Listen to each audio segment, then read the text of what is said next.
Dear guests, organizing committee and lectures, on behalf of the Icelandic Presidency of the Nordic Council of the Ministers, I welcome you to Reykjavik, and a warm welcome to all of you who are with us online. It is a pleasure to welcome you to the third conference of the Nordic Welfare Forum. This conference is originally an Icelandic initiative, and therefore it is a special honor for us to host this conference during our presidency year. Of all the conferences related to our presidency, this conference is close to our heart, as welfare and living conditions are important for all of us. The Nordic welfare states are under pressure, and it has seldom been more important to gather and discuss the challenges we are facing now and in the near future.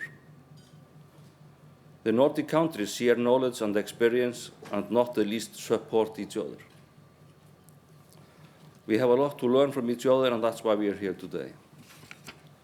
I thank the Nordic Welfare Center and the upcoming Swedish presidency of the Nordic Council of Ministers for organizing this conference with the Icelandic presidency. We have a very interesting program ahead of us with a focus on issues that are important and urgent right now. I hope you all will have a fruitful day, good discussions, both here in Reykjavik and further on at home, all around the Nordic countries. Thank you. And Eva will now say a few words. Yes, thank you. Good morning, everyone. Many of you have traveled far, and I sincerely hope that you will find your journey and this conference worthwhile. My name is Eva Franzén, and I'm the director of the Nordic Welfare Center. Nordic Welfare Center is an institution that operates on the behalf of Nordic Council of Ministers. We function as a platform for Nordic cooperation in the field of social policy.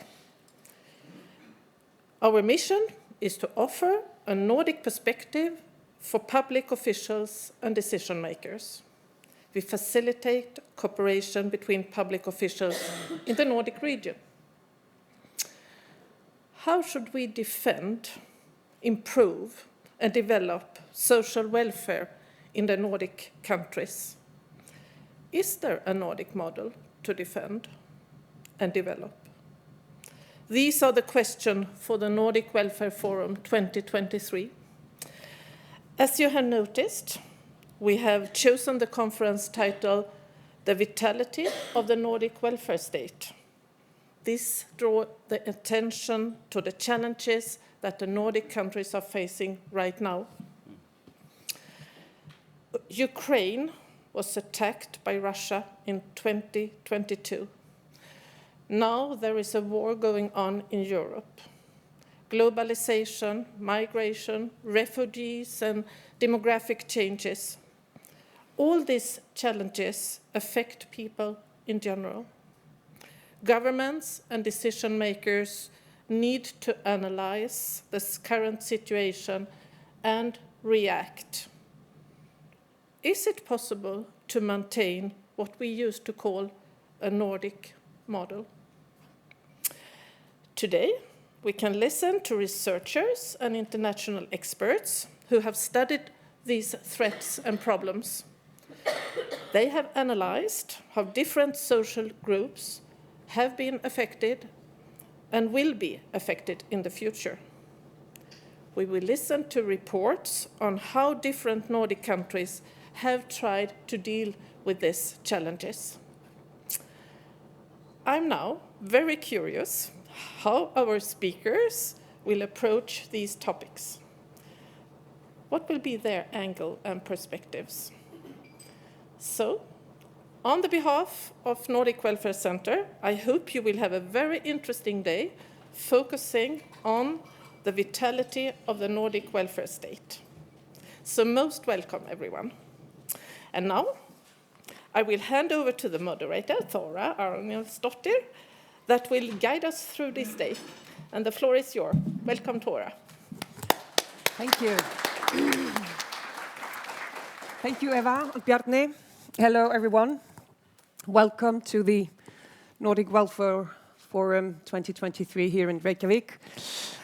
Probably you've heard, if you've met any Icelanders yet, that this last May was a record month where we had the least sunshine ever for 70 years or since they started measuring it. So this is actually pretty nice compared to May. Let's hope that you will get some rays of sunshine now that we're already in June. As Bjarni and Eva said, my name is Þóra Arnarsdóttir. I was a journalist for 25 years, just jumped ship to the National Power Company. Green energy is where everything is happening now.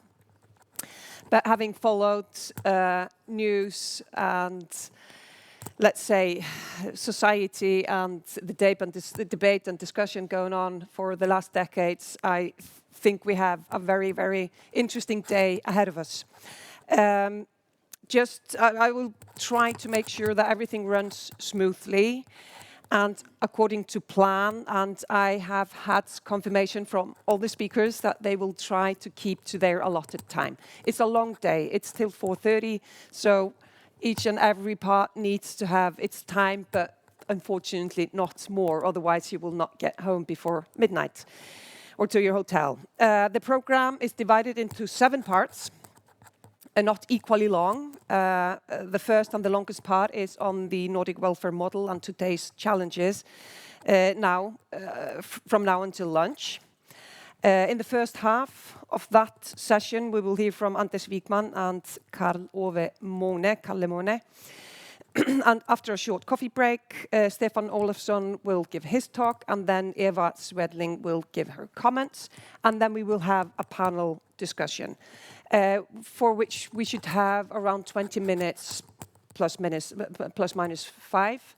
I really encourage you, while you're listening to their talks, to write down your thoughts and questions, because I, of course, will have some questions for them to get the discussion going, but I would like to engage you as well. There will be a microphone where you can ask questions. And this goes also to the ones following us in the streaming. Maria here will keep an eye and monitor the chat in the streaming. If you that are following us online want to ask some questions or have some specific comments that really should reach the whole group. So that's what's happening until lunchtime. I think you all have the program. I'm not going to go through the whole day now in the beginning. So I say let's start and invite to the podium Anders Wijkman. Anders is the Honorary President of the Global Think Tank Club of Rome. I could take a long time reading all his CV, but I want to mention, but I still want to mention that Anders is a former member of the Swedish Parliament and of the European Parliament as well. And he was also the policy director of UNDP, chairman of the International Red Cross Disaster Relief Commission. So we have a very global perspective coming up here from Anders Wijkman. The title of his talk is Welfare Within the Planet's Boundaries. That's not a small subject. Anders, welcome. Well, let's see. Well, thank you, Tora, and thank you so much for the invitation. I will, to some extent, of course, go beyond the Nordic sphere or dimension, because I will discuss with you the main content and conclusions from a book or a report that was published a couple of months ago, as a matter of fact, 6 months ago, called Earth for All. And the background to the book, you have to go around 50 years back. Since I come from the Club of Rome, we take our starting point in a report that was published in 1972 by a group of scientists from MIT, Limits to Growth. I'm old enough to remember the launch, and it was a little bit of a bombshell, because the world had experienced decades of 5, 6, 7% of growth and reconstruction after the Second World War. And here comes a group of scientists saying the way we've organized the economy, this conventional growth concept cannot go on for too long. We will run into problems in terms of resource scarcity and pollution. So they basically said, we have to take a different course. It was very often labeled as a doomsday scenario or a doomsday report. It was not. If you read it, you will see there are several scenarios. It's only the business as usual scenario that is really a sinister one. Now, we decided in the Club of Rome a couple of years ago that before the 50th anniversary, we would bring together a quite large group of people and other institutions and do sort of a follow-up report. And this one is primarily looking at what to do, not so much trying to describe the problems. It's of course both. The limits to growth was a wake-up call. I would simply say the world didn't listen. We paid very little attention. And I've been a politician for part of my life, so I know how little attention that was really paid. And particularly from conventional economists, because they never understood that nature is the base for the economy. If you ask a conventional economist, what are the main reasons for the standard of living increase?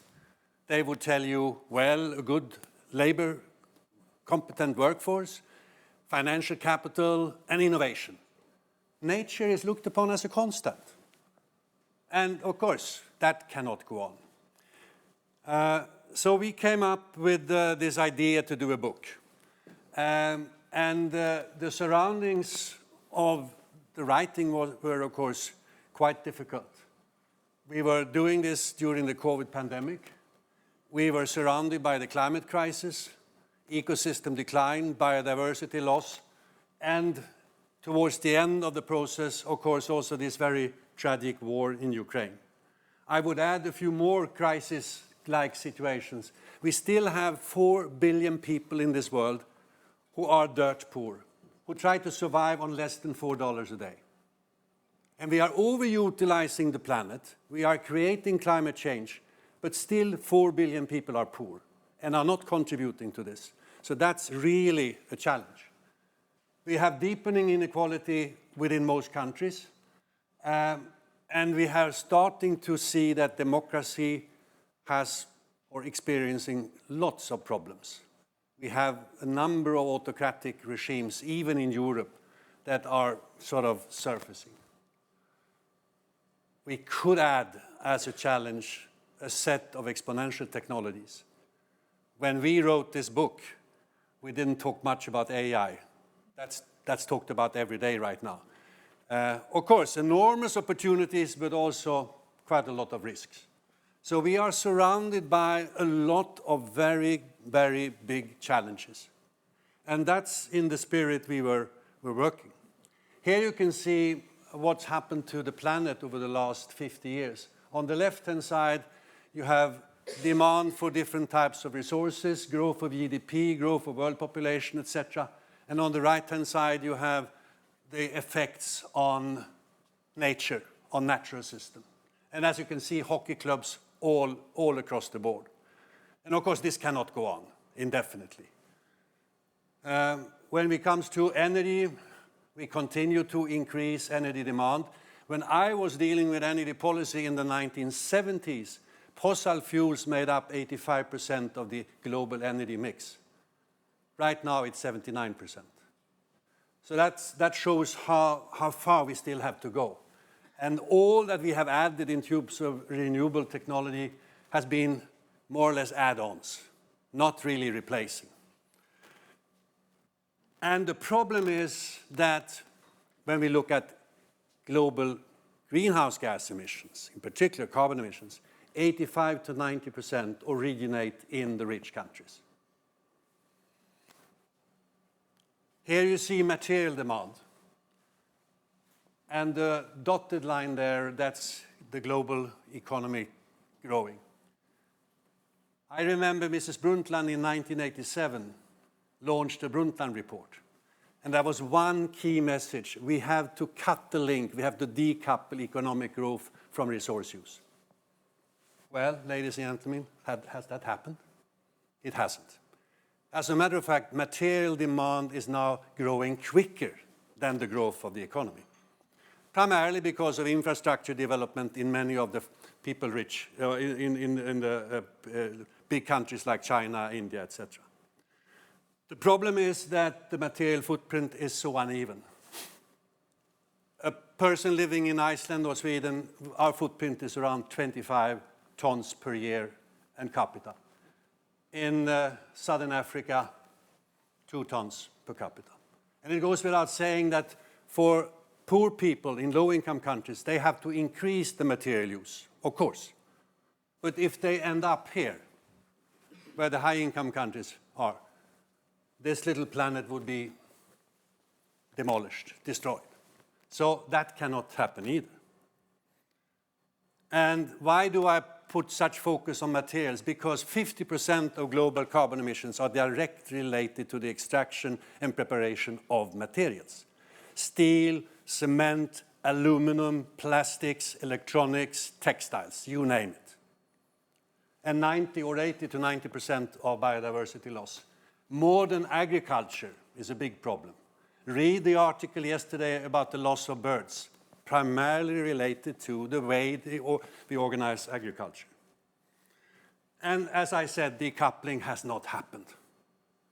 This is the background, ladies and gentlemen, for this report. A combination of social and environmental and climate-related challenges.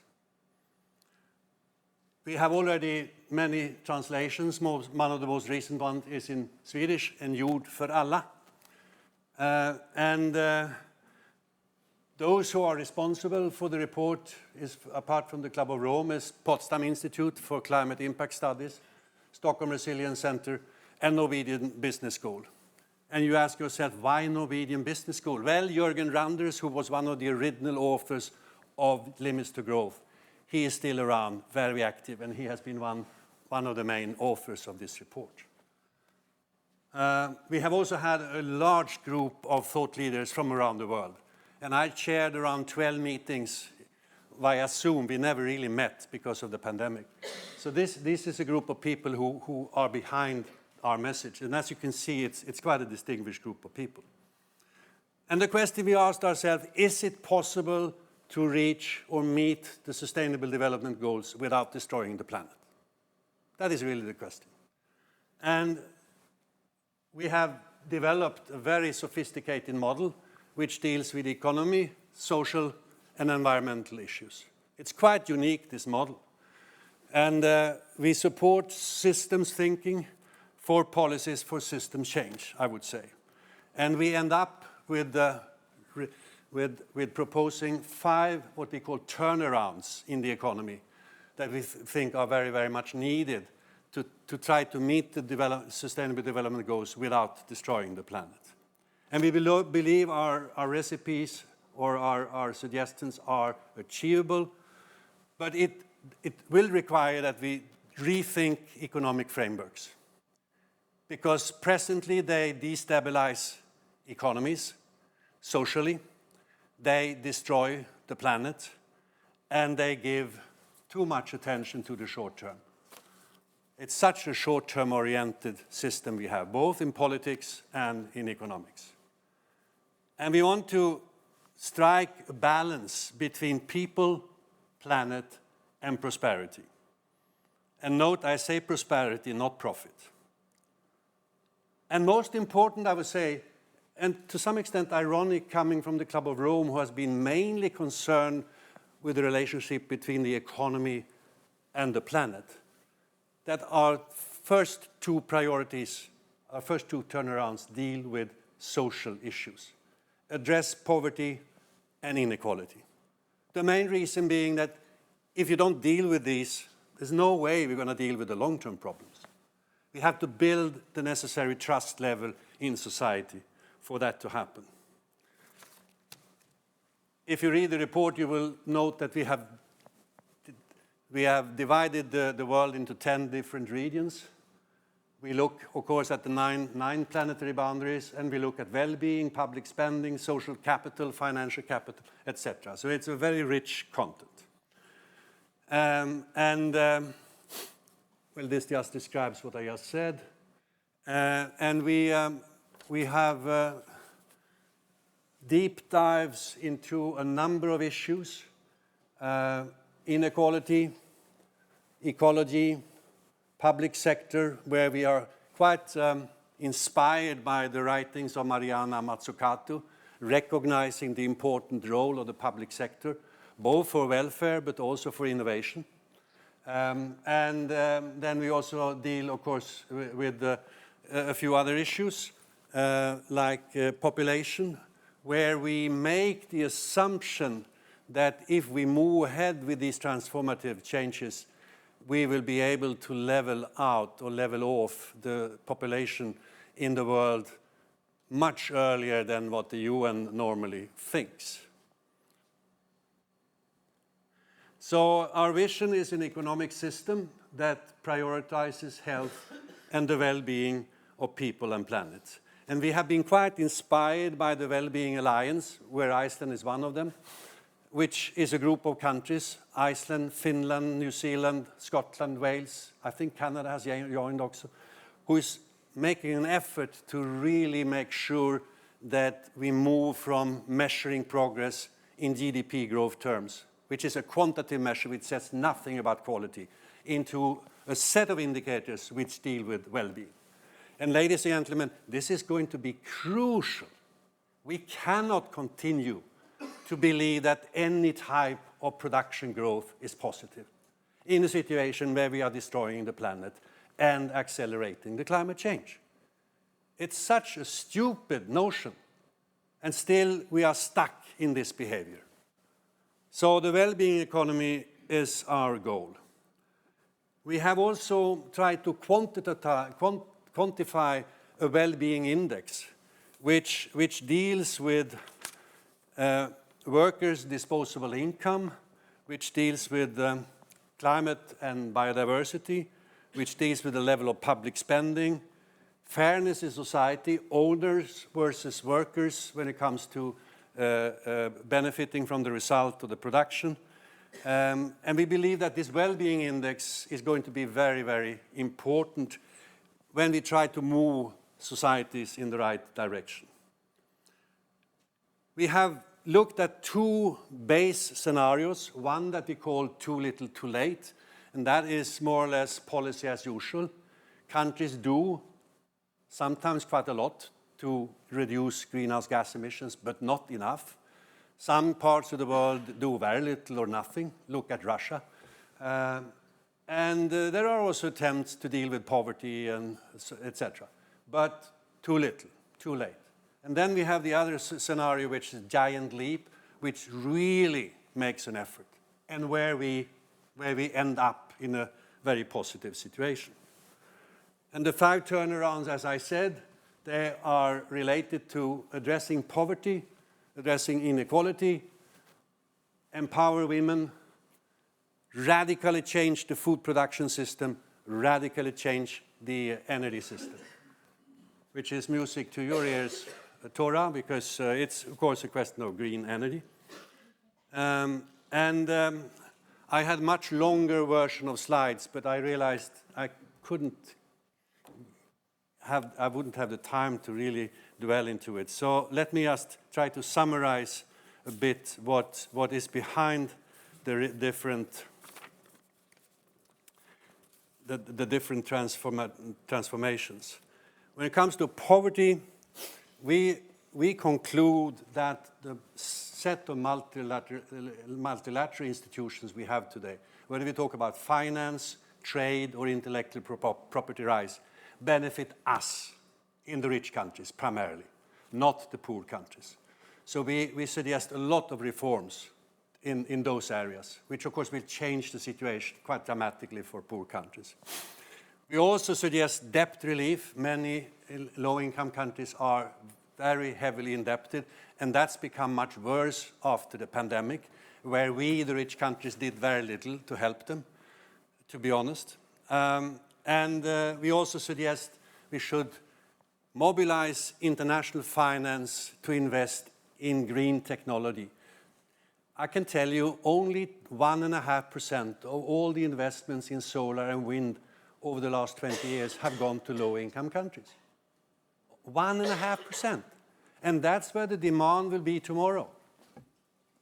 And it's in our self-interest to do something about it. And we haven't. So I think this first transformation is so important. And it deals with the broader picture and with the international institutions. When it comes to the second then turnaround, the inequality turnaround, it's very much a question of looking at taxation and making it more progressive for those in the upper echelons. Also to deal with transnational corporations, tax havens. And we also suggest quite a new idea. Well, it's not new, but it's new in the international context. We talk about a special universal basic dividend, which means that we would put a fee on using the world's commons, whether we talk about nature or we talk about financial systems or the internet, where we don't believe that those who now extract and manage those commons should have all the gains, because it's common property. It belongs to us all. So we are advocating a small fee, whether you call it a Tobin tax or a bit tax or a tax on mining or whatever, that should go into a big fund and that should then be distributed among all citizens. Ironically, a Republican governor in Alaska introduced this some years ago.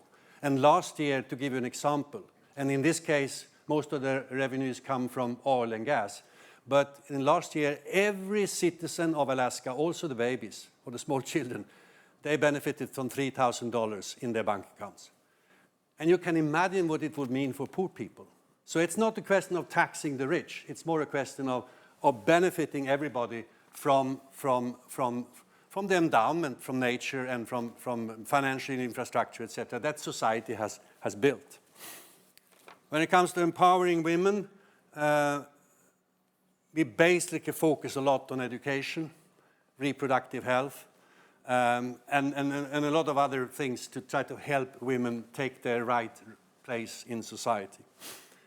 When it comes to food, we conclude that roughly 25% of greenhouse gas emissions, directly and indirectly, are related to the food production system.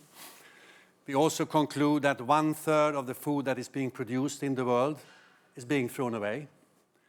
In developing countries because of poor storage and poor logistics, etc. In our part of the world because of complacency.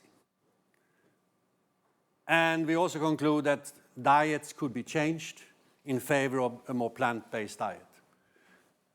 So we say reduce waste, change the diets, and we are introducing something called regenerative agriculture, which is a fascinating, not new, but agriculture production system where you disturb the soil as little as possible. You don't put the plow in the soil. And then you tell yourself, can you then grow food? Of course you can. You just put the seeds on the ground and it will come.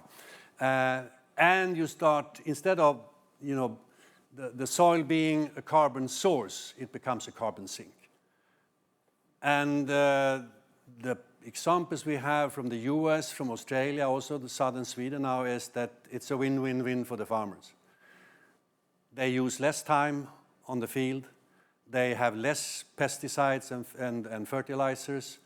And they have better water retention capacity of the soil. They get carbon, they store carbon in the soil so it gets richer. So it's just strange we haven't done more in this direction before. And then finally, the energy turnaround. I've already alluded to how urgent it is to start really cutting down on fossil fuels. But we can't do it until we have a high-quality energy system to replace it. And here again, economists have not really done their job. because you need high-quality energy for anything. We cannot even breathe without it. And we have to do this in a very phased manner, and we have to help developing countries doing it. And it's a combination of electrifying almost everything and making things more efficient. So, of course, you need a lot of flanking measures. And here I have only indicated a few of them. You have to strengthen global governance, which is not easy today. Growing tensions between the US and China, the war in Russia, between Russia and Ukraine. I mean, it's a difficult situation, but we need cooperation to deal with many of these problems. We have to rethink conventional economics. It's as simple as that. It's not going to fly in the US, but we can start in Europe. And I think the European Green Deal is a modest step in the right direction. And I have great respect for Ursula von der Leyen, who is a Christian Democrat, by the way. She's not a center-left politician, who has put this on the table. We need to move from short-termism to long-termism. We need to rein in the financial sector. We have to have a more proactive innovation policy. And there, the European Union has taken a lead with identifying 5 missions for the innovation and research money. And I think we are making a lot of progress. I'm involved in it, so I know a little bit about it. We have to initiate a discussion on quality of life among the citizens, leading to other indicators to measure progress in society. And then, of course, we need to do something about material use. We have a linear production system today. We throw away a lot of money, and we generate unnecessary pollution. And this can be done. The circular economy is a possibility. It will not solve everything, but it would move us in the right direction. And then finally, of course, we have to look at our taxation system. Why do we tax labor? We should, of course, tax the use of nature. Because one of the problems with circularity is that in most areas, it's cheaper for a producer to source virgin materials compared to secondary materials. So, ladies and gentlemen, you see there are a number of things we have to do. And if we do it right, our conclusion is that the giant leap scenario will bring much better well-being and lower social tension, according to our analysis. Inequality in giant leap will be much, much lower than in too little, too late. Here are the average income per person. And by the way, the poverty transformation, the goal there is to end up before 2050, where no country should have a lower per capita income than $15,000 a year. Maybe unrealistic, but I think that would be very much needed from a humanistic point of view. And here, as you can see, renewable energy in the giant leap scenario is much, much better.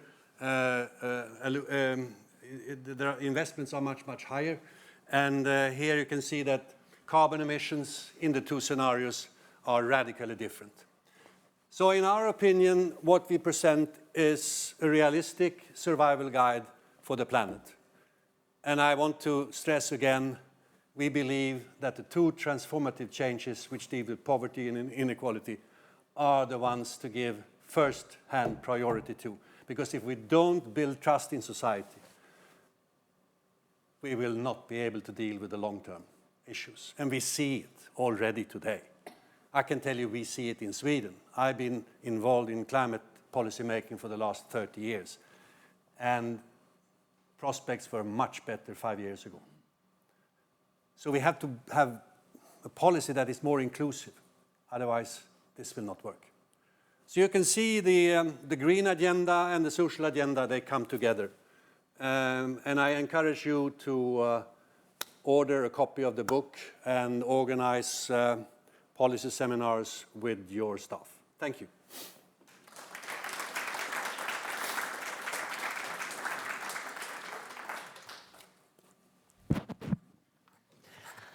Almost 20. Yeah, very good, very good. Well, very thought-provoking. And I repeat, I encourage you to write down your thoughts and questions, because I think we're up for a very good panel discussion. after our three speakers and our commentator. Next up, thank you, Anders, so much for this. Yes, I will wait. I'm not going to do any follow-up questions because I think I'll use them in the panel.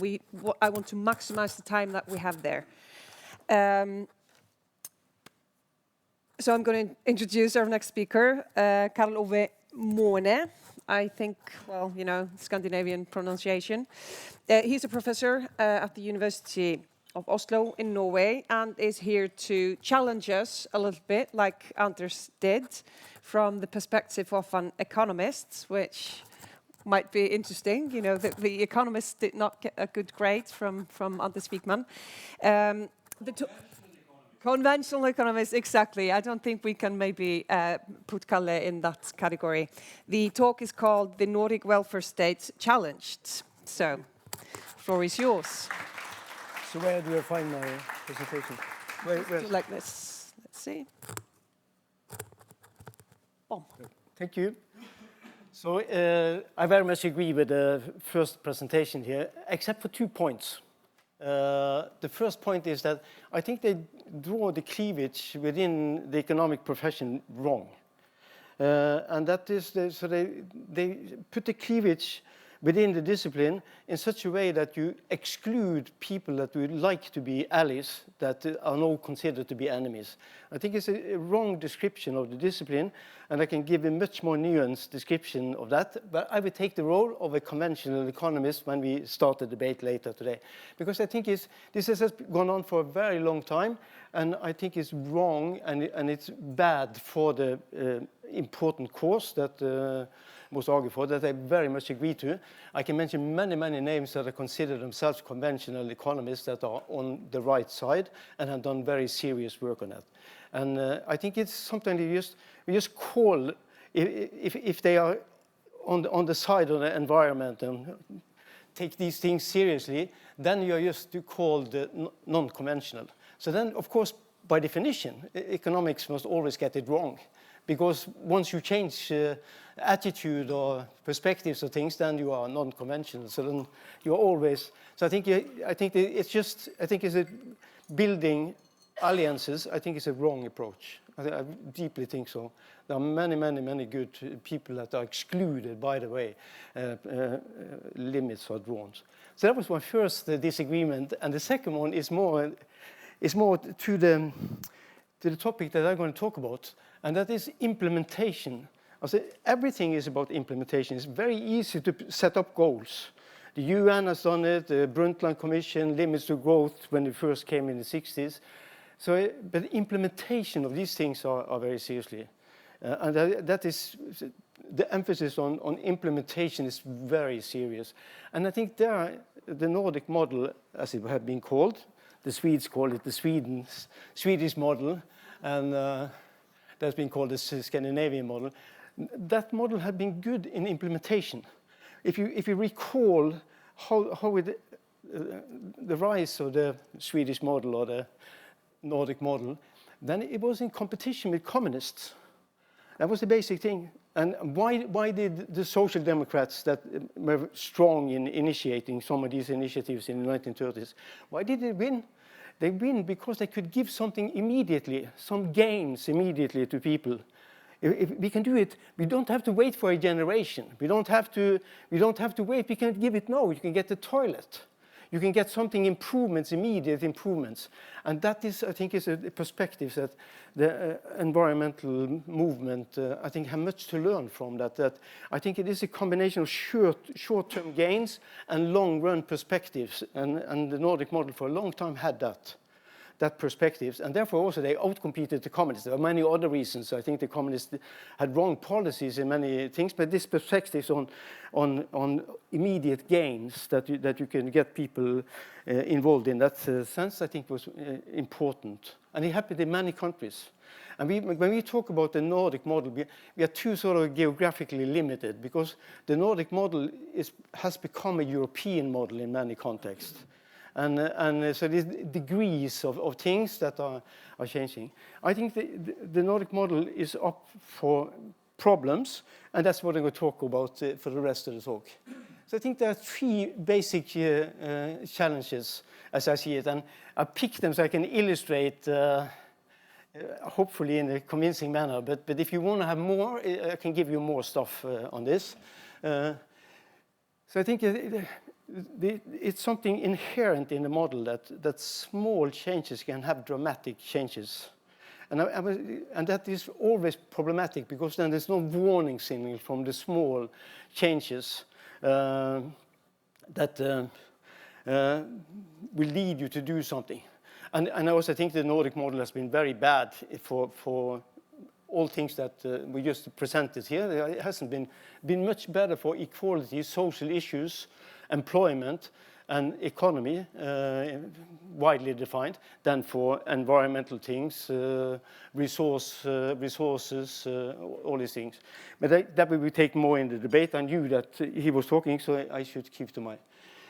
It's also a misplaced, in my view, emphasis that globalization is a threat or a challenge for the Nordic model. I think the other way around, that it is populism in the sense of limiting free trade that is more of a challenge to the model than. And I think it's underappreciated and taken aboard the huge cleavage that arises in many countries between the 1% richest and the 99% of the rest. So just to say one thing first on this, that in Norway now, I think 99%, the division of income among the 99%, that is on Nordic equality level that we are proud of. But the cleavage, the gap between the 1% richest and the 99% of the rest, or the 99% which is the rest, that gap is higher than in the US. And there's something inherent in the model that creates many rich people and people in our country. They are complaining all the time, but the system serves them extremely well. So I will come to that. Maybe I will go through everything that I sort of plan to do. I would say that normally I would speak without these pictures on the wall here, but I had to convince that I had prepared. So therefore I have some, but I don't have to show all you. Okay, these are the things that I'm going to concentrate on. These are not the only pillars of the Nordic model, but the Nordic model at least is some sort of union coordination. That's what makes the Nordic experience distinct in the world. That there are much more coordination across unions in collective wage bargaining than elsewhere. And that's an inherent thing in the model. And that there's also a link between that and what is sometimes called wage compression. That means that you raise the floor and sort of constrain the top wages among workers. Not income earners in general, but among workers. So this is called wage compression. And that is, it's another pillar it's distinct. That is that most of the welfare states in Northern Europe is more generous, both when it comes to sort of the design of the programs and the sort of financing of the programs, the value of the benefits that's given out in different policy programs. So they have more welfare generosity, and I already mentioned this with globalization. So now I will show you something rather quickly. If you don't get it all, listen to what I say. These things are just to convince the organizers here that I actually had prepared a little bit. So I'm just going to say first that don't pay attention to the numbers here. I will just say that there are different. Denmark and Norway have higher inequality in earnings. When you decompose over the last 30, 40 years, decompose the rise in inequality, then Denmark and Norway have sort of higher earnings inequality.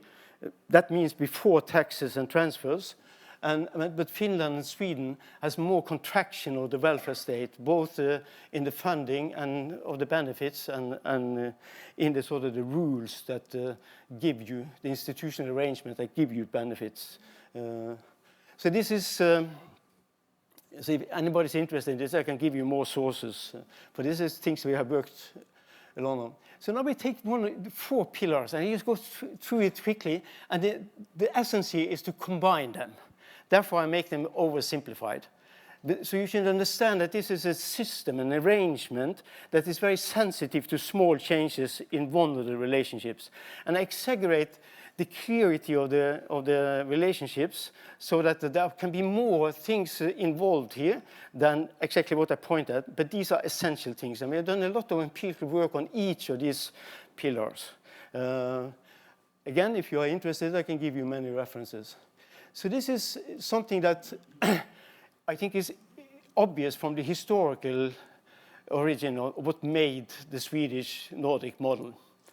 Actually, the Swedes were not so more ahead of Denmark and Norway. Finland was different in the 1930s, as people know. There was a civil war. And so what this says is that the pressure from global forces led to coordination among unions.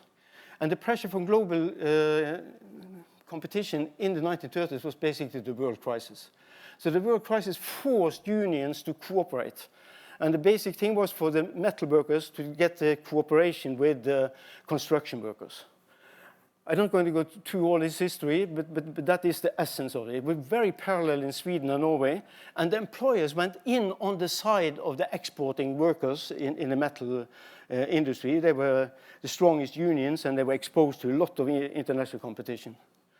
Denmark was a little bit different. I have to admit that I don't know the Icelandic history exactly in that time, but Denmark was a little bit different because they had a major union that didn't want to coordinate in the beginning. But afterwards, they followed very much the same pattern. But Norway and Sweden, very parallel.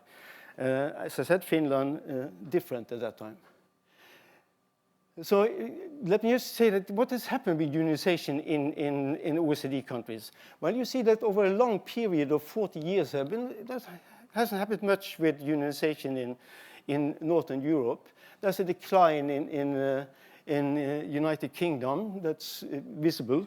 But if you move to how much coverage these contracts have, how many workers these contracts cover, then you see that continental Europe, compared to this, is much, much higher. So that means that some of continental Europe has a very undemocratic wage-setting system. A small fraction of less than 10% of unionized workers that decide their wages for 60% of the workers. And again, Scandinavia, Nordic countries, Finland is the same, are similar. You see that there's even a more dramatic decline in the UK in this case. No main difference in the US because the basic thing in the US is unions are disappearing from the private sector. They are still a little bit strong in the public sector. So this is just again to give you a picture of countries that changed position here. This is 1980. And you see Scandinavia, Nordic countries are high up. To the right. To be to the right here is that you coordinate across groups of workers. To be on the vertical axis, that means that you coordinate on a higher and higher level. First the enterprise level, then the branch of industry level, and then for the nation level if you go all the way to the top. What this is interesting first and foremost because, let me have a small digression. See, Japan is a very special country. It has very high horizontal coordination, but very low vertical coordination. So they coordinate across all workers on the big companies in Japan, but they don't coordinate, at least not visible, across companies. There's some, we think that they are hidden. They have some hidden coordination that we don't easily see, but that's not the point. You see, 40 years later, then you see most of the countries have been dragged down and moved a little bit to the left. That means less coordination across groups and at the lower level, on the lower level, more at the sectorial level than before. And this is, I think, is common in many countries, also other European countries. So we interpret this, I interpret this actually as for a given level of globalization, you get less coordination. because it's much more difficult to coordinate. And this has some implication for how the whole system works. Globalization is an inducement to coordinate, but it's more difficult to coordinate because you have reduced sort of the units over which you sort of bargain. For example, Sweden in 1983, they had employers withdraw from the central negotiations, and you had dramatic consequences. And then they re-centralized afterwards, but it wasn't formally done in the same manner as it was they withdraw. And I think the employers regret what they did in 83. The next pillar is the second one. This is not a very controversial statement. It says that the more coordination you have, and this is true for all countries, and over time, the more coordination you have, the smaller wage differentials come out of the bargaining system. The more compressed are the wage structure. And very often compression goes from both ends, that you raise the bottom and keep the top wages down. For example, to go from the first decile to the 9th decile in Sweden and Norway, that's like a doubling of the wage. If in the US, it's more like a five times the wage of, it's between 4 and 5 in the US. So this means compression means a lot, and it comes about by coordination. Why is it? Because you take the wages out of market competition and put it into collective decision-making in this room. So we have to decide the wage structure of all the unions that we represent. Of course, you couldn't say that, well, my union needs 5 times as much as you because we are just us, so we give us more. You have to have a reason for it. And then reasons are weighted against other concerns. And very often they come out with much more compressed wage structure, because it's difficult to defend something else. It's also many other things, that you move power in collective decision-making down in the wage distribution, because there are more people below the mean wage than above the mean wage. So many aspects of it. This is systematic. We have much empirical work on this across countries and over time that confirm this. Again, this, what we call the Danish and Norwegian shift, it seems to be more workers below the mean wage that are unorganized, that are not, it's something with structural change in the economy, certain sectors, certain enterprises that grow more than others, and they are not so easily organized. The workers are not so easy to organize, or maybe the employers reject it. But what the implication is that for a given level of coordination, you get higher wage inequality, because it affects, it's not so easy to affect all the workers. All the workers are not represented in the room of collective decision-making. And then you get rising inequality in the labor market, which is dominant of the rising inequality below, I mean, the 1%, both in Denmark and in Norway. The third pillar is controversial, and this is a lot of controversies over this, both in political science and in economics. So here's my claim that I'm going to die for, and that is that the higher the inequality in earnings of those who vote in an election and so on, the higher the inequality, the less support it is for welfare spending.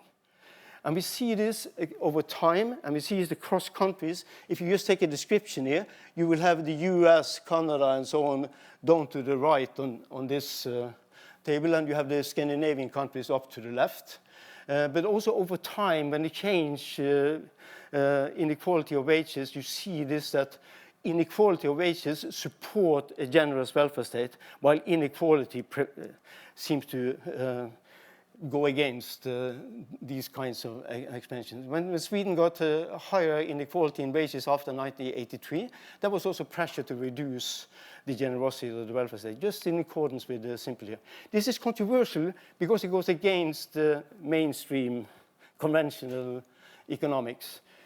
The way I interpret it is that the welfare state is not a machinery for redistribution, it's a machinery to providing services for people. Services that are not so easily market-oriented. You can't easily have all these things provided by the market. And since you have that, then it's much more, it's a normal good in the sense that when your income goes up, your demand goes up as well. And what do you do when you compress wages? You increase the income of the majority in society, because the majority has lower wages than the average wage. That's true for all income distributions, that the majority of people is below the average. So this is why when they get richer, they demand more of things that are, they will like more. So what I call the Finnish and Swedish shift that has happened in Sweden, that means that for a given wage inequality, then you have lower demand for political demand for welfare generosity. And this political demand, we believe, at least over a certain period, translate into sort of political programs and political parties and into vote shares. We have tested this with looking at programs for all European political parties. We have tested it by looking for vote shares exposed to the China shock, and we find this pattern as we go along. Why do we have the Finnish and Swedish shift? I think in Sweden's case, I think they overreacted in a sense. Maybe it's easy to say for a Norwegian super rich country like Norway. They overreacted to the financial crisis in the 1990s. So they contracted welfare spending but it's more serious after the war in Ukraine, because now most countries are going to double their military budgets. There's going to be much, much more competition for welfare spending in the time to come. We are now in an atmosphere where everybody want to have more military spending, but this is really something that's threatening sustainability in the world. We know that military strength is relative spending, while the waste of military spending is related to the absolute. So you have a similar thing to this in the future. And I think it's going to be much, much harder to finance the welfare state, not only because of this aging of the population and so on, but because you're going to use more resources for military spending. The last thing, and then I combine them, and then I'm more or less done, so then I will sort of have some comments to what I show you. This is something that I believe strongly in, but it can be controversial. It says that welfare generosity makes globalization more popular, less conflictual, because you divide up the gains from free trade on the population. And since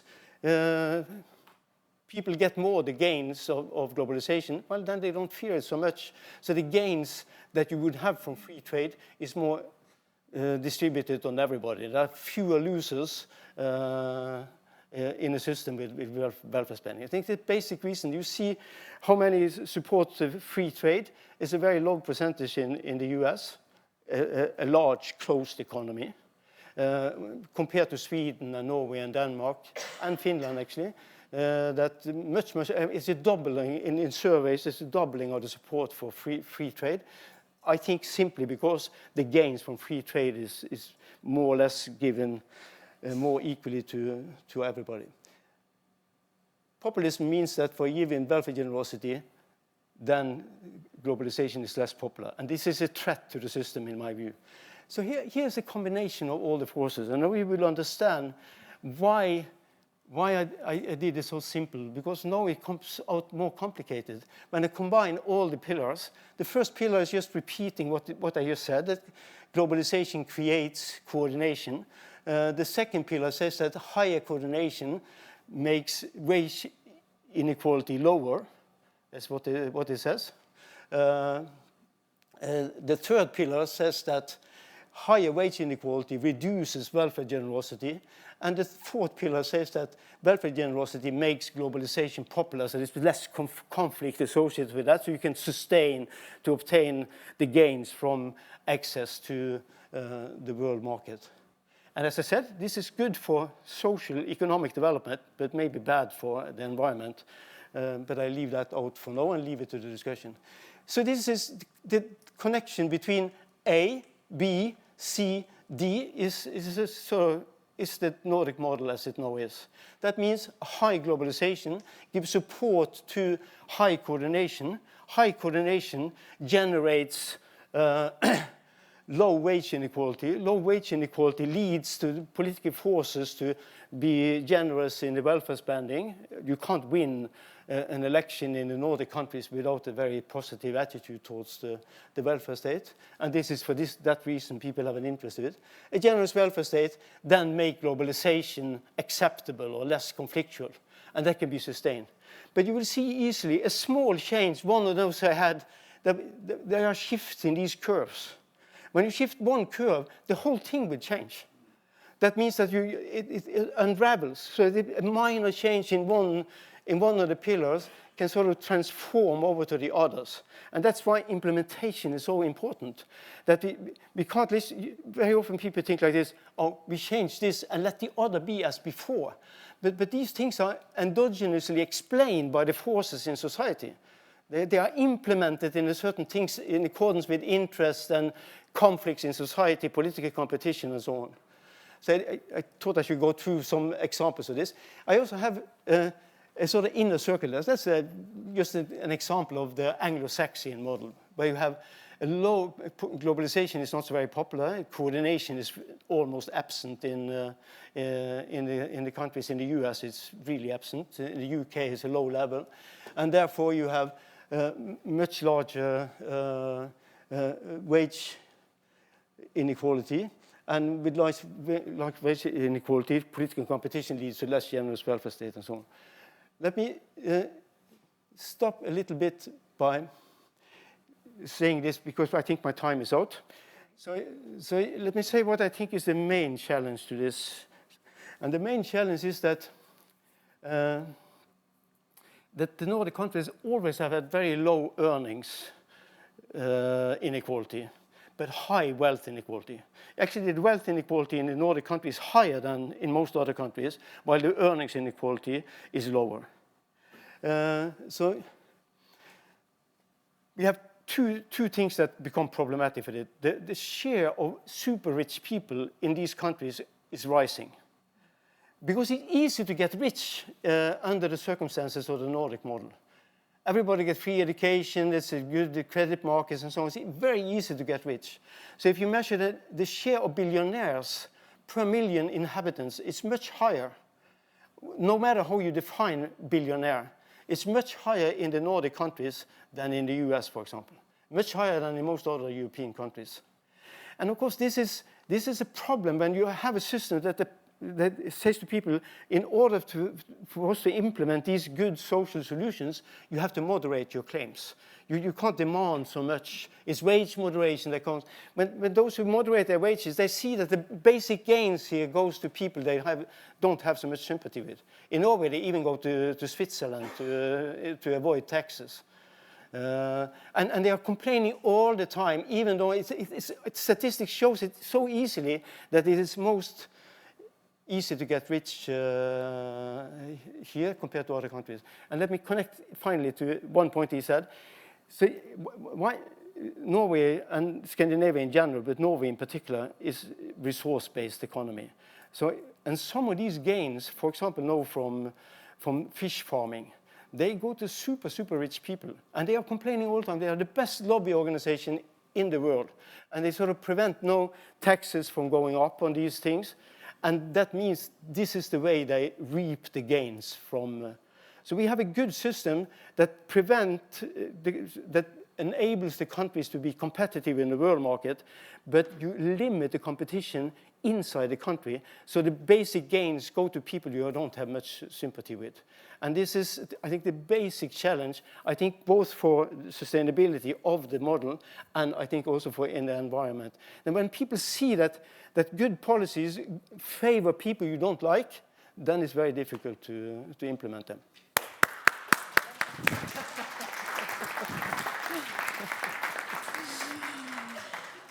Thank you very much. I think that was a very interesting example that you took about the fish farming and the gains from that, and it's something that Iceland might actually need to look to and learn from, as the Norwegians have started sailing into the Icelandic fjords yet again, 1,000 years later. We will now have a coffee break, and because we're, of course, a little bit late, I don't have any questions now for you, Karl. I will save them for the panel. And I would like you maybe to move a bit quickly to get your coffee and come back. So instead of having 20 minutes, we'll just have like 10. Let's see, what time is it? It's 36. Okay, let's say 10:50.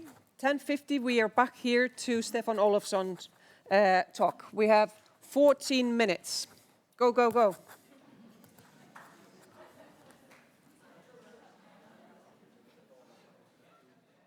Hello again and welcome back. I am very glad to see how quickly you moved to my request so we can make the most of our time here. Now, the third speaker in this session is a well-known fellow Icelander, Stefán Ólafsson. He was a professor at the University of Iceland for more than 30 years and is now working for the labor movement as a specialist. Stefán has published extensively on welfare states and labor market issues, and his talk is titled Welfare States and Crisis Management. So you see the kind of puzzles that we're putting together in this session.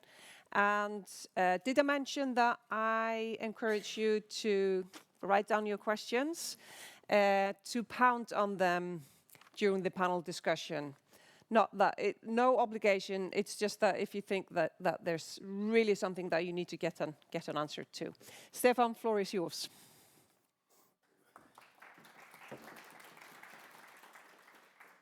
Thank you, Thora. Good morning, everybody. It's a pleasure to be here, and I really enjoyed the first presentations. I have a slightly different focus, focusing on the importance of the welfare state in, is the microphone on? Yep. This one as well? Yep. Okay. Focusing on the importance of the welfare states in times of crisis. I guess normally it's most common to think, in a normal year, it's most common to think about the welfare state as equalizer, as a mechanism of redistribution, along with the taxation system, with the goals of reducing poverty and inequality, also as a provider of services for these same goals. But also we think of the welfare state as an insurer of the level of living, providing security when other means of subsistence fail, but also for smoothing paths through the life cycle, as with child benefits and housing support and pensions, which are sort of directed at specific periods in the life cycle. In general, it's an institutional setup for improving the functioning of society as well. But in a crisis year, and I have the feeling that people are generally not as aware of the importance of the welfare state in times of crisis as they are of the welfare state in general, as a general feature of society which has a positive effect and decent goals and so on. But what I'm gonna do is take an example on this importance and try to show quite clearly how the welfare state is of really big importance in times of crisis. It's important to have the institutional structure already at hand.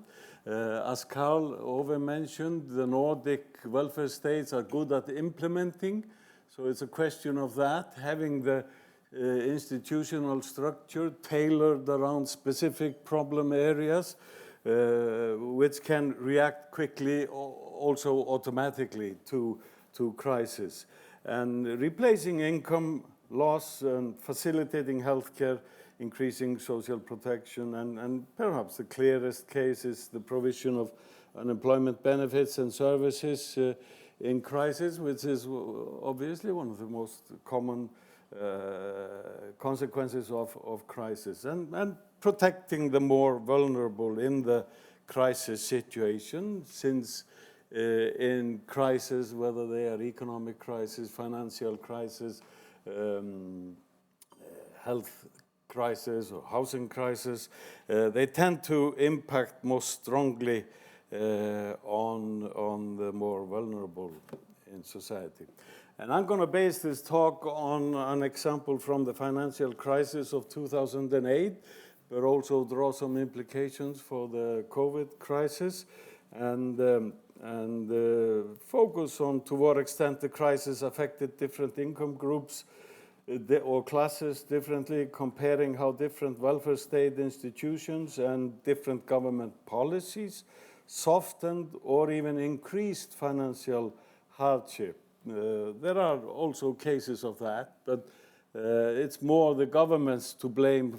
If financial hardship increases, it's more often the government short-term policies to blame rather than the welfare state as a structure. This is somewhat, in a way, a test of the hypothesis that the Keynesian crisis management and welfare state can act as a win-win combination. And I'm basing this on research which is reported in this book, which came out in 2019, edited by me, Mary Daly, Olli Kangas, and Joachim Palme. I'm sure you all know these good persons, and we had some good individuals, 5 others with us. And just to set up in a very broad sense the framework for our approach. On the left here we have the characteristics of the financial crisis, its depth and persistence, which is sort of obvious focus because the financial crisis specifically, it impacted societies differently. It was really bad in some societies and not so bad in others. And on the other side, we have welfare outcomes, financial hardship, increased unemployment, increased inequality.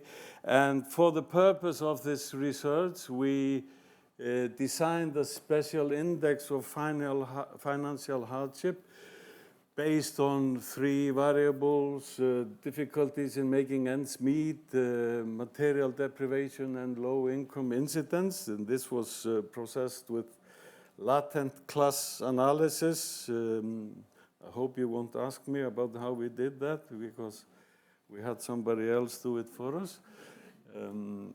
One of the team, actually. And that is a very useful tool to relate to structural characteristics of the welfare state, but also to relate it to the government policies, because we looked at in the intermediary section where we could look for forces affecting the crisis outcome. It's not just the welfare regime, it's characteristic that is in place already when the crisis hits. And this refers to quite common general measures of welfare state characteristics, coverage, comprehensiveness, and generosity, and so on, universality. But also government policies had an important effect during the crisis. It's not enough to have the welfare state in place. It's also a question of how much, to what extent you actually use it against the crisis consequences. If a government goes really harsh on austerity measures, it's not going to be using the potentialities of the welfare state to soften the consequences for the households. And that is our focus in this, the household focus. So we look at the various policy emphasis and compare between countries and also between welfare regimes. And this is focusing on 30 European nations for which we had comparable data on everything we were doing. So it's a quite wide-ranging in that sense. Let's look at the crisis profiles First, these are sort of measures showing the size of the crisis. The first one is the contraction of GDP. That's probably what the conventional economists we heard of here before, what they usually talk about, negative growth. Normality is economic growth. Crisis with a contraction is a lost time, failed time in the world of economic growth.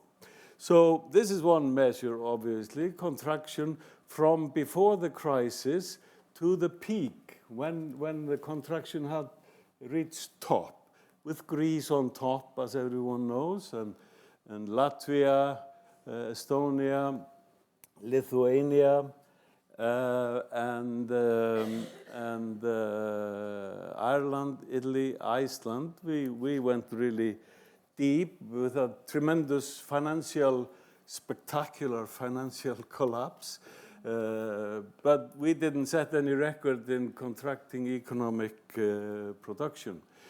But what I wanted to point to is that here we have other measures, unemployment, increase in unemployment to the peak again.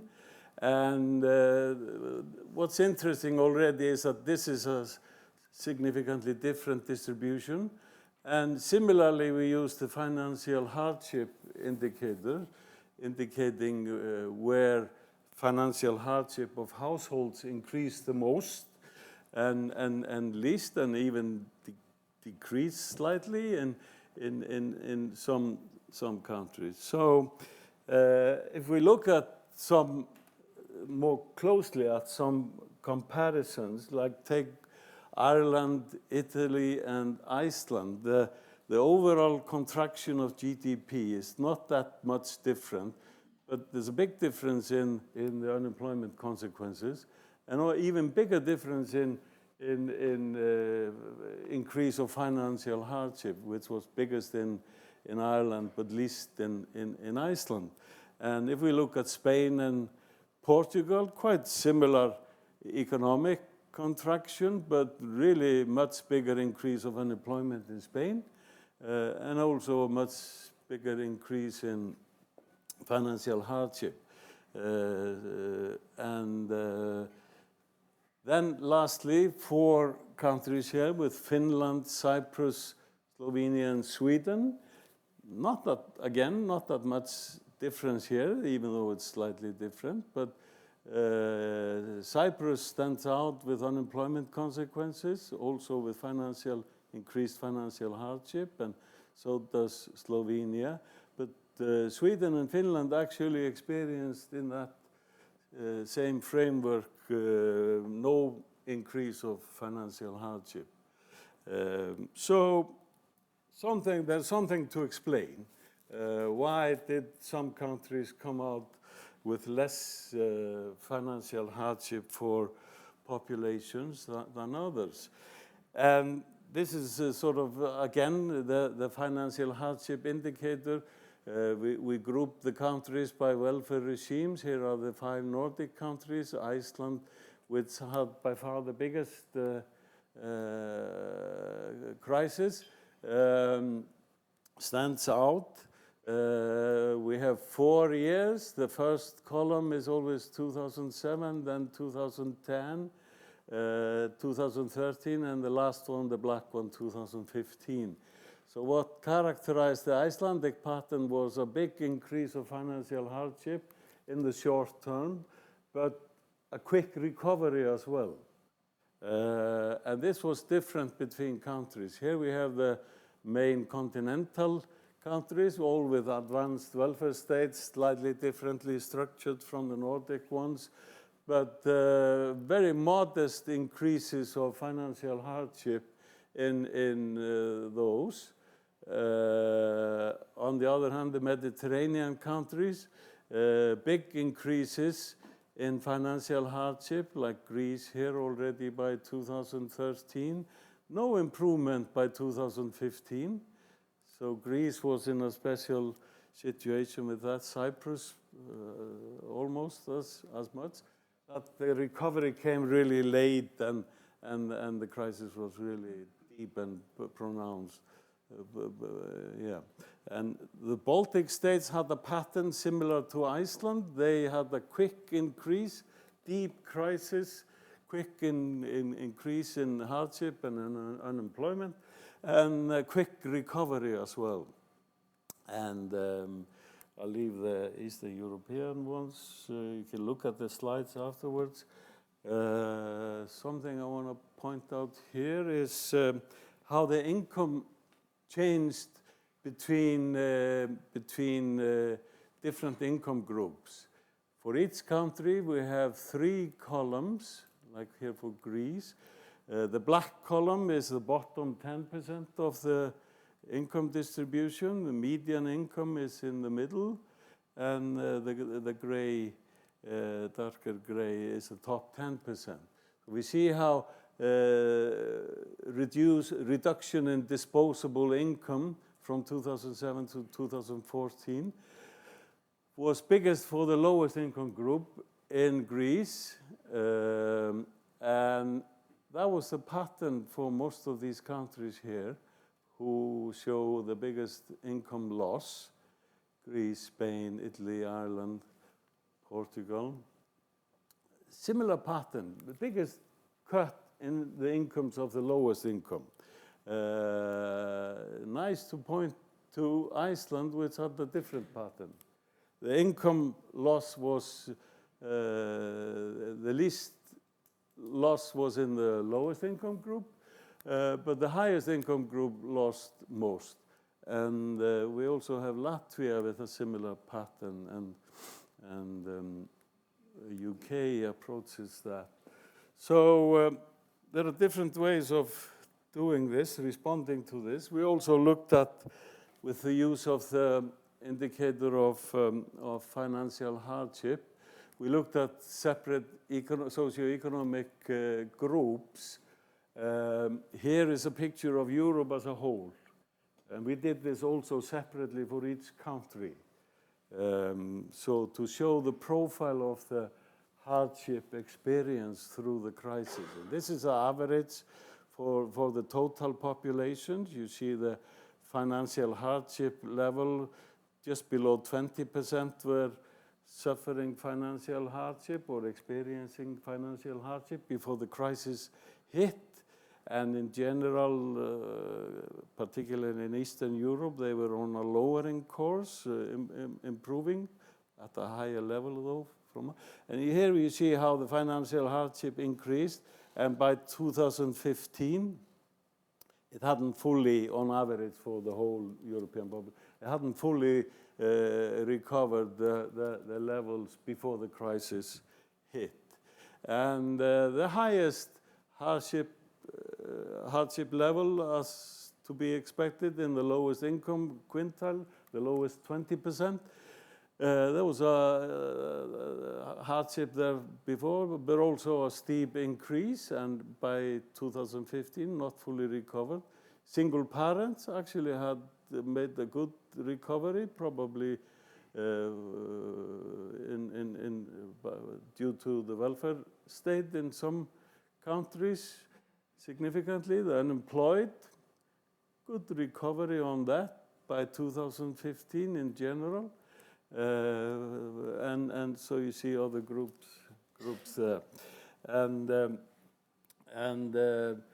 it's I guess it's sort of common knowledge that crisis hit the lowest or the worst of.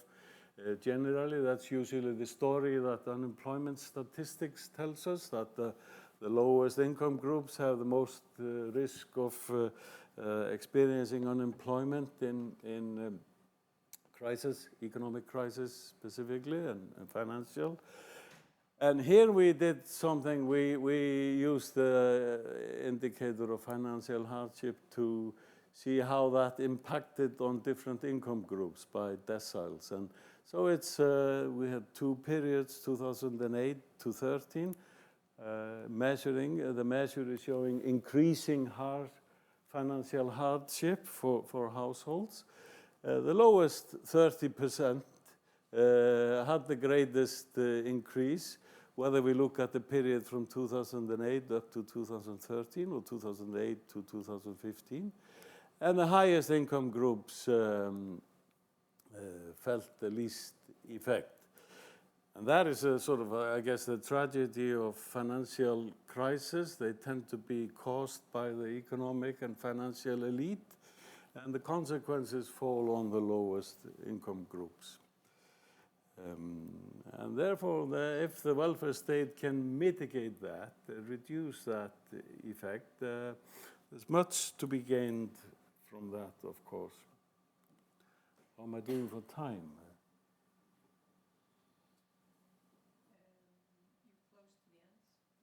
Close. Yep. So this is just putting the focus on the lowest income groups, the lowest 20%, shows how they fared through the crisis. I'll skip over that. You can look at that later. But here is relating the change in financial hardship to welfare regimes. And what the columns show is increase in financial hardship. This is the zero line. If it goes this way, then it's a decrease in financial hardship.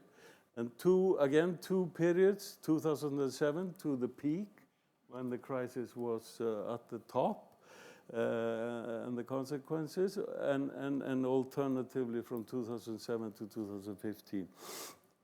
Tells the same story. So here we have the Nordic welfare states, least increase in financial hardship overall, and what there is, you can blame that disproportionately on Iceland. So if we excluded Iceland from that group, the increase in financial hardship was significantly less.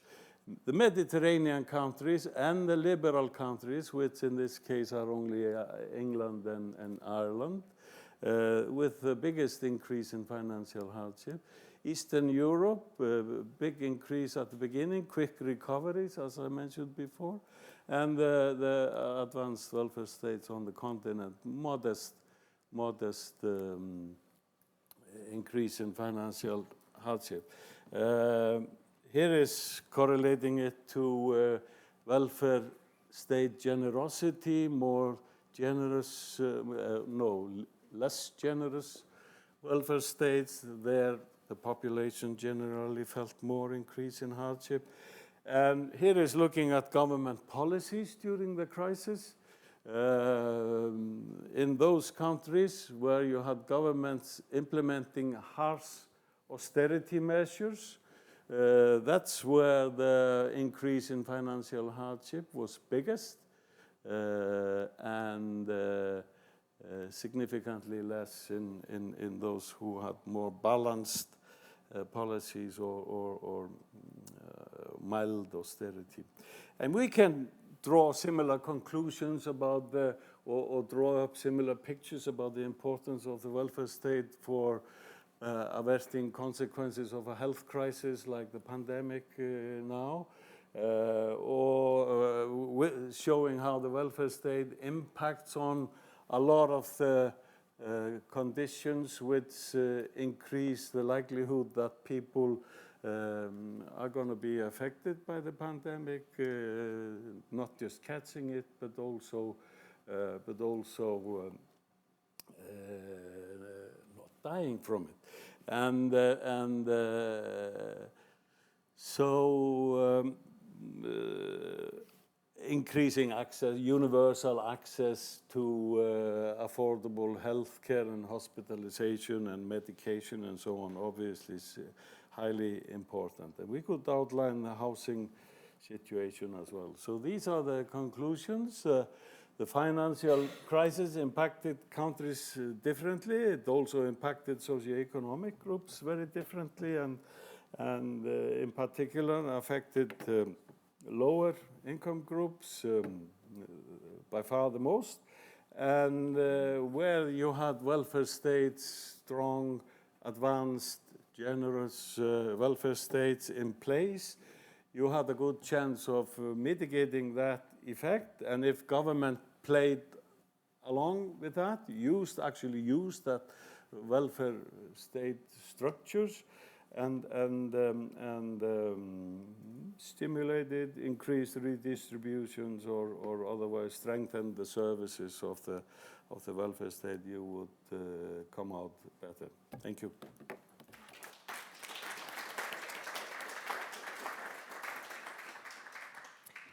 Thank you very much, Stefán.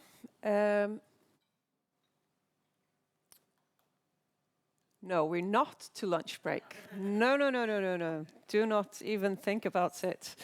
We still have a few things to talk about. Now, Stefán was the last speaker in this session, but we do have a commentator that will kind of give her comment on those 3 talks and then participates in the panel afterwards. This is no other than Eva Svedling. Eva is a sociologist and the CEO of the independent think tank Global Utmanning. She's also a former state secretary for climate policies for the Green Party, so definitely an input she has on the first talk. And then she has background in civil society, focusing on governance, so you come from many angles to this discussion.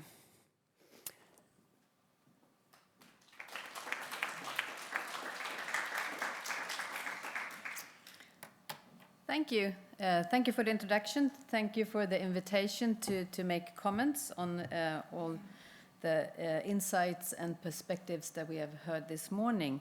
It has been outlined the interconnected crisis that we have to handle together, and specifically addressing the welfare crisis, but also climate. So sorry, I think it's like distracting if we have the slides up there, right? Yep. I'll do like this. And no, now I'm going back.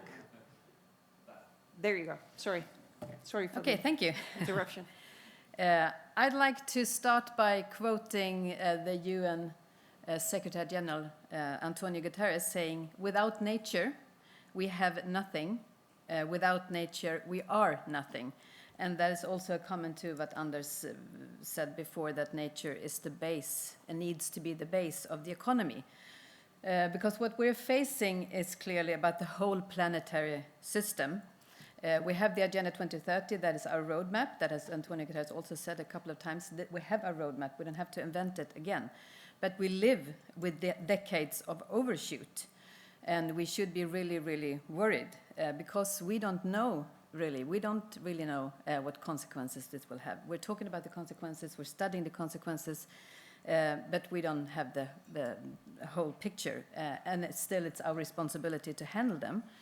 And by not addressing climate policies together and interlinked with social or welfare policies, I think we have lost time. And I'm thinking about how much have we actually lost when it comes to the social dimensions regarding in connected to climate policies, when it comes to equity, when it comes to rights, when it comes to equality and fairness, solidarity with the most vulnerable, solidarity with future generations, and with nature itself, like I started with.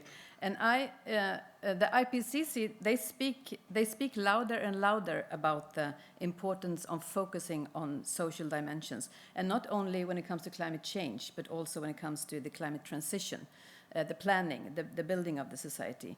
And the Climate Policy Council in Sweden, they also put very strong emphasis on gaining broad acceptance for climate policies, and that is also meaning the very difficult decisions and policies for a common root and faith in the future. And we hear scientists, and I think we also hear conventional economists saying and talking about leadership for social change and arguing why change is needed. And we heard Johan Rockström just the other day also emphasizing the social dimensions from the Earth Commission's report. I think what we hear is a call for collective action. And just listening to Stefán, you show that different welfare regimes and government policies, they do matter. They do matter when it comes to softening the consequence of the crisis, being an equalizer. The baseline of welfare society needs to be the understanding and also the agreement of what is the common good. but I'm glad that you, Karl, also pointed out the conflicts between what is the common good, and now we have even a harder time financing welfare and climate policies when we need to finance a lot of military. And we're dealing also with the gigantic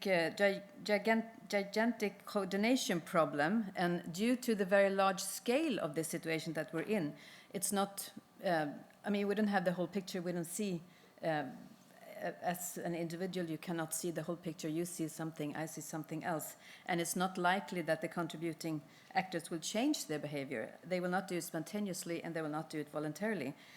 Instead, what we need is active guidance and help. And some must take the role of climate change leaders and either show, and that is what we have said also, we have heard today, it needs to be shown the possibility of alternative routes and choices, like the giant leap, or contribute to necessary coordination through firmer steering, like the welfare policies. We need the possibilities, and we need the steering, and defining and building a new welfare state fit for purpose, addressing both welfare issues and climate challenges. And who can take this leadership role? Is it scientists, businesses?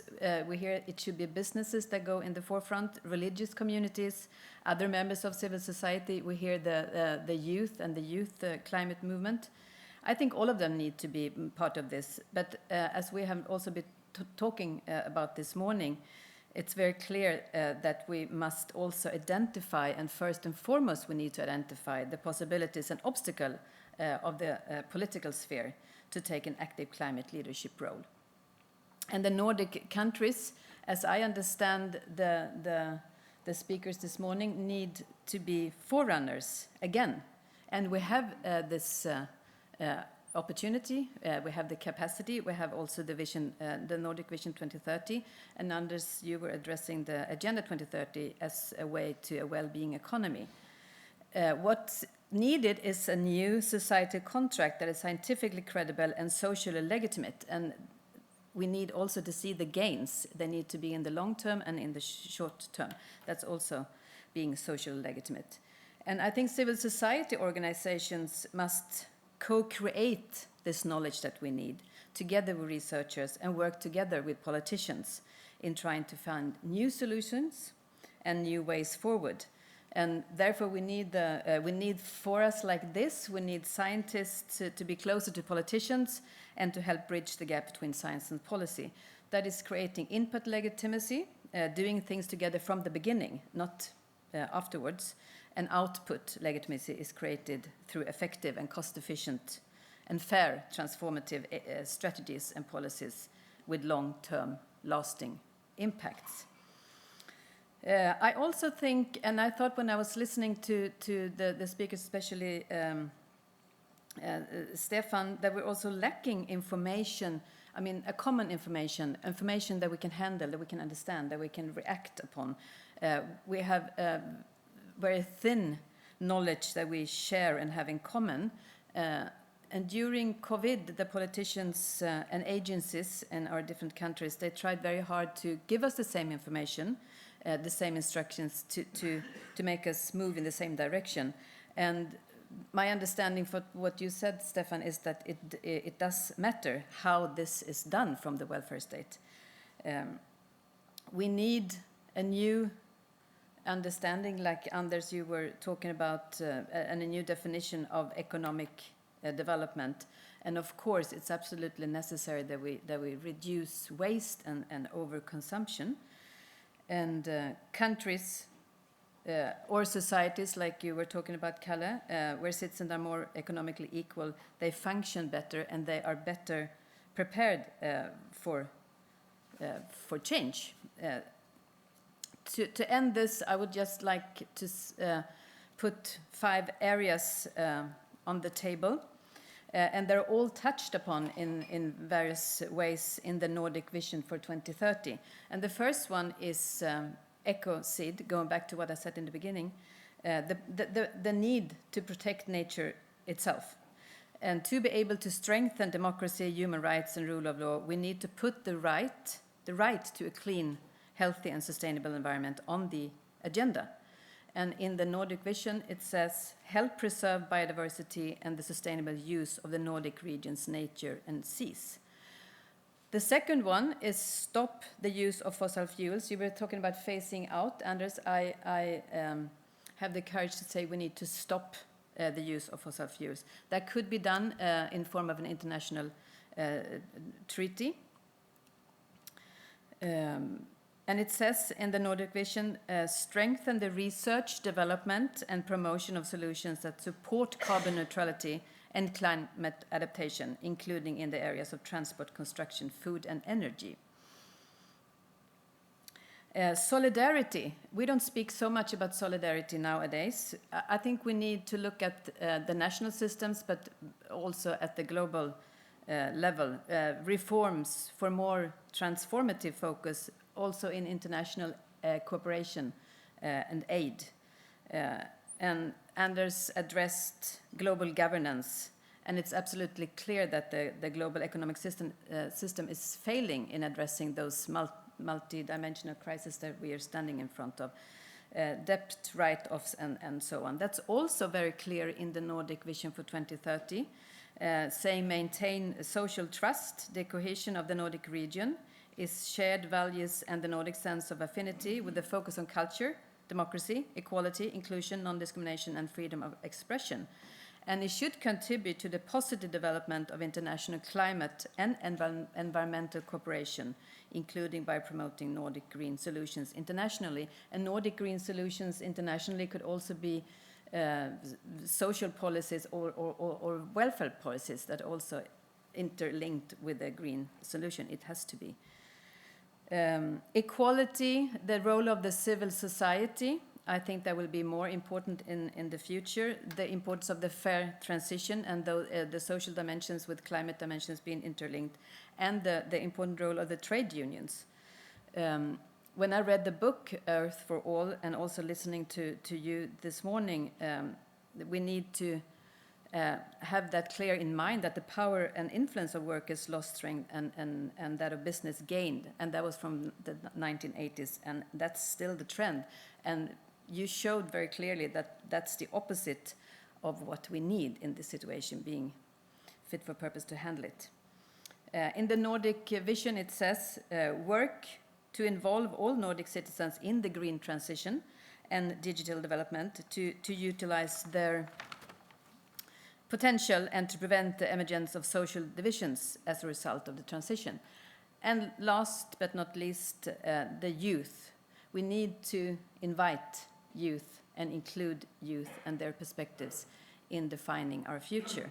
That could be in form of an envoy for future generations at the global level, national level, or local level. We need to create a platform for creating a new welfare state together with young people. And that's also very clear in the Nordic vision.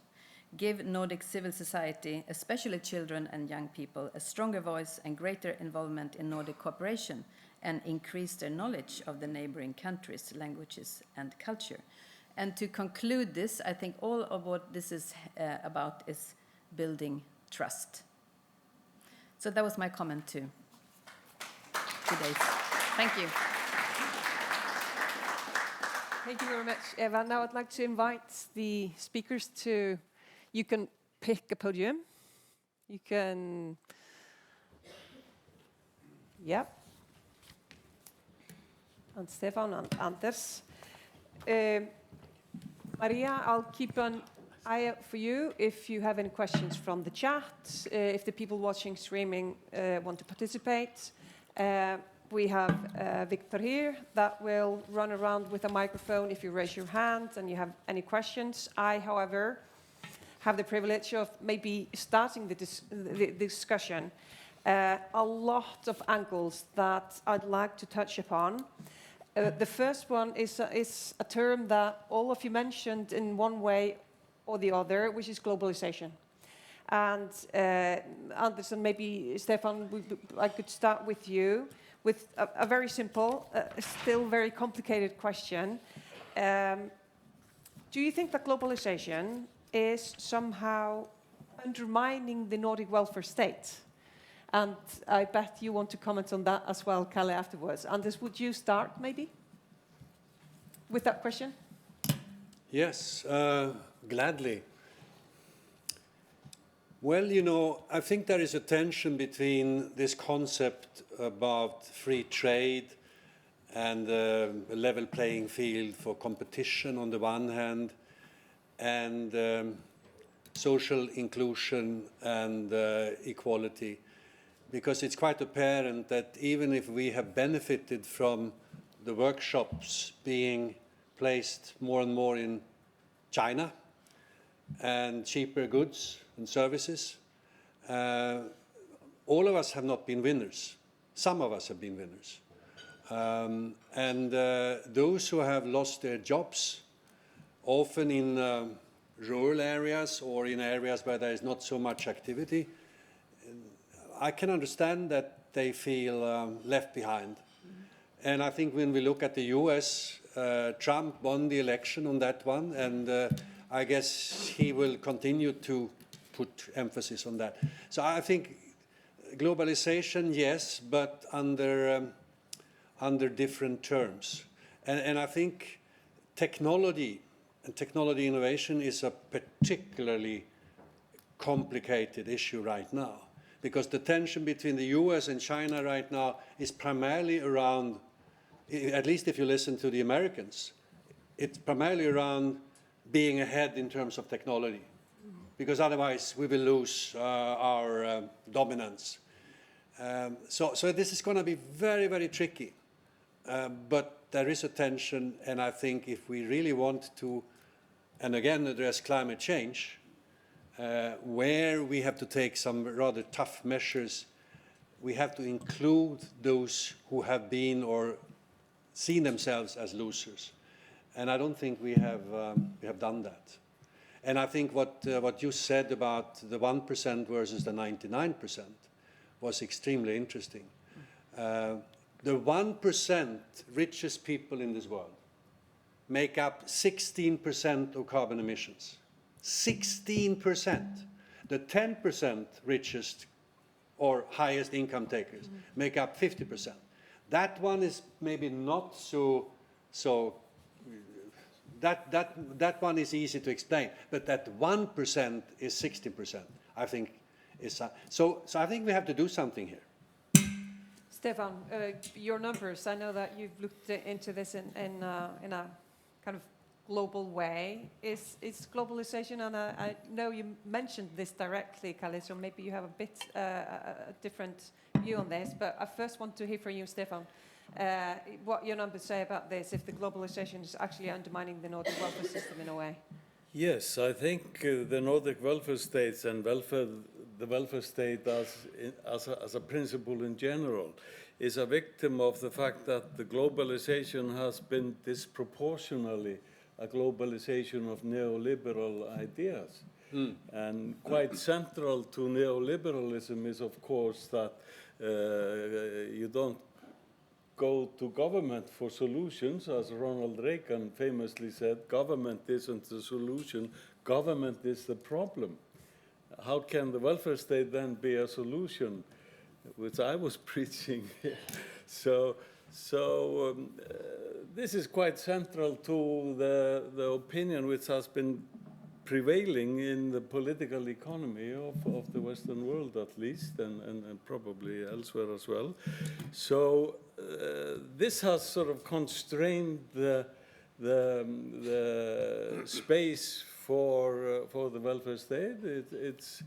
It's distracted also the populations and the politicians from looking at the welfare state as an important institutional structure and as an important way of doing things in modern societies. And with increasing globalization, I can see increasing threats to levels of living, and we've seen these significant deep changes in labor markets as a result of immigration and cheap labor and all of this, and we are experiencing that in this country in a really big way these years. So yes, globally, I'm all for free trade, not so much for free movement of capital and tax havens, But I take the position pretty much with Danny Roderick, the Harvard economist, who says we need to redesign globalization to serve more the big majority of populations. Exactly. Globalization is not the same as globalization. And like you said, it really matters how you distribute the gains from it, isn't it? It wasn't that kind of what you were trying to explain to us? I think first the facts. I think you can see throughout the world, it's small open economies exposed to international competition in various ways, including also the threat of capital movement, that have the most generous, most comprehensive welfare states. There must be some systematic in that countries that are protected against, like the US, protected against international competition because they compete internally more than in the global market. They have small welfare arrangements, very little generosity and so on, because they don't feel the need for it because of this pressure from outside. So that's the first fact. Historically, I think conventional economics have been on the side of expanding social arrangement in favor of the poor since the French Revolution, maybe 10 years before the French Revolution. And I think here the arguments are very easy. Take, for example, the Corn Laws in England. There was a protected feudal interest by restricting free trade in food. It was possible to import cheap food from the US. So establishment, landowners protected their own interest by prohibiting import of grain, and there was a lot of starvation in England for that reason. All conventional economists argued very forcefully. In David Ricardo's case, he was also in Parliament. He argued very forcefully on the free trade, and this has. And I mentioned this as one example. This is a pattern. It's a pattern that goes again and again. For example, there were huge demonstrations in Manchester in 1915. I think like 600 to 700 people were sort of seriously injured, 20 people died, and they were sort of arguing against the call or in favor of free trade. And who were supporting them? Not the established interest, of course, because they want to protect the value of the land. And this is I think is very common, that very often that the division right-left is not a division for free trade against free trade. So the established interests, they are for free trade if their interests are gained by that, if they can gain their interest by that. Otherwise, they are against it. And I think this there's no principle behind it. It seems in my case, and in many cases, it seems to be that free trade go together with social insurance and division of the gains of free trade. But you can say that, take Danny Roderick's standpoint, I would rephrase that. I would say that the most important thing is that you have to pay for the pollution. And then, of course, it wouldn't be so profitable to transport a lot of goods from China to Europe. But that is because they don't pay for the transport of these things, the pollution aspect of that. So I think sensible free trade, globalization in that sense, is good for the poor, good for the majority in all countries, make countries dependent on each other, many, many good things associated with that, but it had to be dependent on that the polluter pays principle. Exactly, that's what Anders mentioned in his talk. I know you want to get into the discussion again. It's just that I wanted to add on to it maybe, because you all kind of mentioned we need to change the system and the pyramid and how things work, and Giant Leap is one of that. But like you said, we have to share the dividends and, focus on tax havens and the transnational companies. And this is something that I've been hearing for a very long time. We have to find a way to tax the transnational companies. We have to, get rid of the tax havens. But, all in all, there hasn't been very much progress, and it's going really, really slow. So, I mean, too little, too slow, like you said. Can I add this into the kind of debate? How are you supposed to do that? I know you. Yeah. Maybe Eva first. You can have a couple of comments, and then you get the word again. Yeah. And Karl. Okay. Maybe just a quick comment on this that we were talking about. I think I mean, we don't have a choice. Of course, we need to redefine globalization. I mean, we cannot stop it, and I don't think we want to stop it either. We need to see that there are lots of threats put towards the multilateral system and the multilateral global cooperation, and I think we need to take that back and define how could it be more fit for purpose, because that would be really, really bad if that was taken away or more weakened than it is already. And it's interesting to the reflection that the Nordic countries, having welfare states, being forerunners when it comes to welfare policies, also have been forerunners when it comes to building up and defending the multilateral system and multilateral cooperation. Yeah. So we need both. Exactly. Others. Okay. I remember when I worked at United Nations Development Program in the 1990s. This was when WTO was being formed, and we had a lot of working groups focusing on social and environmental issues. And trade diplomats, they were absolutely adamant. Nothing of the sort. They were fighting every example or every attempt to include environment or social issues. So it's been an uphill battle all along. Now it's a bit different, but we still, of course, have a lot of nonsense trade going on. I mean, I shouldn't pick on Iceland or Norway, but this idea that you half freeze the fish, you transport it to China where it's being prepared, and then you transport it back. It's just stupidity. So I mean, there is so much in this area where, again, and I'm sorry because I used conventional economists too rudely, but you know, some part of the economic division or profession have been, I think, blind for the wider issues. Secondly, I also think we should bring in the low-income countries into this discussion. I mean, Sweden, we built our strength as an economy behind trade barriers. It wasn't free trade from the start. The so-called Asian tigers, they built Malaysia, Singapore, and they had trade barriers. Now we don't allow the poorest of the poor to have trade barriers. It's an absurd situation. Of course, we have to rethink that. We have to rethink financial systems. The so-called special drawing rights, which countries can apply for. Not a single example of low-income countries, only high and medium-income countries. So how can they catch up? And to add to that, look at the colonial powers. Look at all the riches they took from these countries during the 18th and 19th and beginning of the 20th century. I read a book the other day that the UK, the extracted wealth, the estimate was 15 trillion pounds from end of 17th century till 1947. And if we start looking at Congo, Kenya, etc., it's going to be a lot of money. So I mean, there is somehow a legacy here, which we don't talk about. And I think when we discuss to reform or rethink globalization so that it becomes more fair, those are aspects we have to take into account. Karl, you wanted to add a little bit on this, right? Until we move to the next one.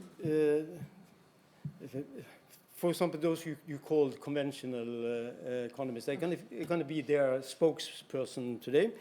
For example, Adam Smith, he was furiously against the occupation of India. He wrote chapters on chapters on that. Why don't you mention that? He was sort of captured by the right-wingers and say that he was against war. He was in principle against colonies. He thought that in particular the sort of East Indian Company was going against all human rights in the case of India, creating a famine in India. 10 million people died in 1770, for example. So here's my goal with sort of mentioning these things. I think criticism will be concrete. Praise can be general, but criticism may be concrete, because then we can clear it up. It's too general. It's too general in this case. And I think in most cases, if you go for all the cases that we discussed now, I think that at least the conventional economists that I put high on the list, they have been on the right side. That goes from Adam Smith is a very clear example. Very pro-poor and sort of deregulation in the name because of protecting the poor against the privileges of the rich, defended by the state. That is his program and throughout. And Ricardo the same, even defended the machine breakers in England because they said there was no possibility to have their own unions. John Stuart Mill, the same, extremely pro-poor. He was also the first feminist economist in my view. So defending the right of women and so on. So I think you have to get a sort of dividing line where it should belong, and then criticism must be concrete, specifically towards those who did, just as you did know. I think that's a good idea, that people sort of defending the World Trade Organization in a concrete situation, they did so and so. But I think you can find many supporters of very good policies among those you call. But I didn't in my last interview. I apologize because I was too general. Yeah, I'm sorry. So that's what I'm saying. Yeah. I think this is the right way to go about, to sort of take those who are specifically where they're mentioning these and these things in that and that situation, as you did know. I think that is the right way to do it. But what should be done? I think that's the basic question here. Mm-hmm. Everybody has their own recipe, and they are similar. If you go back 250 years old back, I think the most common policy among conventional economists, that was to have land taxes. That is resource taxes today. It goes back to Condorcet, Thomas Paine. It goes back to Henry George later, almost 100 years later. It goes back to John Stuart Mill. He was also, and it also goes to many conventional economists that are known to be sort of mathematical economists later on. Walras, for example, he was in favor of nationalization of all land. And it's just as these things slips the attention. Stanley Jevons, the same. He thought private ownership in land, that is just clear a monopoly right that goes against the human rights. And so people had these things. Wouldn't the environmental movement be much stronger if they sort of saw some of these things that actually the small minority that they are against? Instead, they sort of bunch together things that have very divided views. So I'm not talking specifically to us. I'm talking to the world in this issue. So I think a good system is the following: to take the inspiration from many of these things, as have been mentioned already here, but you have to redefine what is the creation of value. You have to account for the cost, or environmental cost. Mm-hmm. Once you have, there have been commissions to deal with this by very conventional economists, so how you should define green national accounting, for example. Once you have that, then you create a bonus to everybody. Say that there's a bonus in the world now, 10% of this go to everybody, for example. And you commit that just as a human right, that is to use the UN, and then once you get countries involved in this, then they also police other countries. They say that, well, you are not paying this 10% as you promise in accordance to the human rights type of thing. I think this is the type of policy that we need. And then it will be, again, every gain in green national accounting will sort of be automatically distributed to many. Then you get much more political assembly against special interests that would create pollution and for their own personal gain. Sorry for being long. Sorry. Well, I'm going to criticize economists a little bit more, though.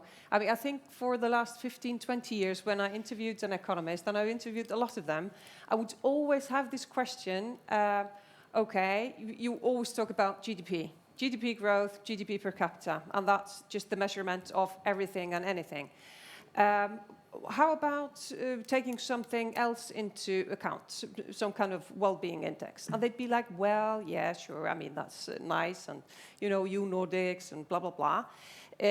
Somehow not taking it seriously. I think it's gaining now. It's getting, you know, more interest and focus. And you talk about the Nordics being forerunners. We are, in general, always on the top of the list of the most equal countries, which leads to more prosperity. So we're on the top there, which leads to more happiness. But we've somehow left environment out of this, if I understood you right in your talks. So is this something that because we're talking about the challenges to the Nordic welfare model, is this something that the Nordics could actually be forerunners in? I'm going to give Eva the chance because she's been waving. Yeah, because I wanted to make a comment to what Karl said. I think it's when we're talking about the Nordic model, or I think it's important that we also see this as an innovation, are forms that we cooperate and co-create policies. And therefore, it's very important that we're not shaming. I mean, I'm not going to shame economists, but we should not shame environmentalists either, because they have also been forerunners. I think they should sit at the same table with the economists. They have been forerunners. They have been innovators when it comes to the cost systems for pollution, climate policy frameworks, Tobin taxes. It comes from the civil society in many. Many of those suggestions come from the civil society. And now I think we're in a situation where a lot of civil society and environmental organizations are marginalized because they are seen upon like they're activists or dangerous or threatening the system. That's also dangerous. We should have them. We should have them on the table and create policies together with them. Absolutely, give them the value. Stefán, I have a question for you, but I'm going to allow Anders to jump in first because I know he wants to.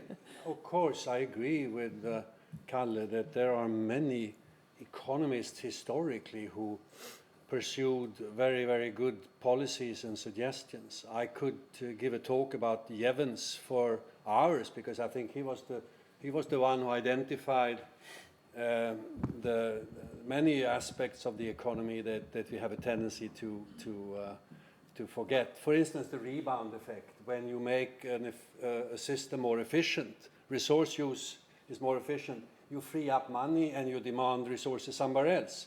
So the gains are eaten up. And I think that's one of the problems. I think we could go along with GDP as a measurement if we really believed that decoupling was possible. And I think it's possible to a certain extent, but it hasn't happened. So there is something in the policy framework, and maybe we should not criticize economists, we should criticize finance ministries, because that's where the main problem is. And I've seen enough of battles inside the Swedish government between the finance ministry, environment ministry, etc., to make a judgment that at least the economists who sit there, they are not really open-minded for the kind of perspectives that we have talked about today. Mm-hmm. So I just wanted to say that, but I fully agree that there are a lot of strong academics historically in the economic field who has helped a lot and who still should be referred to.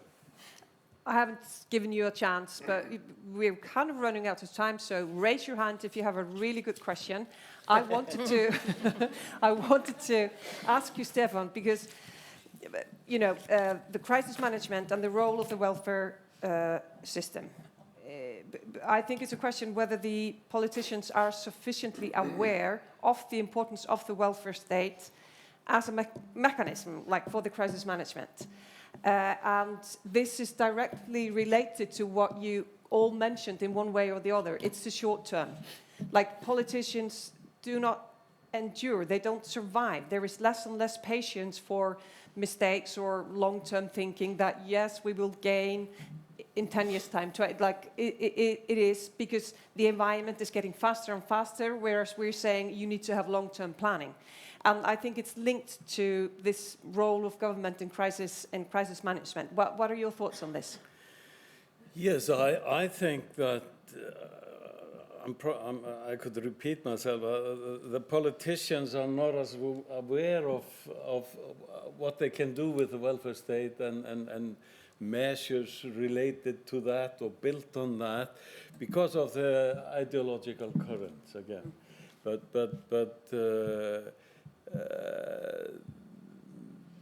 We also, when we think not just about crisis reactions, but about the build-up, the construction of society in general, which is what this should all turn about, the role of the welfare state, we should also be really aware of the fact that there are more than one way to the same goals. And we could take, for example, the goal of equality. Iceland tends to rank high on equal distribution of income, for example. And that's not because we have the most advanced welfare state or the most generous welfare state. No, we don't. It's not because we have the most redistributive taxation system. But the main explanation is the fact that we have extremely influential labor unions, which is your point, that we have about the most equal distribution of wages before tax and before welfare benefits. So that's where Icelandic equality comes from. People are generally not much aware of it here, but you hear politicians saying, I mean, we couldn't be so equal if we didn't have one of the best welfare states, which is totally ridiculous. So we should also be, I mean, there are varieties also within the Nordic model. So, and we should also be aware of using different tools in different situations, and it all comes down to how we puzzle it together to make a creative structure and creative policies. Absolutely. Last comment, Karl, unless you do have a question. Okay. I was going to say that a comment from you, and then question from the first. The union thing is the most difficult thing to imitate by other countries. Unions throughout the world is a middle class thing. It's what is specific to Nordic countries is that they organize workers from the bottom up. Take South Africa, for example, they have middle-class unions. Take all African countries. India, unions are middle-class institutions. 40% are below union wages and informal sector workers. We have been extremely good in organizing workers, and I think it's something with the size of the country. I think it's because organizational cost is dependent on the size, and the power of the union is dependent on or the share of organized workers relative to the workforce. And therefore it's easier for small countries than for bigger countries. Thank you, Karl. Question? Thank you so much for this panel. It's been very interesting. My name is Anni Marttinen. I'm from Finland, from Finnish Federation for Social and Health Affairs, to Chief Economist. And yes, I've been also participating in the discussion of economists and their responsibilities in this discussion.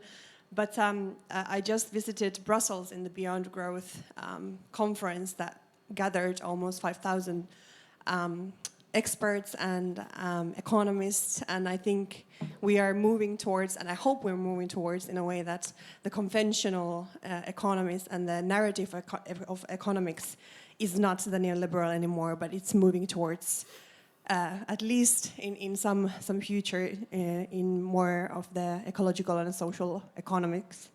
But I think we touched upon a very important issue, which is the finance ministries. And I think even in Finland, we're working with well-being economy indicators. We're building a model, and we have databases, we have indicators, we have data, but the finance ministry doesn't want to use it. So I think my main question is that if you have any idea how to make the effect in the finance ministries, to see that we have seen in New Zealand that they have implemented their well-being economy model decades ago, but the idea came from the ministry.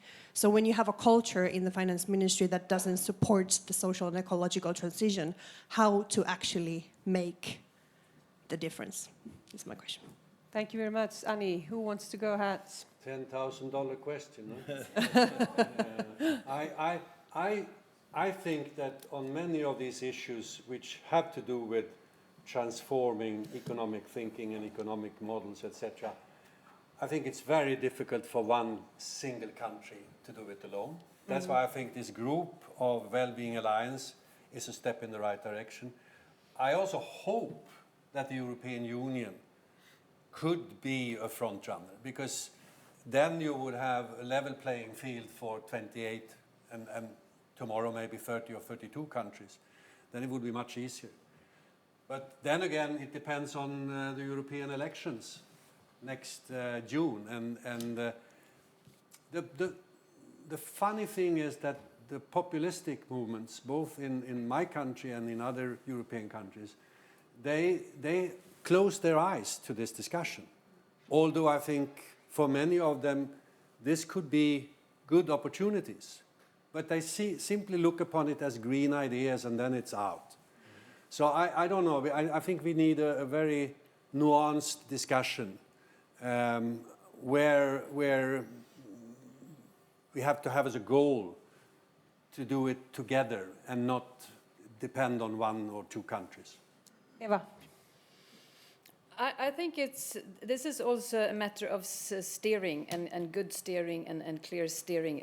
I mean, we have done this when it comes to other areas. We have done this when it comes to budgetary rules and restrictions and instructions and so on in different ministries. Put it into the system from the top and give clear instructions how to handle those beyond GDP, then it will come out as concrete policies at the end. I mean, you cannot talk about it. You need to put it into the steering mechanisms. Implementation. Implementation in all I mean, from the Ministry of Finance, but all the ministries. Absolutely. Another issue is how you organize your budget.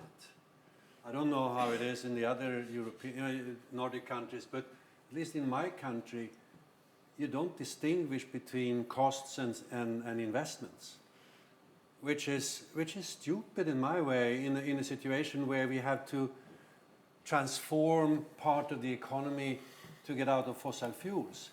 It means investments, but if we look upon them as costs only, we send the right signal. Because these investments will hopefully lead to lower costs in the future.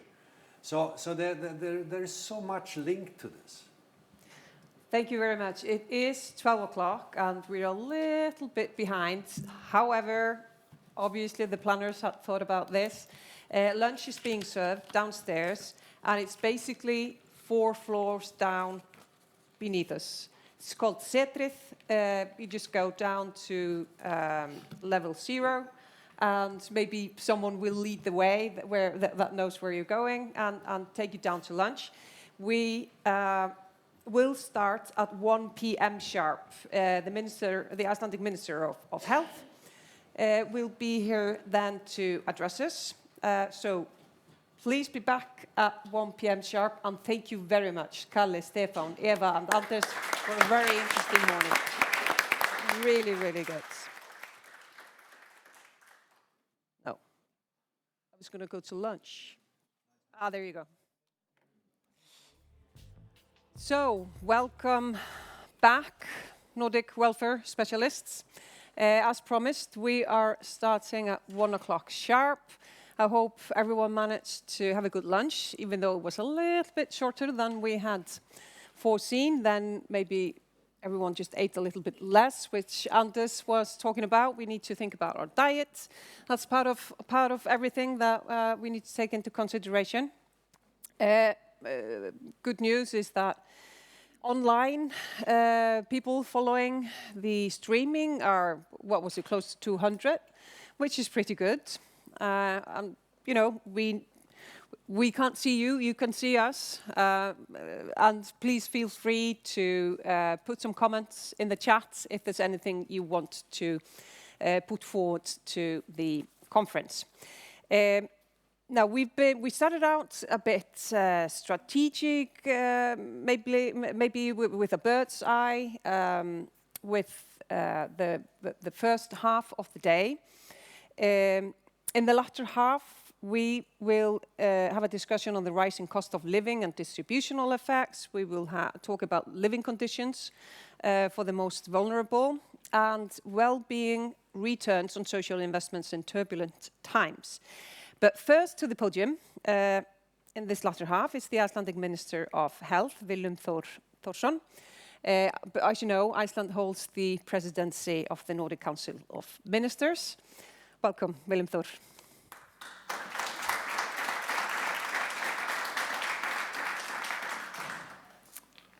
Thank you, Chair.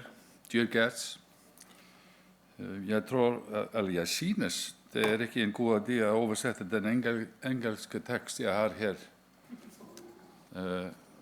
på nordisk. So I will speak in English. It is really a great honor for me to have the opportunity to address you here today on this forum on Nordic welfare. Guðmundur Ingi Guðbrandsson, our Minister of Social Affairs and Labour, was unable to be with us here today, but sends his best wishes. I am sure you have had a productive morning and enjoyed the forum so far. Looking over the program, it is both varied and ambitious. The amount of knowledge gathered here today is very impressive. The forum is an important part of Nordic cooperation and serves as a platform to strengthening the sustainability of Nordic welfare systems through cooperation, research, and mutual exchange of the experience and knowledge acquired. It is an important platform where we discuss the Nordic welfare model, a model that should be sustainable and should ensure an equal access to everyone, for everyone, and let me say inclusive. In the spirit of our Nordic values, we recognize the significance of solidarity in confronting the challenges of our time as we grapple with a rapidly changing world. Marked by shifting demographics, technological advancements, and environmental concerns, it is imperative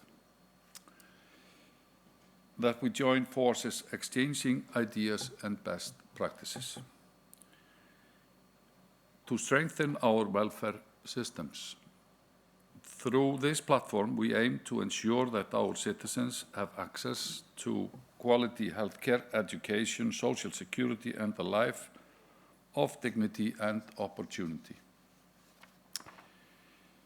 The Nordic welfare model is strong, but it is not immune to the evolving complexities of our world. To ensure the continued success of the Nordic welfare model, we must address these challenges head-on and adapt our approach accordingly in all areas of the well-being economy, being physical, financial, career building, social, and on a community level. And it has to be in harmony with our environment, facing the climate crisis, probably the biggest health issue and threat to our humanity. Dear guests, I would like to take this opportunity and emphasize on one area, specifically. One significant challenge is demographic change. We are experiencing an aging population, which places strains on our welfare system. As the number of retirees increases, there will be fewer workers contributing to funding and therefore threatens the sustainability of our model. We need to explore innovative solutions such as increasing the retirement age, encourage immigration of skilled workers and promote lifelong learning to enhance productivity and employability among older citizens. Here in Iceland, we are trying to adapt, and few of the things mentioned here are indeed addressed in the governing charter. For example, I have recently presented a bill for the Parliament that raises the maximum age of our healthcare workers operating in the public sector from 70 years to 75 years. Also, just recently, we changed our regulation regarding work permit and medical license to healthcare workers from countries outside of the EU to make the process simpler and more productive.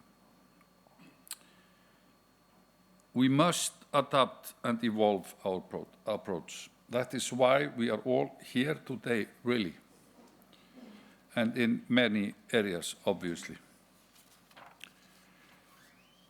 Iceland, and maybe that's the reason I'm addressing this topic specifically, Iceland is the youngest population in the Nordic region.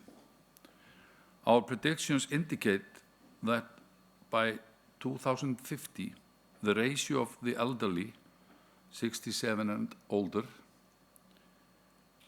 in Iceland will have almost doubled. So this is changing fast. From 13% to 20%. 20% is where most Nordic countries are today, and therefore we can learn from your experience. 2 weeks ago, the Parliament of Iceland unanimously agreed upon a 4-year action plan with 19 specific actions, all aimed at ensuring cooperation between government and municipal institutions with the goal of making sure it will be good to grow old in Iceland. With more services, obviously, and focus on public health and health promotions. This action plan is an important tool to eradicate the so-called grey areas of our services and in streamlining the main processes. Dear guests, and I'm expecting my red card soon, because it's really an honor to stay up here and having this opportunity to address this forum. Sharing ideas and knowledge will always help and strengthen our Nordic model and benefit us all facing all the challenges I mentioned here and many more, and addressed here in this important forum.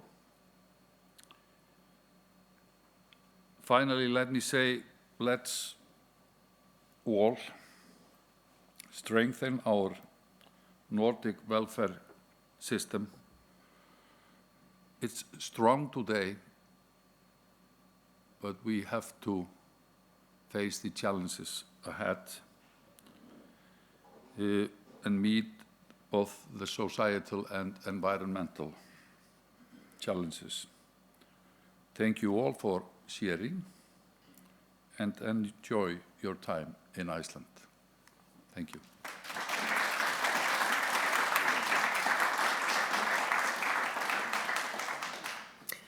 Thank you very much for those kind words, Minister Willum Thor. We are now going to move to the next session on the rising cost of living and distributional effects. We will have another moderator. I want to introduce to you Christopher Lundberg. There he is. Christopher is the Deputy Director at the Ministry of Health and Social Affairs in Sweden, and he will be moderating this session and introducing the participants. Right. Thank you very much. Welcome, Christopher. Good afternoon, everyone. It's a real pleasure to be here with this distinguished crowd. My name is, as I said, introduced Christopher. And I'm here in the capacity that I work a lot with indicators of sorts in international forums. So, for example, I'm the chair of the EU's group on developing social indicators. And in these discussions, some colleagues and I, together with Eva, had a discussion on how to sort of give you an example of what we can do together with good ideas, great people working here, and also the available data and statistics that we do have together. And one of the things that we are now facing is we need to have timely information and indicators on the cost of living crisis. That is now a big, big challenge in all countries in Europe and elsewhere. And hence, everyone is currently working on this issue of how to capture what is happening with the rise of cost of living. And therefore, I'm really proud and happy to be here, and also that two very good people have been able to take the lead on this kind of work, and they are here now to present it for you, and they represent a larger group of people from all the Nordic countries that have been pulling together in order to do this work. So please let me introduce to you Mikael Feldballe from the senior advisor from Oslo, and also Hjørdis Hardardóttir, PhD from Statistics Iceland. Please. Well, let's give an applause. So let me, I think maybe you should be here presenting. So please feel free to present to us your results from this very interesting piece of work. Yes, thank you.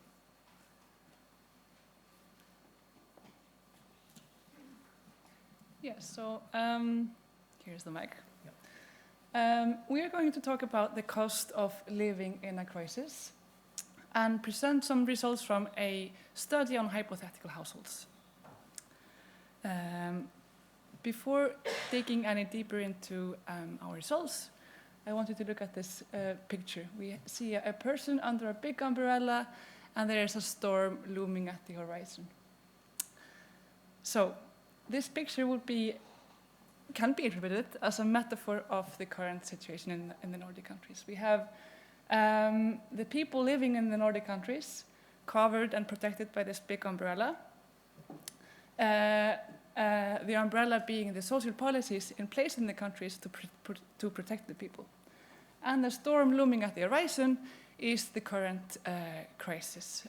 The war in Ukraine with all the increased general level of uncertainty, energy crisis, but also the general high price level that we have been seeing recently.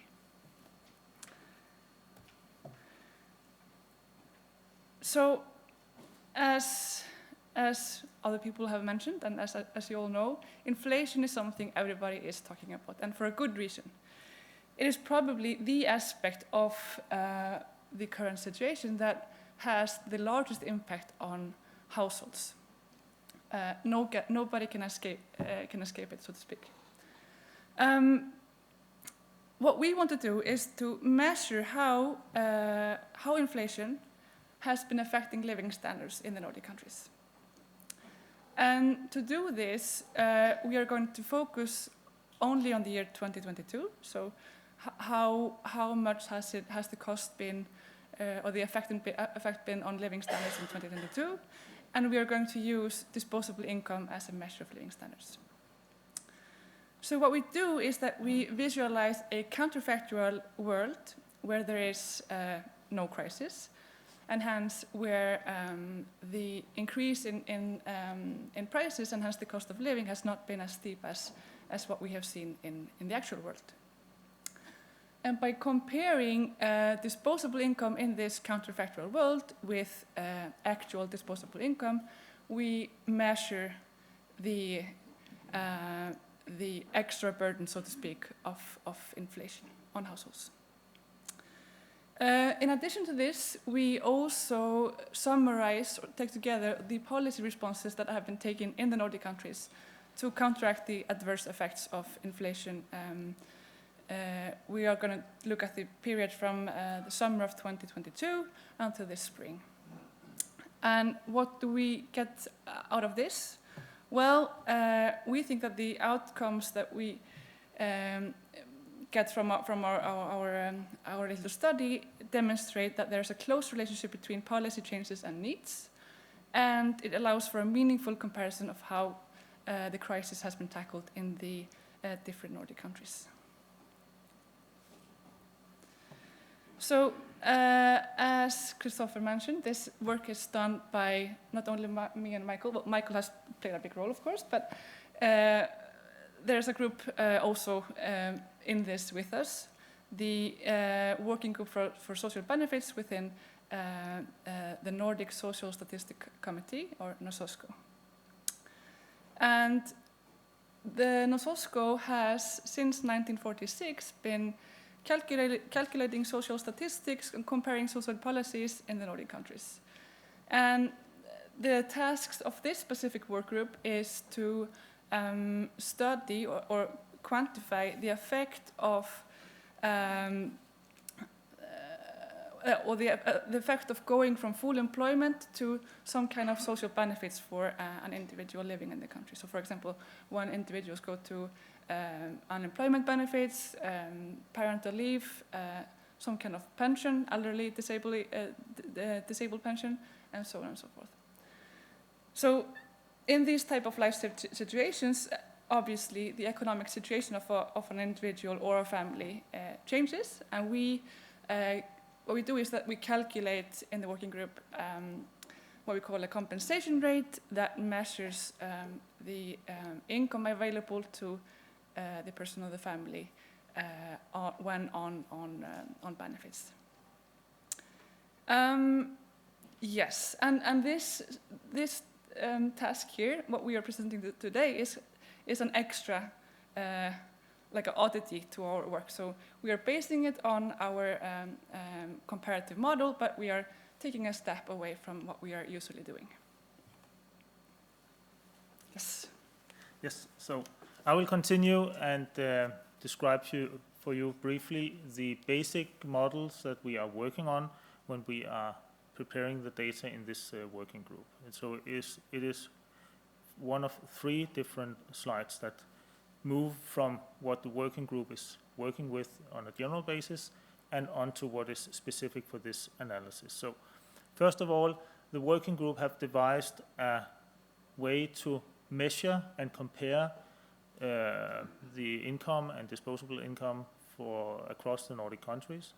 And one of the very important elements is an average wage level measured in percentage across the Nordic countries. Just to give an example, what we will in the working group call AW50, it's a way to represent a person who is working half-time on the normal employment in a given country. So what we also applicate into this analysis is, well, first of all, we work with different types of households, so they will be relevant to the Nordic countries. And then we add elements of social policy, child benefits for people with families. We calculate the tax and the social contributions, unemployment funds, and so on. And also we add for the base data, the rental costs, so we will get a clear picture of the situation for this type of households that we work with when we are calculating these hypothetical households models. We also use international standards to make sure that we can make these comparisons, and we make equations of the different household types. And you will also later see an example of the transformation that is needed in order to make sure that when we measure national currency, we don't do it in a way that Iceland, having a very low currency value, will be on top every time we make some measurements. So we have to make that equal. In this example, we have picked out a number of households illustrated with pictograms. So we have a single with one child, we have a single without children, and then we have a couple with 2 children. The children are aged, so it's similar for kindergarten and the beginning of school. And for all of these groups that we are comparing, we work with what the working group has identified as the most common income level across the Nordic countries. So it's 75% of the average wage. Yeah. And the thing is that amounts to different values within each country. But it's easier to work with a concept instead of 6 different figures. So this is an easier way to present the results.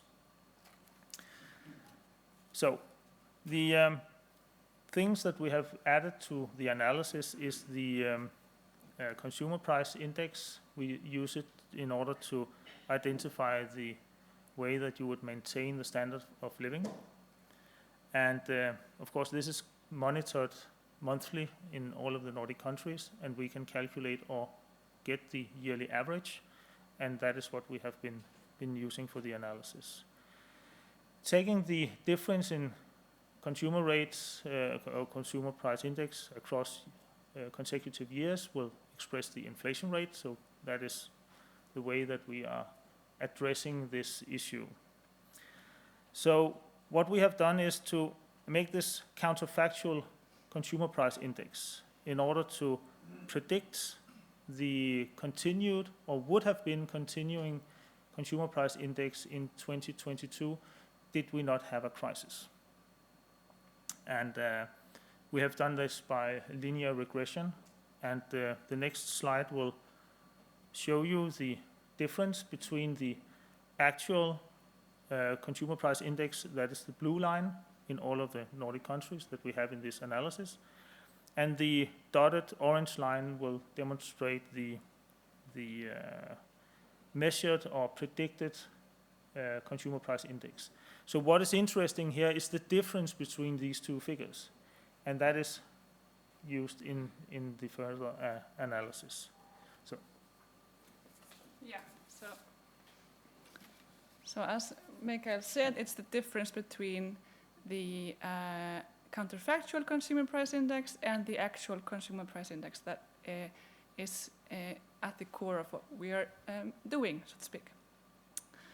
So we define an indicator to measure this extra burden of inflation as the real consumer price index divided by the predicted consumer price index. And if the burden of inflation is, or if there is a burden of inflation, the real or the actual consumer price index will be higher than the predicted consumer price index, and the value of the indicator will be larger than 1. And the higher the indicator is, the bigger is the burden.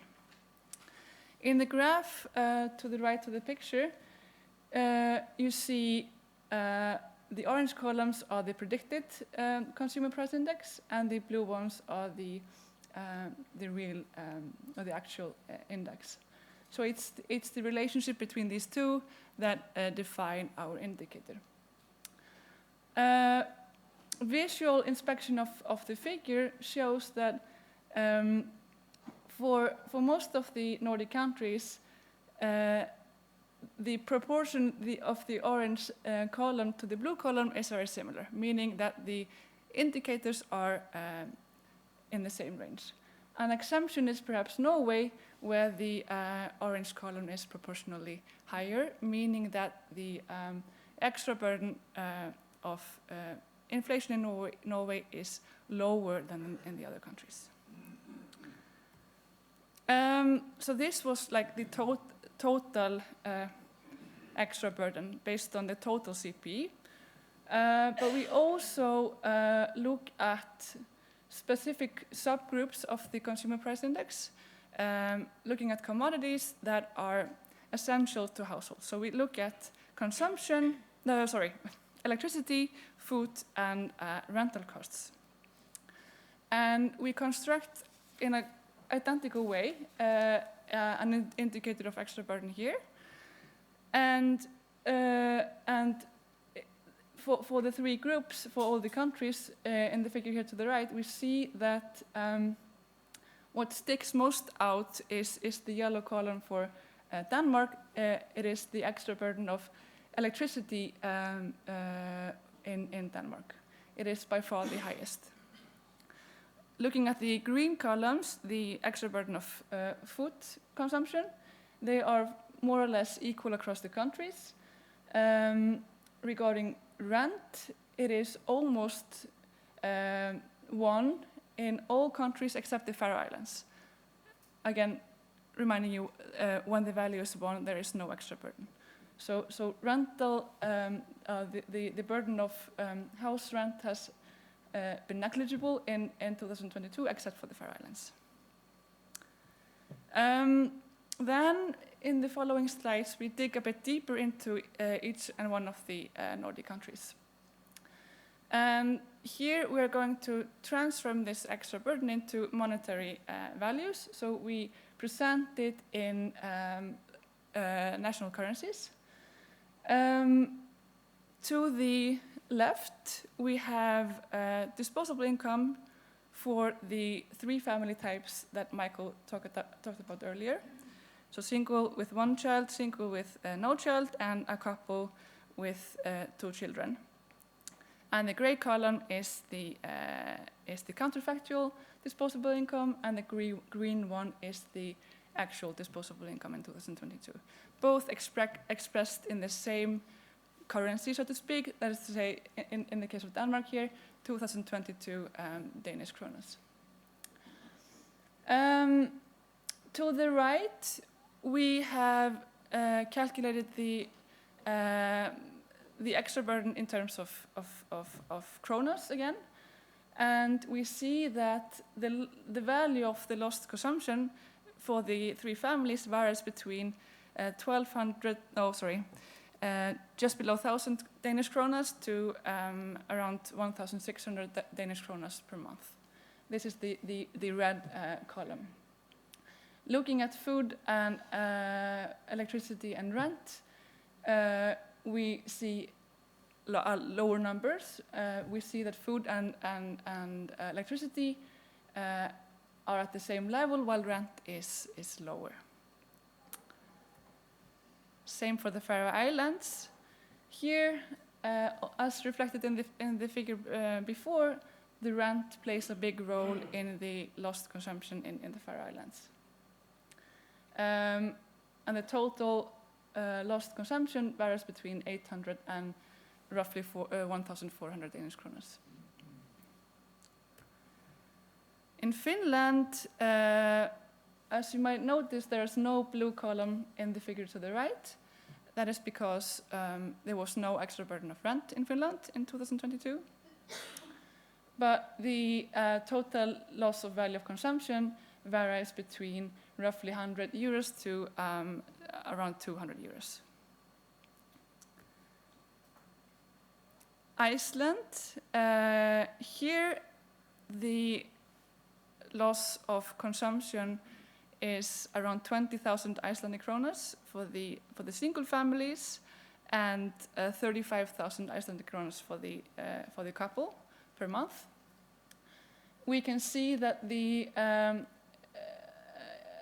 compared to the other countries, the value of the yellow column, that is to say electricity, is lower, which reflects the fact that we were not hit by the energy crisis in the same manner as for example, Sweden and Denmark.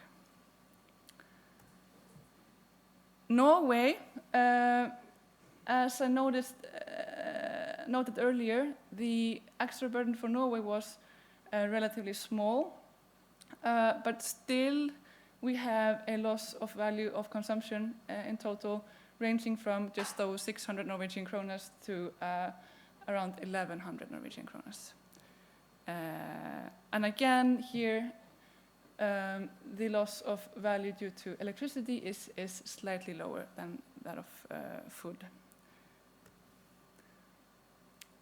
Sweden, here we have a loss of value ranging from around 1,200 Swedish kronas to almost 2,000, around maybe 2,300, yeah. So, and we see again that electricity and food are around the same level, contributing equally to the loss. Yes, so now you have seen 6 pictures with the more detailed information on within each Nordic country. What we have here is a transformed, the exact same figures, but they are transformed into PPS. So we are using the purchasing power parity that is provided by Eurostat to convert the value of the currencies into something that is comparable across the countries. This transformation will demonstrate you to, and you will see it on the figure to the left, that the general effect on this type of household that is single with 1 child would have had the highest burden or cost level in Denmark, whereas the rest of the countries, except from maybe Norway, would be almost similar. Of course, this is calculated into a value that is quite close to the euro, so it kind of level out the differences between the Scandinavian currencies and the euro that is used in Finland. What is interesting is that looking at this level of detail, it's possible to see the differences between each country when it comes to the electricity, heating of private homes, and the food products. And what we see is that in Denmark, it stands out that the costs on electricity has been higher than the cost on food. That is the other way around in all of the other Nordic countries. And again, we can see that for most of the countries, the effect has been similar when it comes to electricity and food. If we look at another example for a household, we take the couple with 2 children, and then we can see that the effects is very similar across all of the countries, except now we have a higher burden of cost, loss of value in Sweden when it comes to the overall compared total consumption rate. And we also notice that in Sweden, the level of loss of value is the same in Sweden as it is in Denmark. So for families with children, it seems that the consequences of the crisis would have been having a higher effect in a country like Sweden compared to the other countries and their household types. Yes. So just to end the presentation, as mentioned, we have also looked at the policy initiatives in the Nordic countries. And in order to do this, we have asked another working group in Oslo called the editorial group to provide us with information about the policy initiative that has been planned and taken into action since the summer of 2022 and until May this year. So in general, we can state that the most common target group for policy initiative has been families with children, households with low income, students, and pensioners and people with disability. And the way that the initiatives has been implemented is,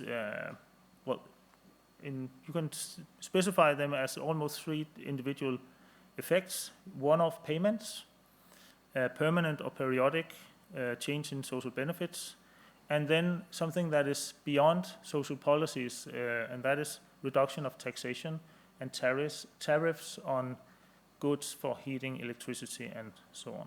So if we take all this information and put it into one measurement for comparison, here you have all the 6 countries that we have that we got information from. And what you notice is that across all the countries, families with children and child allowance has been something of importance. Every country have implemented at least a one-off payment in this period that we are looking at. And some of the countries have implemented a more permanent initiative. Then we have households with low income and benefits. That is also something that many of the countries have been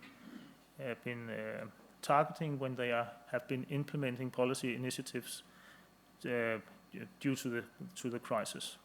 It's the same for old age pensioners. So when you see this one figure of 1, then it represents a one-off payment. The check mark in this overview, that is the permanent or more periodic initiative. And then, just to jump to the lowest row, you will see the differences in the capital letters when it comes to electricity, heat, and reduced taxation on consumer areas. That we have electricity, heat as some of the areas where you would have the most policy initiatives across the countries. So, first of all, we would like to thank you for the opportunity of being here and getting the opportunity to present the analysis. And if you want to know more, then we represent the NOMESCO and NOSOSCO working groups, and we have our own website, the Nordic Health and Welfare Statistics, and you can see it right here. And that's where the information and material provided by both NOMESCO and NOSOSCO is available and frequently updated. So thank you for your attention, and also a very big thank you for the members of the Nordic groups that is part of the NOMESCO and NOSOSCO and their national providers of policy changes.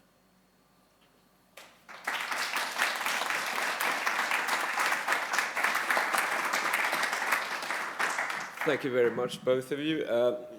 Let's sort of continue this discussion a little bit. I have a question for you, Mikael.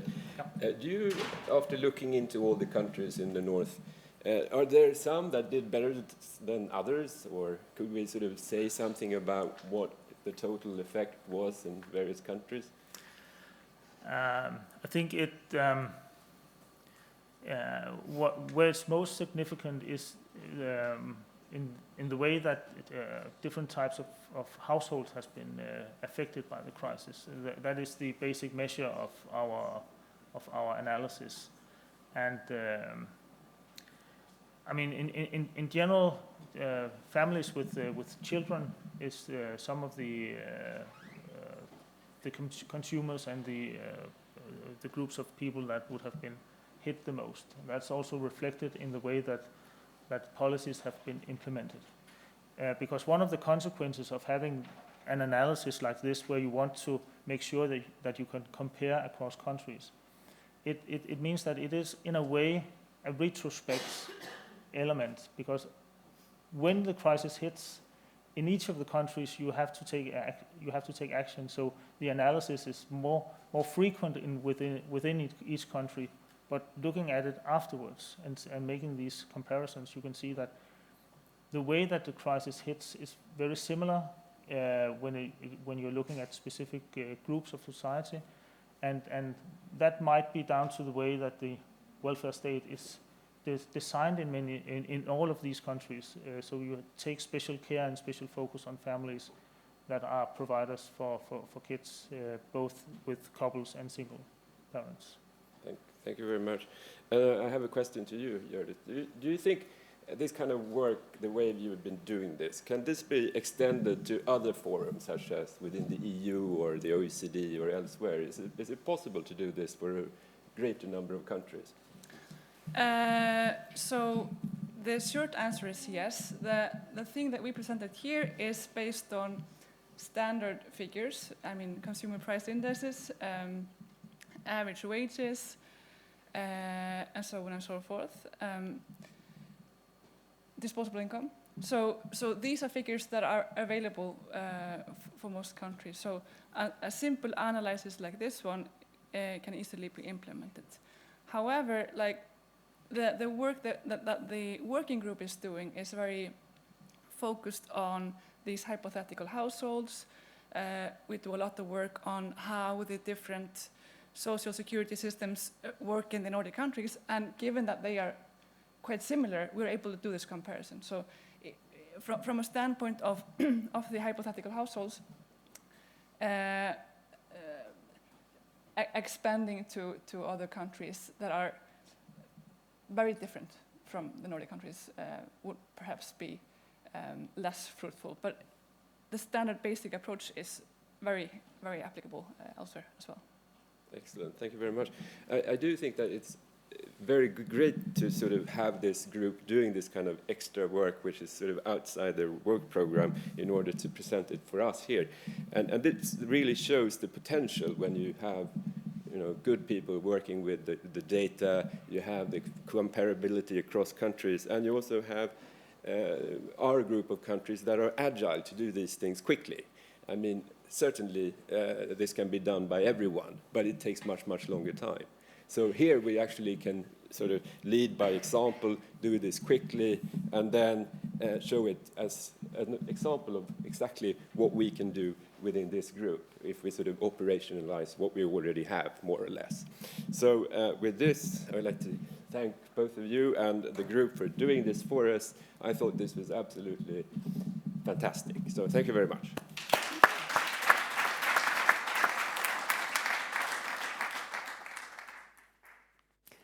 And thank you, Christopher. We're going to move straight to the next session, living conditions for the most vulnerable. We have 3 speakers on this, and we start with Tone Flatten. She's first on stage, the Managing Director of FAFO, the Institute for Labour and Social Research in Norway. And she will be addressing a heavy issue: child poverty and the Nordic welfare states. Tone.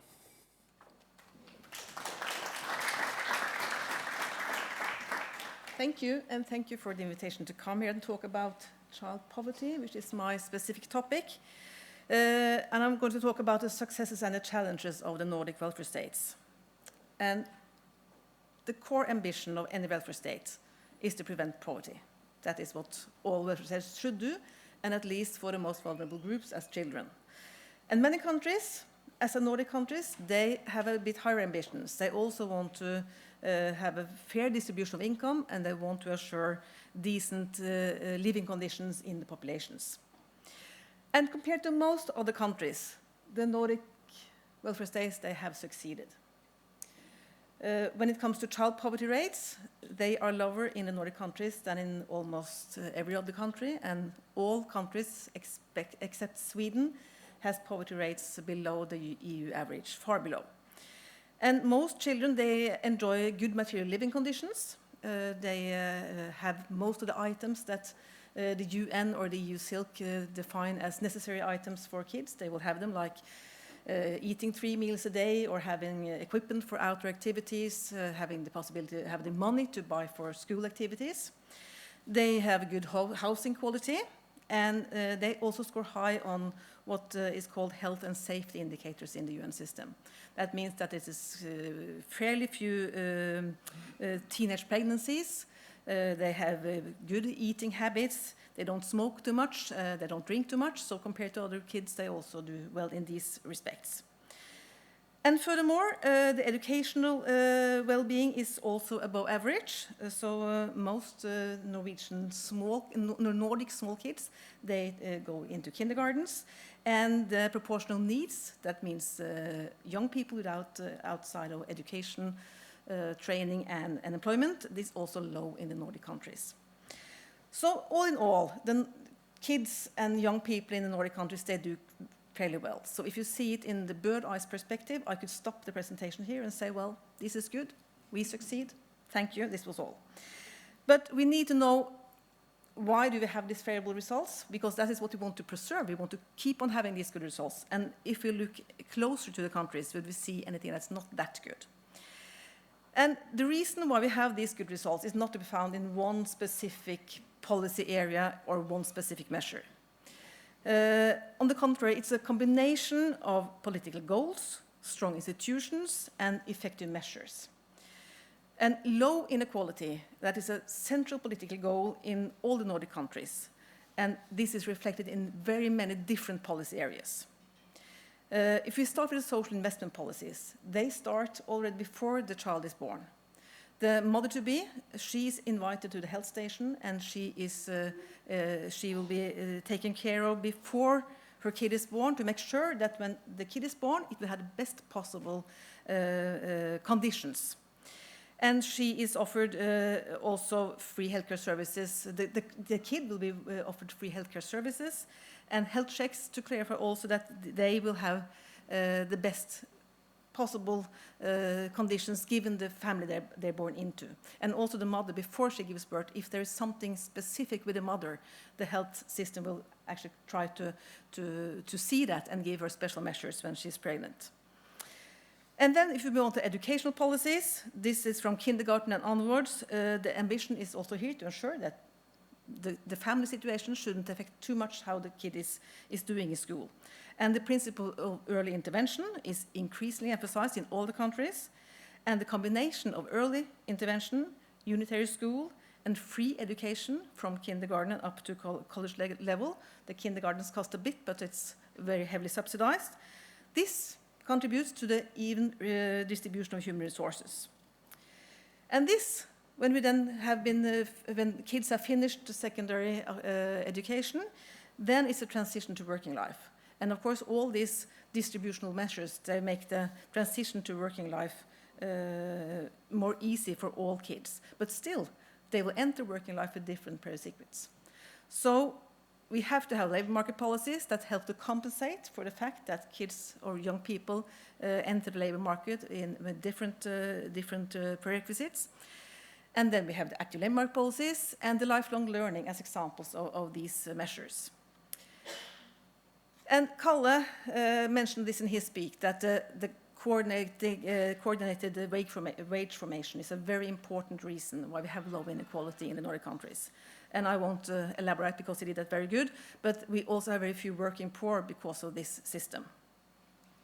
And we have a combination of labor market policies, or work-life policies, and family policies that make it possible for families to have two income earners in every family. The long parental leaves, the permission to be home when your kids are ill, these are examples of policies that make it possible to be two earner families, which again contributes to the generally high level of prosperity in the Nordic households. And that is not enough because we have different wages. Don't hear me? No, just okay. Sure. Yeah, sorry. Yeah, sorry about that. Where was I? Yes, we have different, even though we have all these good measures to make sure that people enter the labor force with as good conditions as possible, there will be different wage levels. Nevertheless, then we have the progressive tax system, and if people are not able to subsidize themselves through gainful employment, we have the transfers. So all these different measures, all aimed at leveling out differences, is the important reason why we have these good results in the Nordic countries. And if we take a very, very quick review of the Nordic model, we need to remember that it's not only the results. When researchers are invited to conferences outside Nordic countries, we very often are asked, oh, how do you get these good results? How do you get low poverty rates, low inequality rates, high gender equality?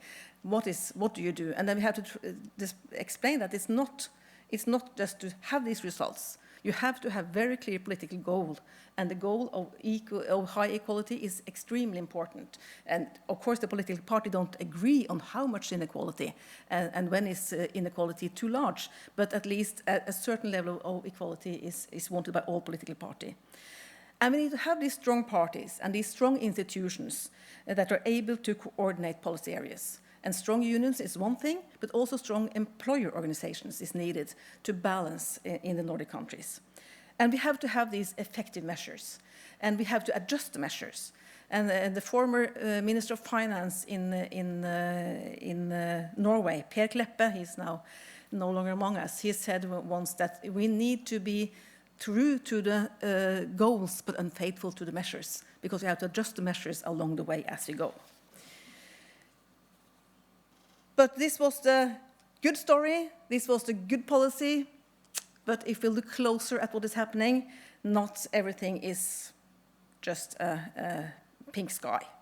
We do have child poverty in the Nordic countries. We can see here that Sweden is on top of the ranking with almost 20% for children, almost the same number as the EU average, while Denmark is on the bottom here with 10%. This is the yearly poverty rate in the Nordic countries. And if you look at Norway, you've seen a relatively sharp increase in child poverty from, in this figure, yearly poverty from 8% in 2013 to 14% in 2020. And also in terms of long-term poverty, the Nordic child poverty rate has increased markedly over the past 20 years. So even though Norway and other countries do better than other countries, children, they enter their life with different obstacles. They have a different point of departure when facing kindergarten, schools, friends, and eventually the labor market. And the social inequality affects the situation of the children here and now, and it affects their future prospects. It's negative for the children, it's negative for the families, and it is negative for us as societies. And let me give you a few examples, and this is from Norwegian data, on some of the disadvantage that children in poor families do face. First of all, they have a high risk of experiencing food shortage, which you should not think was a problem in Nordic welfare state, but it is a fair share of families who actually have problems with having enough food. Almost all Norwegian families can afford buying new clothes for their children, but among those receiving social assistance, 9% say that they cannot afford to buy new clothes for their children.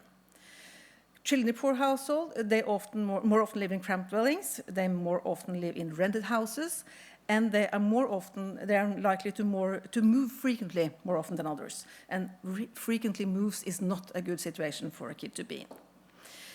But since the material living conditions is overall very good in the Nordic countries, most kids have all these necessities. More concern is directed towards the social conditions of poor children. And we know that poor children, they participate less than other children in leisure time activities, especially in sport activities. According to Statistics Norway, 10% of those receiving social assistance do not afford to pay for children's participation in leisure time activities, and it's compared to 2% of the total population. Almost everyone in the non-poor population can pay for school trips or school events. 9% of the poor people cannot do that. And 1 in 5 poor families cannot afford a week of holiday away from home, compared to 2% in the total population. And children from families with low socioeconomic status more often also then self-report that they do not have friends, they do not have close friends, they don't see their friends that often, and they're not getting bullied. So this is a statistical connection. It's not a causal analysis saying that. It could be other things in these kids' lives that causes their feeling of being socially excluded. And finally, growing up poverty is closely associated with poorer school results and higher risk of dropping out of school. And it's bad for children, bad for society, and it's bad for sustainability of the welfare state. And poverty is also closely related to health problems, and both physically and mentally. According to a study from the Norwegian Institute of Public Health, children of parents with the lowest income are as much as 3 to 4 times as likely to be diagnosed with mental disorders compared to children from the richest parents. So I could keep on giving you these examples. That is, it is problematic also within the Nordic welfare state, and Norway is one of them, that there are marked social inequalities and that these affects children in a very negative way. And the most crucial challenge is, of course, to prevent that children who grow up in poverty become poor themselves when they grow up.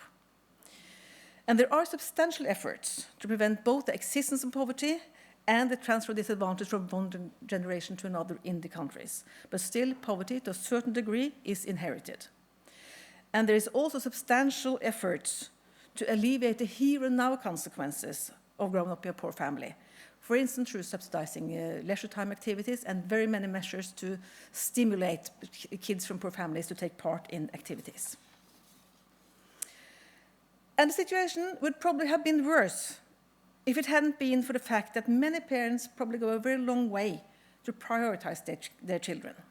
And there are some studies, both qualitative and survey studies, indicating that parents in economically strained families, they prioritize their kids' needs before their own needs. And this means that in a normal situation, also poor families have a certain scope of action to improve the living conditions of their children. But what happens when the economic situation isn't normal anymore? And since Russia invaded Ukraine, Norway and all the other countries in the Western world have experienced high inflation and soaring prices on, for instance, food and electricity, which was very nicely put out here from the former speakers. The Norwegian Labour and Welfare Administration has registered that there are more people applying for social assistance, there are more people applying for emergency aid, and it has led to a marked increase in the number of people visiting food banks. In Norway, that is not only an offer for refugees, as I know it is in some of the other countries, it is for everyone who needs it. And the food banks have reported that it's, for many of them, twice as many people now as it was 2 years ago. And according to Consumption Research Norway, 1 in 12 families in Norway must in 2022 skip meals or ask for help from a food station or from the Welfare and Labour Administration to be able to handle their expenses for food.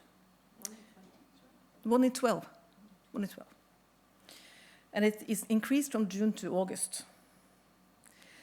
At FAFO, we did a very small study on a few food banks in November last year. And we found that half of those visiting the food banks in the week we studied them, they were living with children. And most of them were living with children below the age of 15 years. We don't know if this was a specific situation. We know if that was something that just happened in November last year. We are doing a new study now, so we can tell you more on that in a few months. But it is still a fact that some parents feel compelled to go to a food station to make sure that they have enough food for themselves and their kids. And is that an expression of a desired division of labor between the welfare state and the NGOs? Or is it not? Because this is a question we should really take into consideration when discussing Norwegian or Nordic welfare policy. Do you want a situation where the very good NGOs take care of people's food shortage, or do we want it to be a public task? And is it an expression of a situation where we have moved from relative poverty to absolute poverty in the Nordic countries? The way we measure poverty, we won't see soaring poverty rates in the next year or in 2 or 3 years. We measure poverty by income. That is what we do in the Nordic countries. And the income level will be about the same, or they will rise a little bit because of the inflation as well. But there won't be a very marked increase in income poverty rates due to this situation.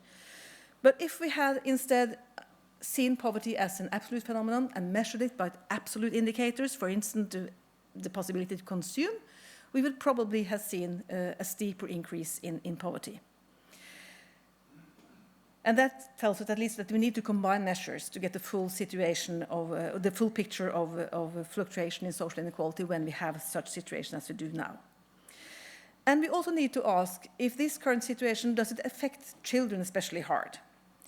In all the, as you can see from this picture, in all the Nordic media, there are reports on kids who cannot go to soccer practice, they cannot eat, they cannot get the medicine. These are media reports we see frequently at the moment, but these are media reports. We don't know, this is not a systematical study, we don't know if this is the fact for all families or for all children, or if this is just what we in Norway call social pornographic views of a situation that is seen. It was a news article before the 17th of May, which is National Day in Norway, that poor families were approaching the NGOs because they couldn't afford to buy ice cream on the National Day for the kids. This was a news article on the 16th of May.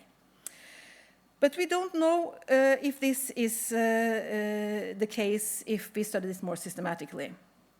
Some years ago, two Swedish researchers, Katarina Mood and Jon Jonsson, they explored to what extent the increase in relative income poverty in Sweden was corresponding with deteriorating living conditions among the children. They constructed child poverty measures based on child-reported economic resources and problems. And their conclusion was that while income poverty in Sweden increased quite rapidly, the material conditions for the poor children seemed to have either improved or stayed unchanged. Different indicators here. So they suggested that this contradictory pattern could be a consequence of changes in the within-household distribution of income, and that parents distributed more of the income to the children when the times were economically difficult. And we do not know if we would see the similar pattern in Norway, or if we would see the similar pattern now, when it's not the relative income poverty line that is rising, the level that is rising, but rather the ability to consume that is deteriorating. But if this should be the case, that parents are able to protect the children, that is good news for the children. They will not be as marked by the situation as they would if the parents could protect them. On the other hand, is this a sustainable practice? What does this practice mean for the living conditions of the parents? What does it mean for the level of the stress in the family? And for how long is such a practice viable?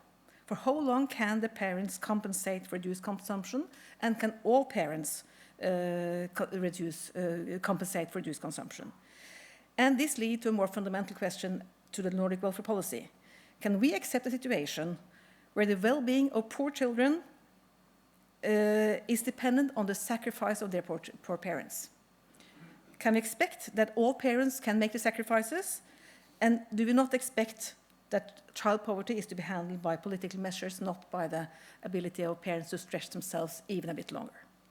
So to wrap up, there are 4 ambitions that need to be in the forefront in the political debate on how to tackle child poverty in Nordic countries. We cannot give up the ambition to eradicate poverty, but this means that we need to balance the concern for work incentives with the concern for poor living conditions. Those who cannot work, or those who don't get a job, must be assured a decent living condition. That means we have to safeguard the welfare generosity in the Nordic countries, and that will be difficult in the years to come. We know that because of all the reasons that we discussed here today. And we also have to safeguard the main elements of the Nordic model that contributes to low inequality in the outset. And then we must have policies in place that helps alleviate the consequences of poverty for children. But we must also be fully aware that these alleviating measures, they do not prevent poverty. They are like Band-Aids, they do not cure the problem, and they are quite easy for politicians to suggest because they're not as costly and difficult as to do something with a whole system that could prevent poverty in the outset. And we need to prevent inheritance of poverty, which means we need to strengthen and further develop the social investment policies, and we need to make sure that it is adjusted to different groups in the population. And fourth, with the recent pandemic in mind, we need to be prepared for crisis and how the crises are likely to affect the most vulnerable groups the most. The social services must have the relevant tools to help families when crises occur, and we need to discuss the division of work between the public sector and the voluntary organizations. And we need to keep in mind that the existence of poverty and social exclusion, regardless of what situation causes it, is not a state of nature. It is a consequence of the success of political aims and measures to create the societies. And the comparatively good situation in the Nordic countries is a proof of just that. Thank you. So I want to ask you to stand here. To continue, I've just a couple of questions, also because we have time. Actually, I have a lot of questions, but you know, I'll try to focus. Can you just explain a little bit, because I bet it comes as a surprise to many, like you say, wherever you go outside of the Nordic region, it'll be, oh, you Nordics, everything's so perfect, and you know, all your children, you know, have nice haircuts and nicely dressed and whatever, and they're so healthy. And but what you've been describing to us is another picture. And Sweden, with almost 20% child poverty and a big rise in Norway, what is it? Why is the situation like that in those kind of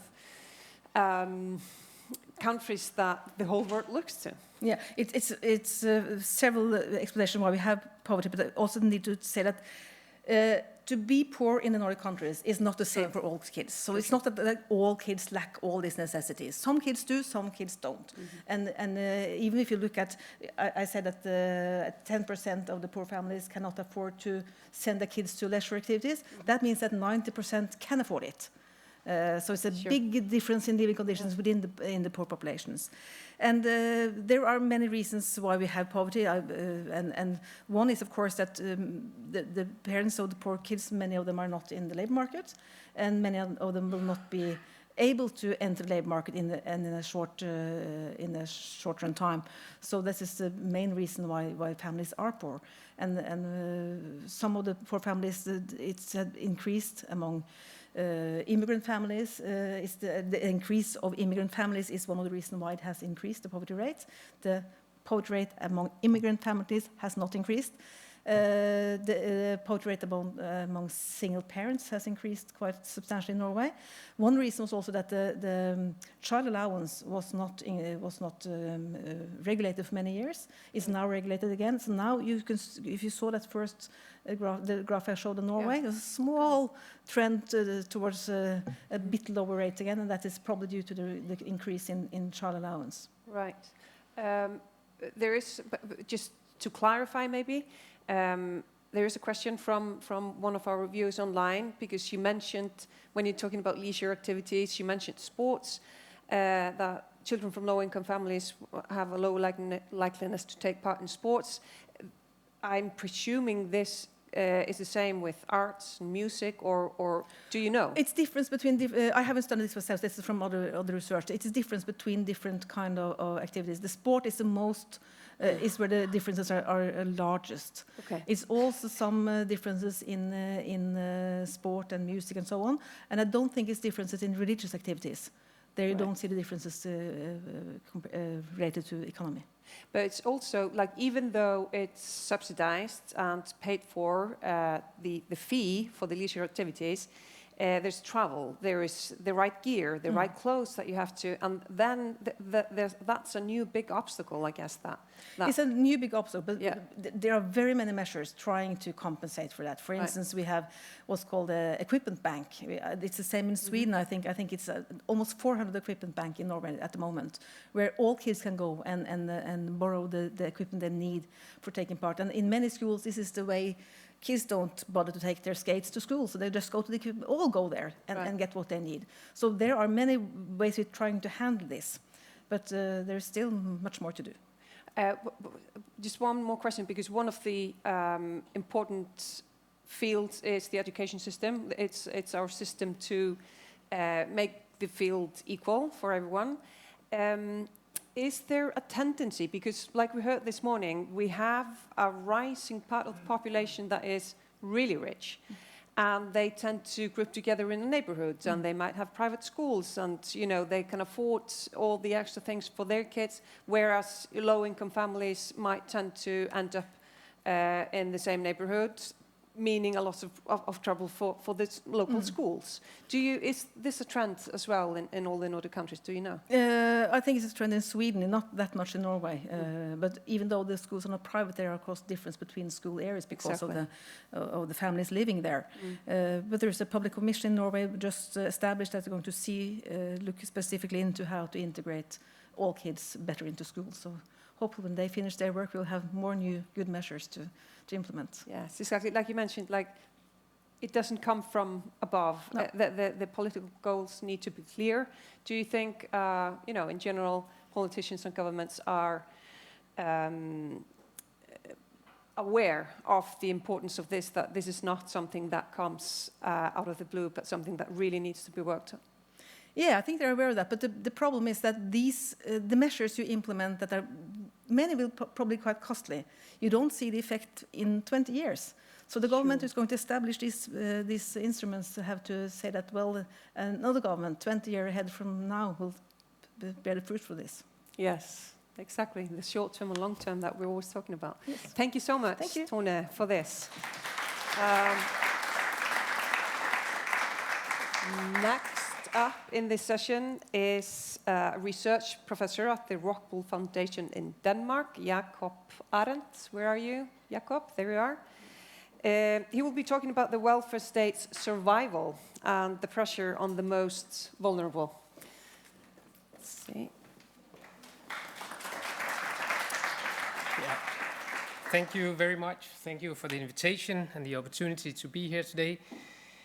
I think I already changed the title and a little bit, not as ambitious as it's said in the program, but what I'm basically going to present for you is a couple of extracts from some of my work and some of my colleagues at the Rockwool Foundation Research Unit. And for those of you who don't know it, probably the majority, this is a private and politically independent research institute where we're doing academic work with the aim to support knowledge about the sustainability of the welfare state. So what are the challenges that I'm going to talk about? First of all, we can take a traditional focus that has at least been up and debated a lot in Danish media and by politicians, whether we can afford the welfare state as we know it. And I put that in quotation marks because it's evolving all the time. So what we knew 10 years ago is different than today. But in broad terms, it's the universal welfare state with a high income security level that we have been talking about today. So it's about fiscal sustainability. And that has, of course, been on the agenda ever since the welfare state appeared, but with different focuses and at different points in time, and an increasing focus, I would say, for different reasons in recent times. One of the reasons is, in my view, that there's a low productivity growth in the public sector as being a very labor-intensive sector compared to the private sector, more technological dependent, and where it's easier to gain productivity gains. This means that the public sector, the welfare that we're all depending on, becomes increasingly more costly because it's so labor-intensive. This is just to measure a few reasons. I will not dive into this particularly, but just to mention a few reasons why we're talking about it a bit more today than we have done in earlier years.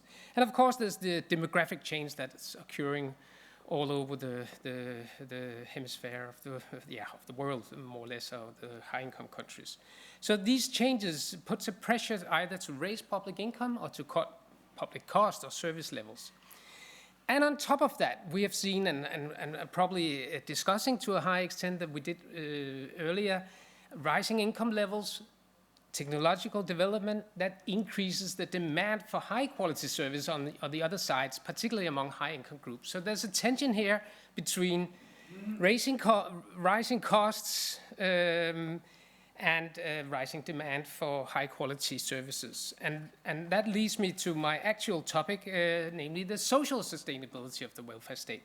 And I'm going to talk about that by presenting to you extracts from work we've been doing on trends that's already shaping the Danish welfare state, using the Danish welfare state as a case, because that's where our studies are about, but you can contemplate a little bit. I'm certain most of these trends are also prevalent in many of the other Nordic countries, but to a different extent.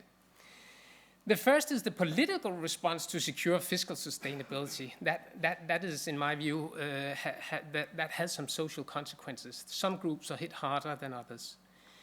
The next is rising inequality, not only income inequality that we have discussed earlier, but also health inequality. The third is that you just mentioned, just on the comment to the previous speaker, rising segregation, neighborhood segregation. And the fourth is how all these trends combined puts a pressure on generating differential access to public services. So there are built-in challenges in today's system in order to balance fiscal against social sustainability. And you could say the outcome of what I'm going to present could be what happens if more and more high-income groups opt out of some of the public welfare services. But let's take one step back and let's see, where am I here? And show you the demographic changes that are expected to occur for the next 20 years, according to Statistics Denmark. So we have the red line there is the number of elderly. You read it on the left-hand side axis in thousands. That will increase from 1.2 million, so those above age 65, to nearly more than 1.5 million. But at the same time, the number of children, the blue line, is also increasing. And jointly, they're expected to increase by nearly 500,000 or nearly 20% of the Danish population. On the other hand, there's the gray line. That's the number of people aged 18 to 65, so in the working age range, which is expected to decrease by 4%. So there we have one of the largest challenges to uphold fiscal sustainability. And what have been the political responses to improve fiscal sustainability in the long run, and also in earlier decades? I would emphasize two responses. Well, the responses in the pension system, labor market pensions, but also the changes in pension age that is increasing with expected longevity. That's the one on one hand, and that's seen in many other of the Nordic countries as well. And then there's reduced marginal income taxes that has been happening for a number of years in Denmark, and reduced welfare benefit levels that we have also seen, for instance, also in Sweden. And there's a fairly general consensus that these reforms have raised the labor supply and also improved the fiscal sustainability in the long run. And I show you that here from a recent report. This is the public balances as a percentage of GDP, and up until 2020 it's realized balance, and after that it's projections. And the red line there is with our current system, where the pension age is increasing with expected longevity increases. And from that arrangement, we expect a very large, relatively large public surplus in terms of GDP throughout the next century. But relatively small changes to the pension system could actually change this. If the gray line is the projected sustainability or balance, if we only increase pension age by 80% of the expected changes in longevity, and there we get a flat zero. And even if we freeze pension ages at the age where it's supposed to be in 2040, around 70, then we get a huge deficit. So it has really dramatically, this pension age reform, improved expected, at least, fiscal sustainability. But who are paying the price, you could ask? And this graph here shows you some of the social consequences of these political pension age reforms. It shows the risk of dying for cohorts who have already reached the current pension age of 65. And it's going downwards for most groups because of expected longevity, increases in longevity. So it's less than 5% today for men. On the left-hand side, we have a man born in 1955 in the upper income quartile. They have less than 5% risk of, or less than 5% died before the age of 65. And similarly for women, it's going down for the three higher income quartiles. but it's almost flat for the lowest income quartile, particularly for males. There's a risk, still a risk, or 25% of the cohort born in 1955 actually died before the age of 65. And what these reforms are doing is to widen these differences quite a lot. So even if you survive to pension age, you have a lot fewer years during pension age because of these reforms. So that's one consequence. Another social consequence of the political reforms have been to change the level of income, because welfare benefits have been increasing at lower rates than the real wage increases. There's a much smaller increase in welfare benefits than real wages. So this figure shows the relative increases in real wages for those in the labor force each year compared to 2001, and the relative increases in welfare benefits, social assistance. So we see that if you're on, of course these are not permanent states, people are moving in and out, but some are living on welfare benefits for longer periods of time, and their income increases have been almost half the size of the real wage increases. And actually we also see the drop there due to the inflation. These are real wages and welfare benefits occurring in 2022, where the drop is much larger for those on welfare benefits. So these political reforms have had large social consequences. But these differences here, of course, also contribute to rising income inequality, potentially at least. This is the relative increase in the Gini coefficient of disposable income, family equivalized in Denmark, and there's been an increase during the last 25 years of more than 30%. So of course, from a very low level to still internationally a low level, a Gini coefficient of around 30 now. If you compare that to the Gini coefficient inequality in pre-tax and transfer income, it has been, and this is for the adult, including the elderly, this has been much more stable, and therefore we see that income transfers and taxes are redistributing a lot less income, and therefore contributing to the rise in income inequality that we have seen in Denmark.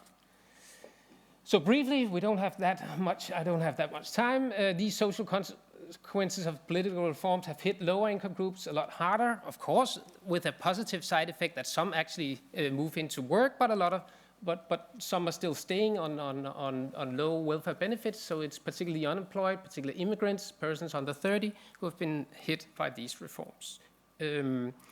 The longer work lives are harder for the unskilled elderly, experience a reduced amount of time in retirement, so we have some very broad groups that we could call vulnerable here, primarily consisting of unemployed and unskilled elderly workers. Now, on top of these increases in inequality, we also have seen an increase in residential segregation. So what I'm going to show you now is segregation within municipalities. So it's not about movements from rural areas to urban areas. That has also occurred throughout all the Nordic countries and still occurring, but it's local segregation in housing areas. So where people actually living in very small areas. We can measure that in different ways. We can measure it how widely spread uneven are people with short education, short income or low income, or people convicted of a crime. And either way you put it here, we've seen relatively large increases in local segregation. So these minority groups, short education, crime, or income, are to an increasing extent living closer to one another, and likewise those with high income or high education are living within the same municipalities closer to each other. And that, I think, puts a pressure on the, at least raises the risk that will create tension in the services that we demand from the public. So we have already, of course, we have different access to public service. There's, of course, means and needs testing. There's also merit-based testing in education systems. but there are also regulations via co-payments and waiting times, and some of the high-income groups particularly can bypass these regulations by co-payments or sorting into neighborhoods with better schooling and achieving better merits in order to gain access to education. And I'm going to show you some trends on that regard now. So first of all, in the healthcare sector, private health insurance has increased tremendously, still constitute, when you look at the costs, it's still a relatively small amount of the total healthcare cost, but the number of people, that's the light blue line, has increased from around 200,000 to more than 2 million, so still around 4 million without, this is employer-provided health insurances. And that gives access to care, whether it's co-payment, chiropractic care, physiotherapy, prescription medicine, but also for some minor private hospitalizations. And the compensations are now more than, that's the dark blue line, more than 2 billion from these private health insurance companies. So that's one case where there's a group that is, to an increasing extent, excluded from the same, at least the same type of quality of care, or waiting longer for care. But more worrisome, I think, again, related to the previous talk, is the differences we see in the schooling system. Not only are high-income or high-educated parents sourcing into better neighborhoods, so we know that peers matter, and but there's sorting going on in other directions as well. This figure is a little bit hard to read, perhaps, but this shows the distribution of students with high and low educated parents in two types of schools. Those schools with what we call the worst teachers, it's measured by the GPA at the high school, so a very rough measure, but still, and then the 25% of the schools with the best teachers. So it shows that the teachers are also sorting into the schools with the better students. At the schools with the worst teachers, there's a lot higher share with parents with low education. So, and finally, another area that has seen a dramatic increase in Denmark is the sorting into private schools, where there's a co-payment and students can reject, or schools can reject students. So 1 out of 5 is now attending a private school in Denmark. And of course, that does something to the public service offer in the public schools, that they are having the, so to speak, most problematic children, not all of them, of course, but at least to some extent, and there's some peer group effects that's likely to have a major impact here. When we move into the higher education system, we have also seen that social educational mobility, so that is the dependence on your parental background, according to or the level of education you receive, how that depends on your parents' education has increased during the last 3 decades. And if we measure the amount of public expenditures on higher education, including students' grants, those who has a father in the highest income percentile receive almost 50% more public services or student grants than because they attend higher education to a larger extent than those with from the lower income percentile. So even though we have free education and free schooling, there's a very, very not a particularly high degree of social mobility and a very large social gradient in the expenditures on education for children. So that concludes my talk. We've seen fiscal sustainability will always be a challenge in a welfare state like the Nordics, but we've seen, in my view, increasing challenges with the social sustainability, and I've shown you that there are already differences in access to high-quality key services like healthcare and education. Thank you.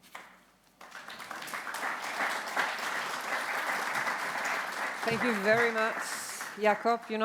I'm going to keep you just for a couple of minutes. This was really, really enlightening and interesting when we get those case studies from different countries. 20% in private schools. Are we talking from age 5, 6 To age 16. To age 16. Yeah. 1 out of 5. That's an. But but are they mostly publicly funded?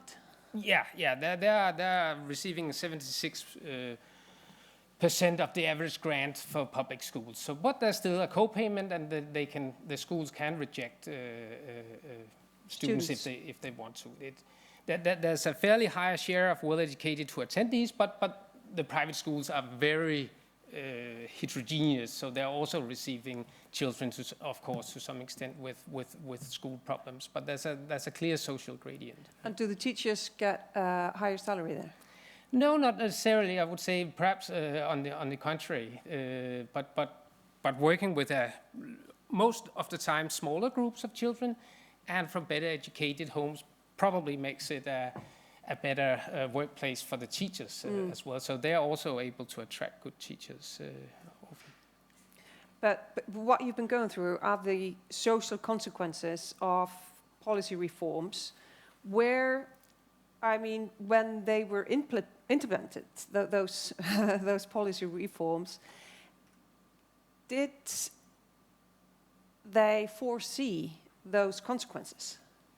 Or is it like, okay, this is just the price we have to pay? So the conclusion is we cannot really afford the welfare system as we know it, and this is just what we have to do and something that we have to sacrifice. I don't know the discussions in detail, but of course, particularly with the reductions in welfare benefits, that was a huge discussion and has been ever since the reduced welfare benefits for immigrants were introduced more than 20 years ago. But the indexation that has been taking place has been not that debated that much, to my knowledge, at least. But primarily, the discussion has centered around the reduction for immigrants, whether you're pro or against. But certainly many acknowledge that would have consequences, and it has been documented also that these immigrant families that has consequences for the children growing up in such families. They get poorer schooling results. More of the immigrant males are convicted of crimes when they're growing up on low incomes. Is it like, could I say that the conclusion is that, I mean, going back to your original question, can we afford the welfare state as we knew it or know it? When more groups are opting out of the public system, what kind of consequence that has, etc. Can we say that the conclusion of your organization is that no, we can't? No, I mean these have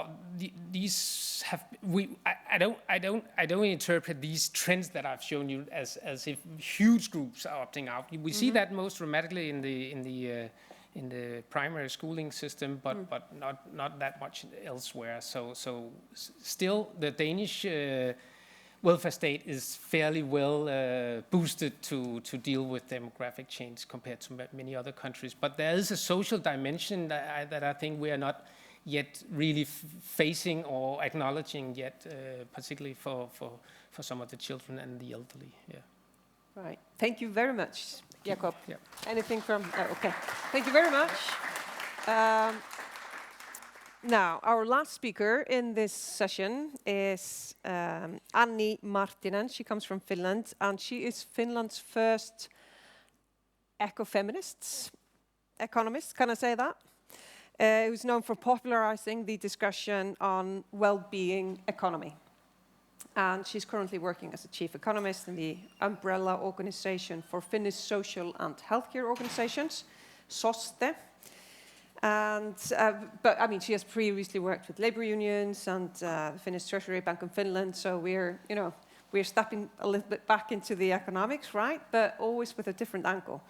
Annie will be giving a talk with the title Effects of Economic Turbulence on Citizens and Well-being Economy in Finland. So another case study, you might say, Annie.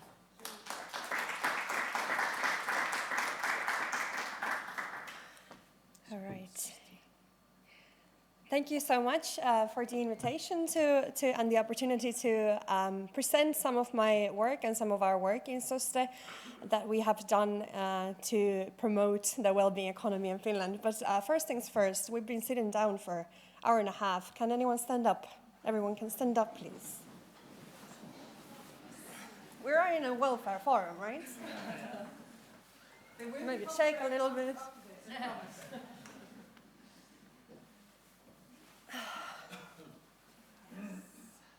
Okay. You want people to be aware? Yes, I do. I think that's the most important thing. Okay, we are more focused, energized, and more able to listen and contribute to each other's.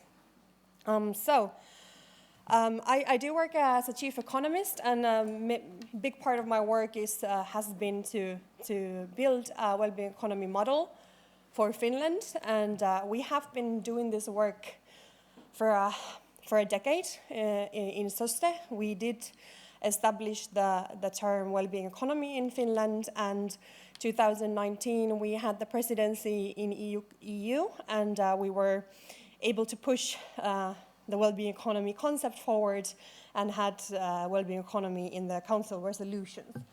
So after 2019 also we have seen a tremendous progress in the EU in terms of well-being economy and beyond GDP.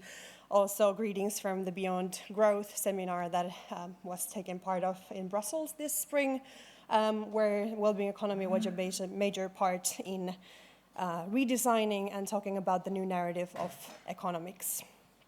So I don't think I can count myself as one of the conventional economists, since it's a well-being economy is a lot about the new ideas. I did have one story coming to mind in Anders' presentation when I was a 19 years old economics student starting my economic studies in 2011 and had my first macroeconomics course, and I took the final exam. And there I had to write down the very basic models on aggregate supply and demand and the pricing mechanisms. And as a young student, I thought to myself that this is not how we can think about our future and our world. And the system mechanics that I saw in your book, In Earth for All, was a very similar drawing I drew in my exam. In my macroeconomics, and I wrote down in the exam saying that this is not how we should look at the world, except in a systemic way of thinking, and I got 0 points. But now I'm able to do this work here. So why well-being economy? The well-being has not correlated with GDP growth since the 1980s, and we see that globally. We see that in the United States. We see that in Finland. We see that if we take minus the economic or the natural resources out of GDP, we get GPI, so the genuine progress indicator. It subtracts the cost of environmental and social problems from the gross domestic product. We see that the lines have not correlated for a very long time. And GPI was built in the 1990s, and it also includes voluntary work, which is very important, and household work, which the gross domestic product does not. I don't think I have to pinpoint enough how the current economic model does not answer the ecological and climate crisis that we are facing. So as we've mentioned before, and Anders mentioned in the first speech as well, that we do not recognize in the conventional model the restrictions that the Earth puts in our model and in our production model. So that's why we need the new model. So I'm also going to talk about the vulnerable people in Finland that we see now in the higher inflation season. So also related to the well-being idea is the fact that inflation is commonly accepted as a result, as a natural result of the economic system that we live in and we have built. It has been a decision. And even though it affects all of our people differently, we do see the effects in Finland as well after the coronavirus and now the higher inflation. We have 890,000 people living in the poverty risk in Finland in 2021. Also, the inflation has pushed 62,000 people below poverty line in Finland compared to the beginning of 2021. And we also see the rise in homelessness. And also similar to Norway, we see the rise in the queues of the food queues. So now we had in 2020 50,000 people queuing for food, and now it was 2021, it was 70,000 people. So inflation and the Ukraine crisis and all the crises that we've had has pushed people beyond what is human. Also, the purchasing power of the blue-collar workers has weakened the most in more than 60 years, and poverty threatens every third blue-collar worker. In the charts, in the red, there's one-person economy. In the dark blue, there is childless pairs, couples. The lighter blue is families with children, and the yellow one is other economies of people who are in poverty risk. If we compare Finland and the health situation and health and social situation and the developments in the EU, the feedback that we get from the EU, even though we are Nordics and people tend to look at our healthcare system that we are one of the forerunners, we're doing well, we do see that in Finland we have one of the highest socioeconomic differences when it comes to getting healthcare and being able to actually have the care that they need. Only 50% of the people in the lowest income group have reported good health compared to the 80% of the highest. And this difference is the greater than in other Nordic countries and in the EU average.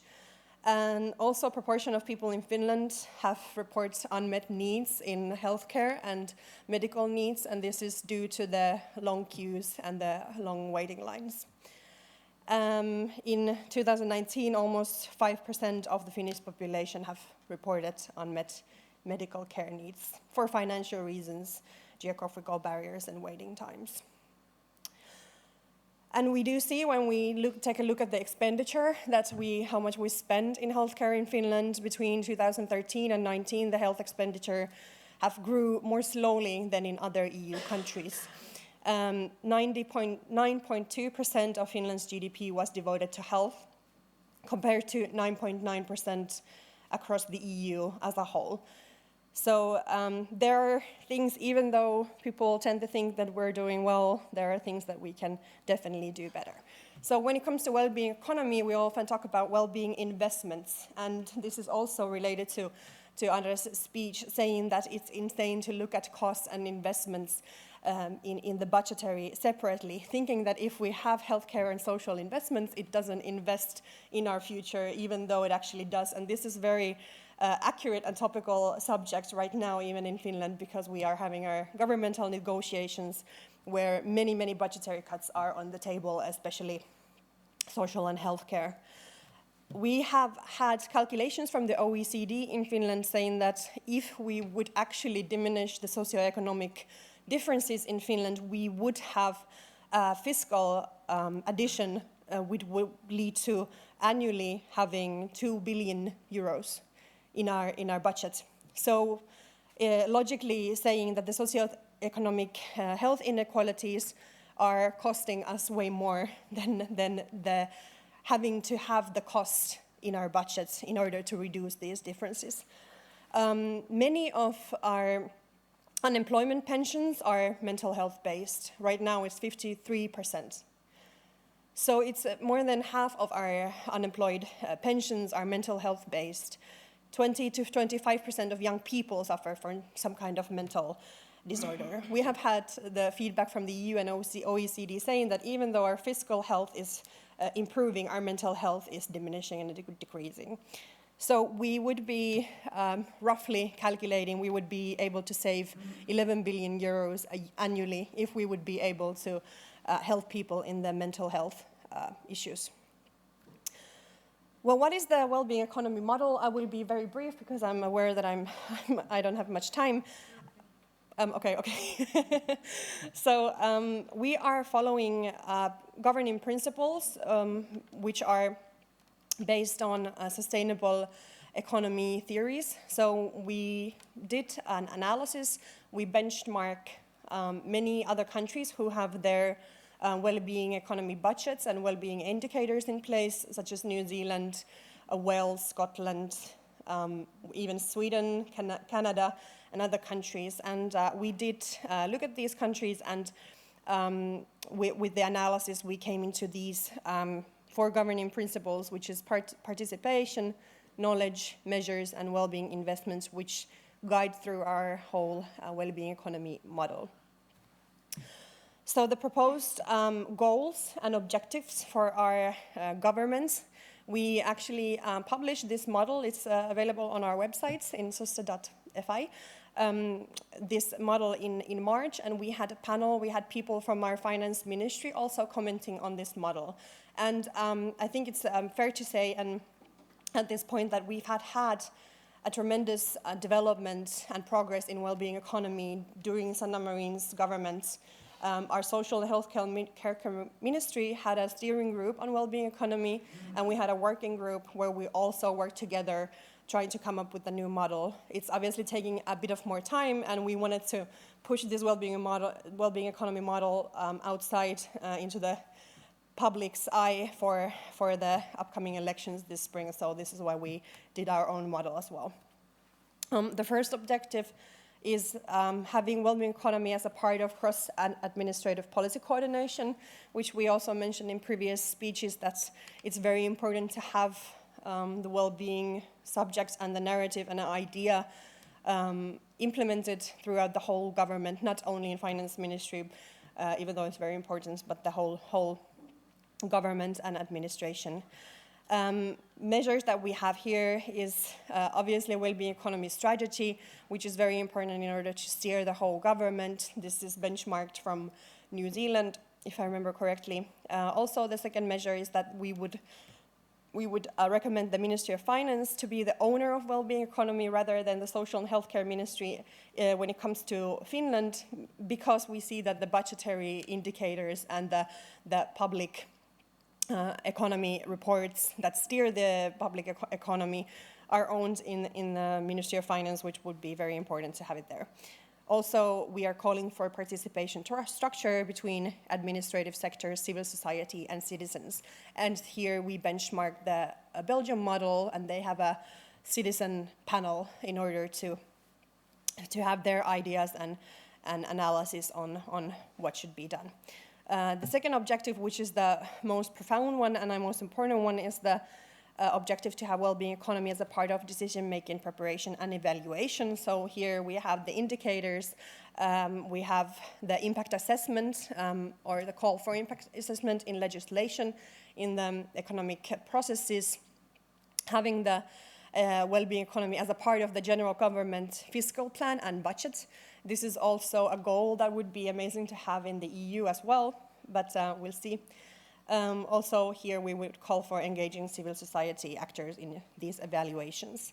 And lastly, the third objective is about Finland's new healthcare and municipalities, which we also call for cooperation.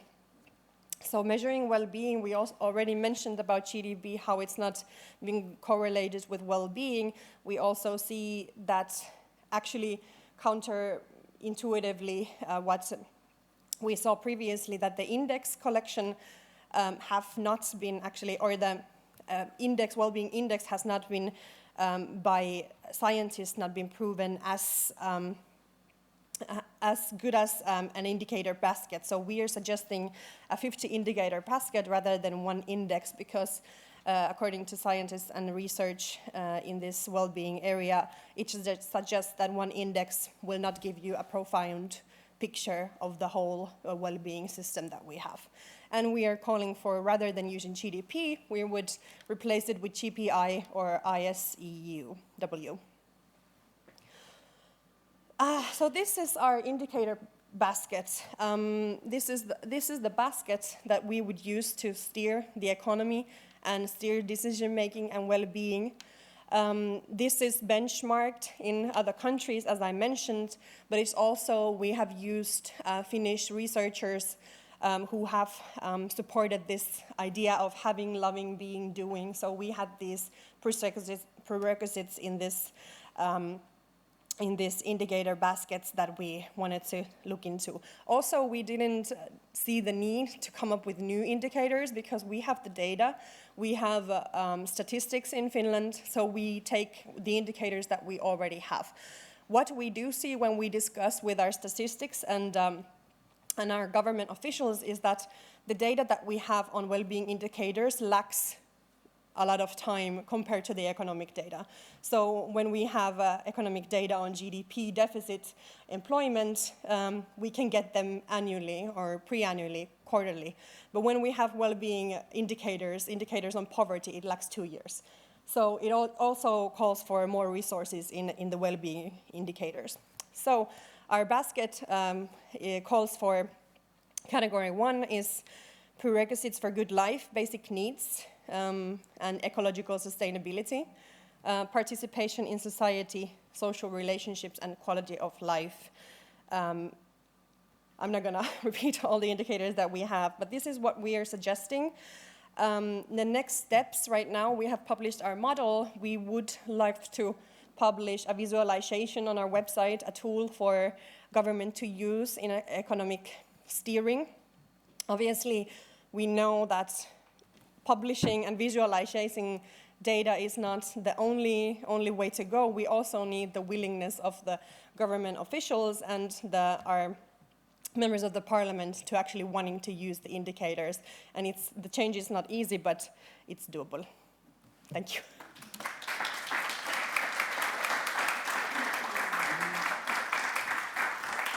Don't leave. Okay. Just a couple of questions for you as well. Because you say that this has been introduced and you've got a conversation going with the Ministry of Finance. What kind of response and reception how was it received? Like, was it, yes, this is very interesting, thank you, like they do, and then they start thinking about something else? Or was it actually a serious kind of, yes, it's actually true, we need to take some steps towards this? It's very interesting what we see. It depends on a person, very much so. And as I see that it can also be divided, I think, into school of thoughts of how you see the world, how you see what's important. And if you see and if you trust in your own work that the GDP is a good measure, it's very difficult to try to argue against, even though if you show data to people, but somehow it doesn't get into people's head necessarily. But we do see that there are new leaders and new government officials who do see that this progress is necessary. But whether it's well-being economy, whether it's sustainable economy, because these are many different terms to use, they do see, in general, I would say that the feedback is positive, but there are many obstacles, such as the resources in data, statistics, and indicator building, and even human resources. Right, exactly. I want to ask you about that as well, because like you said, you have some info, you have some data that's lagging 2 years. Have you calculated, like, is it expensive to implement and complicated? We have not calculated how expensive it would be, but it would be expensive.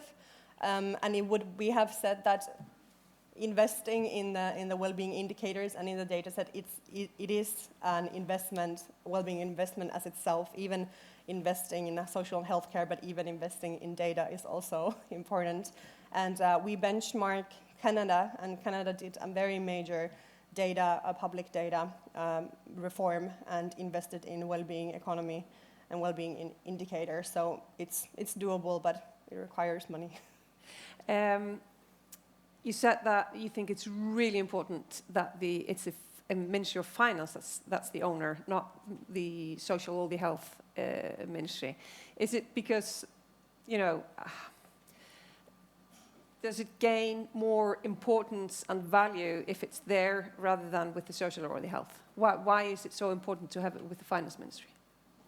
I think because I see that the budgetary or even if we see the budgetary processes, the finance ministry is the one that holds the tools and holds most of the science behind it and offers the data and the knowledge to government or members of the parliament. So if we're not able to actually sell this idea inside and in the culture of Ministry of Finance, I don't see it happening in the budgetary processes, and it has to come from within. Pushing outside and me saying that you have to do it, it necessarily doesn't have the effect that we would want. So we would want them to come up on their own. Yeah, of course, we want everyone to listen to you, but, you know, just last point, because I thought, like, I'm seeing some shocking numbers from different countries. 20 to 25% of young Finns suffer from some mental health disorder, which means that then, you know, the age 18 to 64, which is the workforce, which is diminishing, if they don't make it into the labor market, you are in deep trouble. Like, what is happening? I know this is a trend everywhere, I think, or very widely, the increased mental health problems that young people have, but in this measure, I find it shocking. It is shocking, and even what's more shocking is that the discussions that we're having right now under the governmental negotiations, thinking about the social and healthcare cuts or cuts to education or any other well-being area, because we will see the results in 10 to 20 years, and it will have horrendous results on our employment force, people capabilities to be able to work. We already see it now, so I think it's counterintuitive to think that with cuts to well-being, we would see a financially somehow prosperous future, which is complete, you know.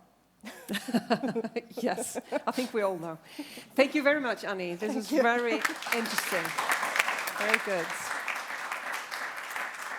So, Can I ask a question? yes, you can. I think so. Yes, of course. Come on.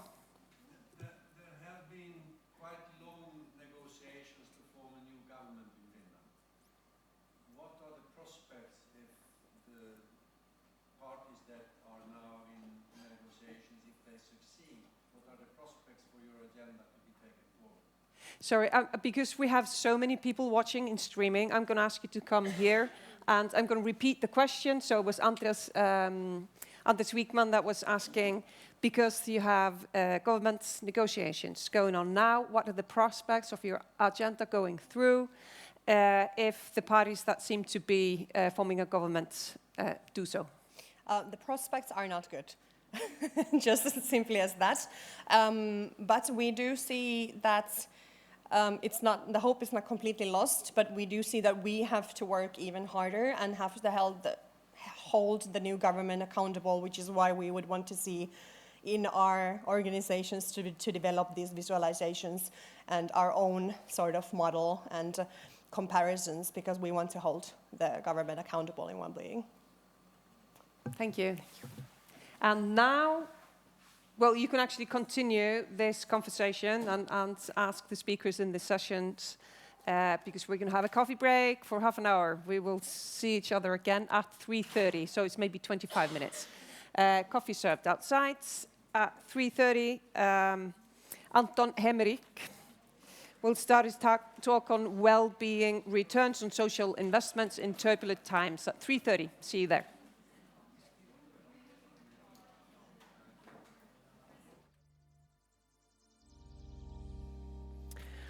Welcome back, and thank you for being exactly on time. We are now entering the last hour of the forum. But we still have some really interesting inputs coming up. Anton Hemmerich will start. Anton is a professor of political science and sociology at the European University Institute in Florence. Poor him, what an awful place to live. So he's actually an outsider in that sense. He doesn't even live in the Nordic countries. Very interesting. I mean, Anton has obviously a long CV, like almost every person that has been here. We've had extremely experienced speakers during the day. He directed the Scientific Council for Government Policy, the principal think tank in the Netherlands, while holding a professorship in comparative European social policy at various Dutch universities.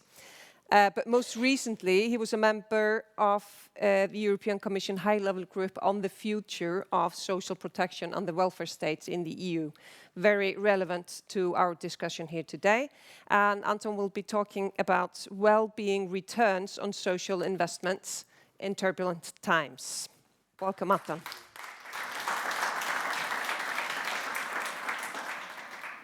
Thank you so much of inviting me. It's the first time I've been to Iceland. I do hope to walk into the city later. Oh, I have to go this way. Yeah, this is a very pretentious title. It's my research that I'm doing right now. It's on social investment. But as I go through the slides later, you will discover that many of the things have already been discussed. So what I'm trying to do in the next 20 minutes or so is to kind of summarize what we learned today and try to put things a little bit in a new perspective, because I mean that's what everybody has been saying today, and I think that's needed. I mean, I was trained as a conventional economist, but then, I did a political science PhD and I was supervised by sociologists, so I'm definitely not conventional, but I don't think there is such a thing as a conventional social scientist. Social scientists, they only deal in sometimes true theories. And this is, I'm going to propose to you another sometimes true theory, which will run out of energy, in a decade or so. Remember her? I mean, her speechwriter was probably a conventional political economist when she said, if Europe accounts for just about 7% of the world population, produces 25% of the world's GDP, which is a lot, it has 50% of the world's social spending. And the kind of rhetorical implication that Merkel conjectured, and this is about 10 years ago, I mean, times fly, right? I mean, only 10 years ago. The implication was the reason why Europe is not competitive as other countries, but if you look at the data, that doesn't hold, is because we spend too much on the welfare state. And actually, when you look at the data, and I'll do that in a minute, you actually see that she is wrong. And I think she would today admit she is wrong. But there is, in the sometimes true business of the social sciences, there is a bit of a thinking that kind of slept in throughout the 1980s, 1990s, that yes, there must be a trade-off between equity and efficiency. Yes, if you give trade unions too much power in decision-making, they start to pamper the insiders at the expense of the outsiders. To the extent that Scandinavia, Nordic countries can uphold a big welfare state, I mean, that is running into limits because you get a tax revolt. And this is all sort of common wisdom in the 1990s. And even then it wasn't true, but this was the dominant feeling, the dominant sense in sociology, political science, and economics, I would say. Now, going back to Merkel, so what about competitiveness and the welfare state? Well, there's a positive correlation. Correlation is not causation, but there is something going on there. And then, to the extent that welfare states are generous and they buffer people in difficult times, then, you have lower relative poverty. So does that implicate that poverty alleviation improves competitiveness? I don't know, but perhaps. I mean, at least the first intuition is that may be true, but we have to look at, the mechanisms behind this reality. And one of the things behind this reality, and I think this is the most important one, is that those countries which do score good on competitiveness and relatively good, and we had some bad news just before the break, relatively good in terms of poverty alleviation, they also employ a lot of people. I think this is key. And it's very interesting to see. I mean, the green line is the most impressive. That's Germany. So Germany, in the early 2000s, was way behind the Scandinavian, the Nordic countries. The Netherlands is very high, but you know, if you look at the next picture, this is full-time equivalent. So all of a sudden, the Netherlands drops to levels of Germany. But Germany was the biggest success story, and it did so at a time, and now we go back to causality, of the Hartz reforms on the one hand. These were quite punitive, let's say, but also massive expansion in a male breadwinner welfare state of leave policies and childcare support that allowed more and more women into the labor market. And what I always find, and go back to this picture, what I find most interesting is the dotted line. The dotted line is the US.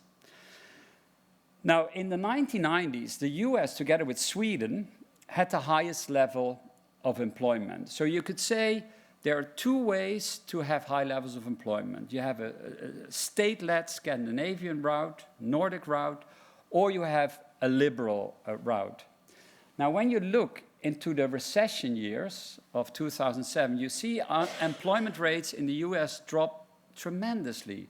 But that is strange, because the fiscal policy response of the US was much stronger than in Europe. Europe was all about austerity. And so Obama pampered industries and, you know, saved banks, all for pretty good reasons. But the employment effect were quite limited.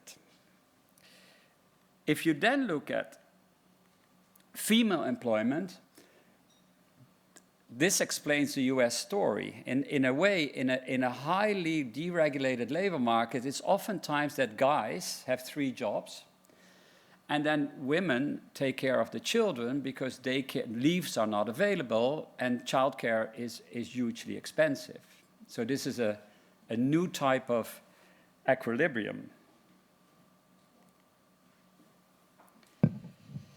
And the other thing, and here the Nordic countries really stand out. I don't think you can see it so much, but if you define, I mean, we have a discussion about, you know, we have to raise the retirement age.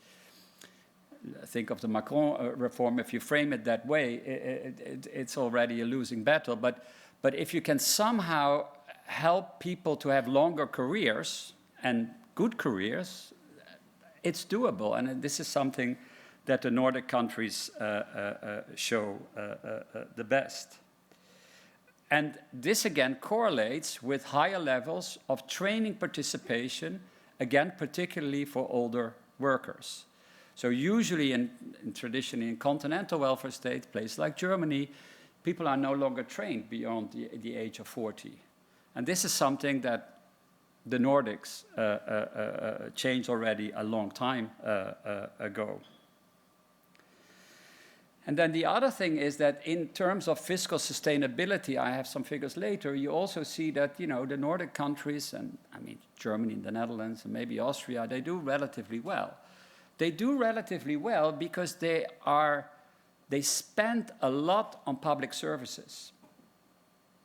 And they also spend on buffers and unemployment benefits, but not as much as Southern Europe, which are very pension-biased welfare states where there is very little in terms of social assistance. There are also less women working. And so these are more pension-biased, and they're also more indebted. So there's a particular kind of fiscal vulnerability that goes with this kind of, you know, Southern European model. But I mean, I will show you well, not some, little bit of good news later on.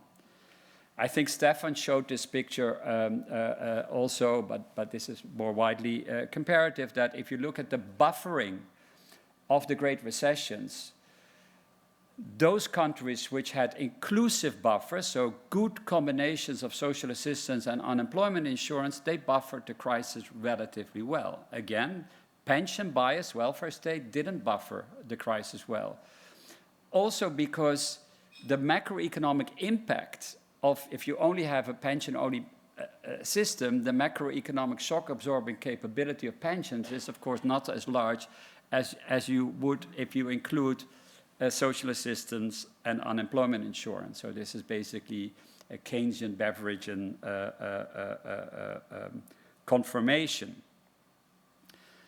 And similarly, we've talked about child poverty today, but again, you know, in Scandinavia, these are relatively low, and it really correlates with more family spending, more family services. And I would also include, but that is not in this figure because it's a spending figure, leave policies, because these are regulatory policies.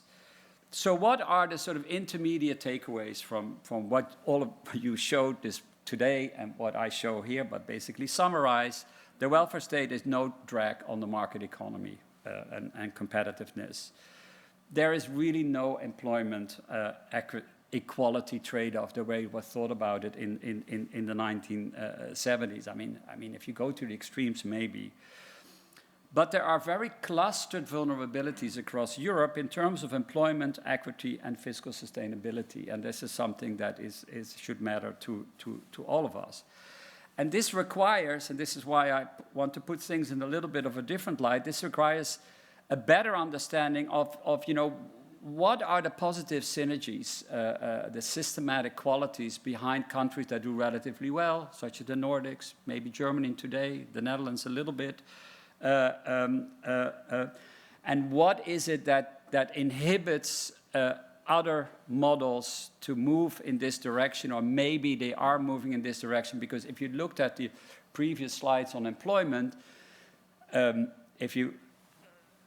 trend is up everywhere. Not as fast as Germany, but basically this is what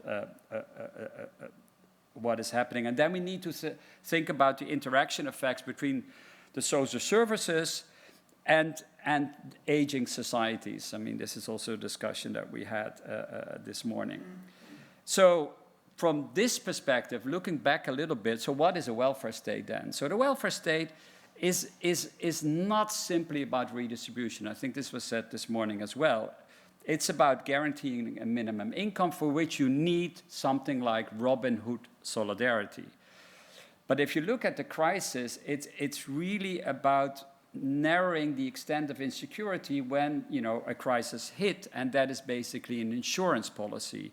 And this is what Nicholas Barr calls piggy bank solidarity. But above and beyond, and this is becoming more important in the 21st century, it's really about the best standards available in terms of, you know, public provision in the area of health, education, childcare, social services. And this is what I would like to call stepping stone solidarity. And then together, all these interventions, again, when the crisis hits, stabilize the macro economy. And this is a lesson learned from the recession, and even more so from the COVID experience. And that's why, you know, I made a joke out of Merkel, but she doesn't agree what her speechwriter wrote for her anymore 10 years ago. I mean, you know, we all learn. So then how should we approach what I would like to call the carrying capacity of the welfare state? How should we see this? And it's very interesting that going back to the 1980s, this kind of politicized debate between those on unemployment benefits and the hardworking Icelanders and Dutchmen and what have you. It's very much a discourse between them and us. So the discussion was all about, you know, how many people are unemployed, the scroungers, let's say, and what do they get? And then you know, if there are too many of them, you know, we need to retrench the benefits. And discussion was never really about how many people work. What is their average level of productivity? And I think that one of the tricks of the Nordic model, going back to Meitner and Rehn, that they always had in mind the denominator of this equation, much more than looking only at, who gets what in a distributive kind of way.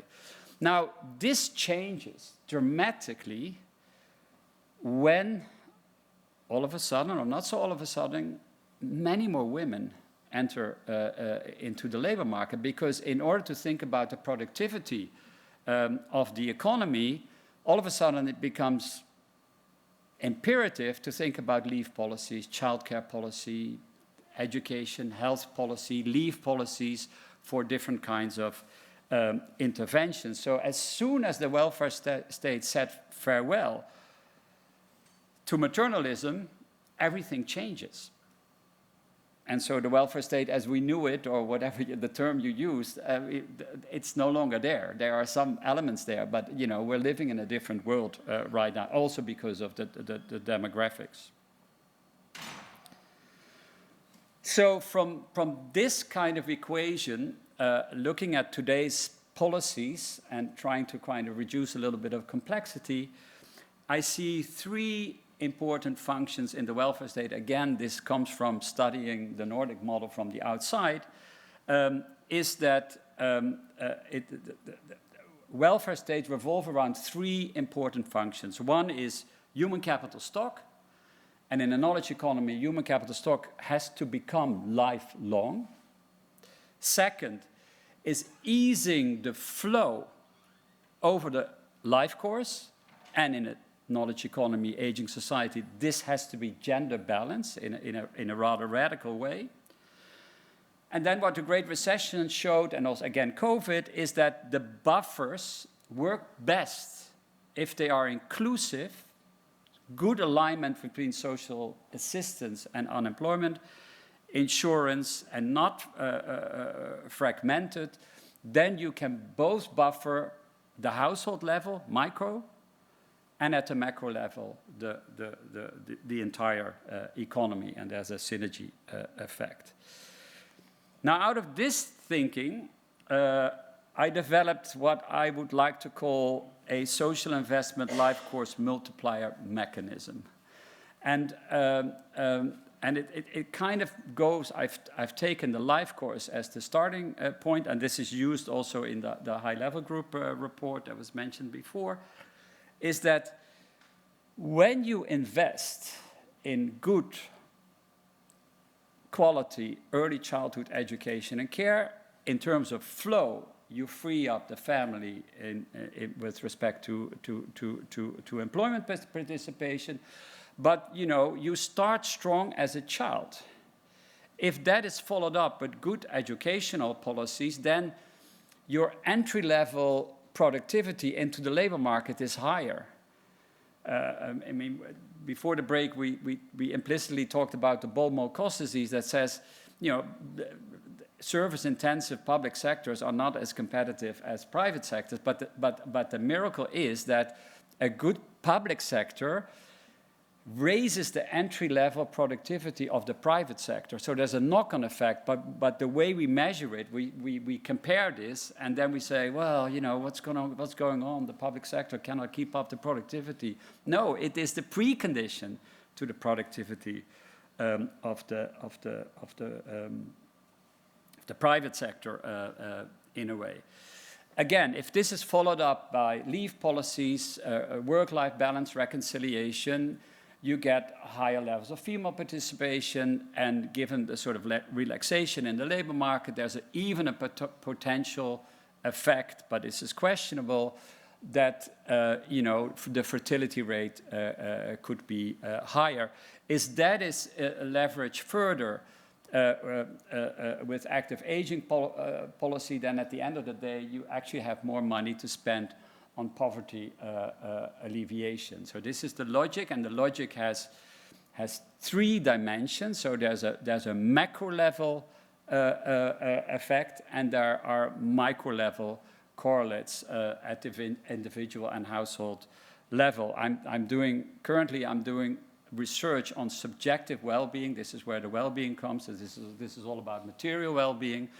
But I mean, there are two important findings that I'd like to share with you, is that when young people decide to have a family, if they know that there is good and affordable quality childcare around the corner, their subjective well-being gets a major boost, whereas usually when you have a child, it's, you know, life becomes more difficult and there's a negative well-being effect. So there's a positive effect that is, I think, also politically very important. The same result we see with active aging and flexible retirement. So where you have a retirement that is black and white, so from one day to the other, you get a negative subjective well-being effect.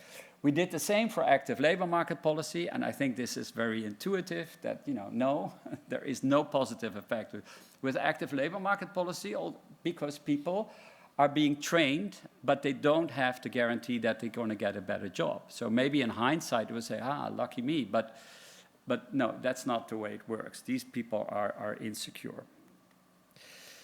This is an interesting, I like this, because remember in the European context that, you know, at some point, you know, the European institutions, they didn't want quantitative easing, they didn't want bailouts, it's all written down in the Maastricht Treaty.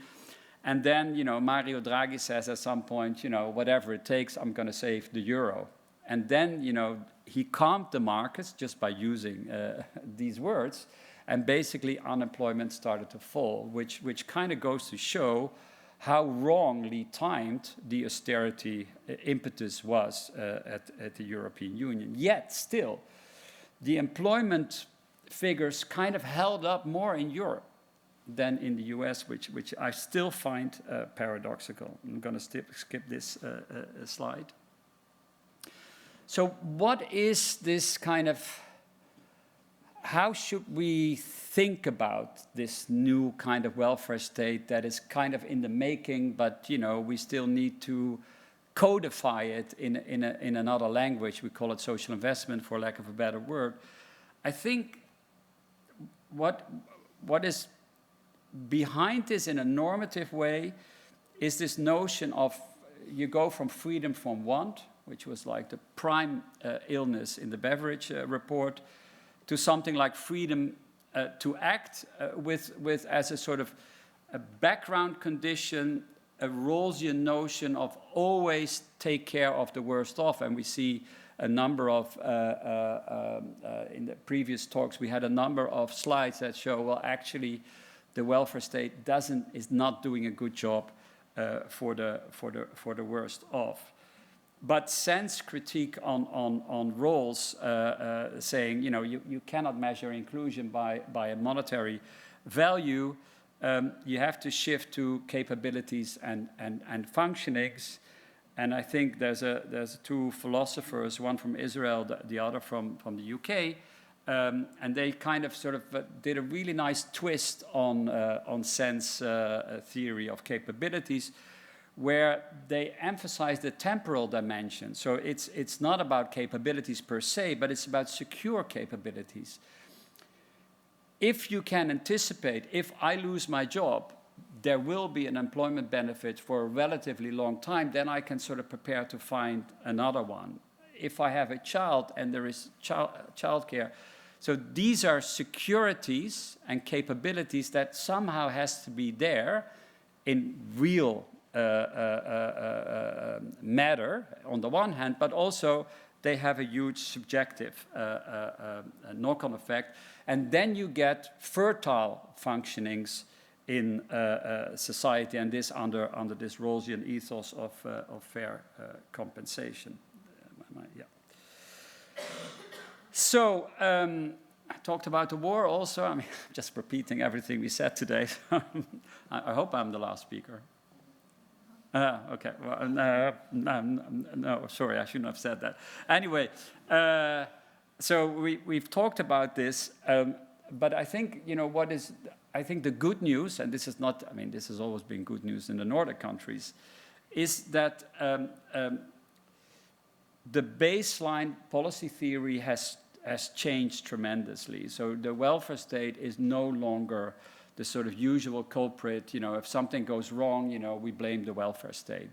Those days are over in I would say, the whole of Europe. Clearly, Stefán said this also this morning, the welfare state was the unsung hero of the Great Recession. And the lockdown, combination of lockdown and short-term work bought us time to develop effective vaccines. So this is the way the welfare state helped to treat the COVID shock. And lo and behold, you know, now we have a recovery fund, so all of a sudden the EU does accept fiscal solidarity, whereas the Maastricht Treaty, it is forbidden. We have quantitative easing when the going gets tough, so it is a much better alignment of macroeconomic policy, both on the fiscal side and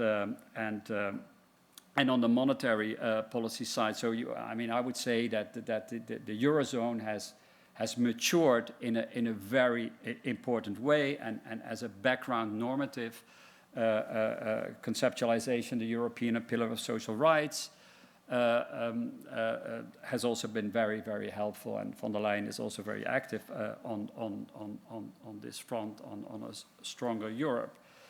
So we kind of know what kind of welfare state is socially and fiscally sustainable in the long run. That's a welfare state that is based on inclusive buffers, gender balanced flows, and a lifelong commitment to human capital stock development, and that produces economic, social, and political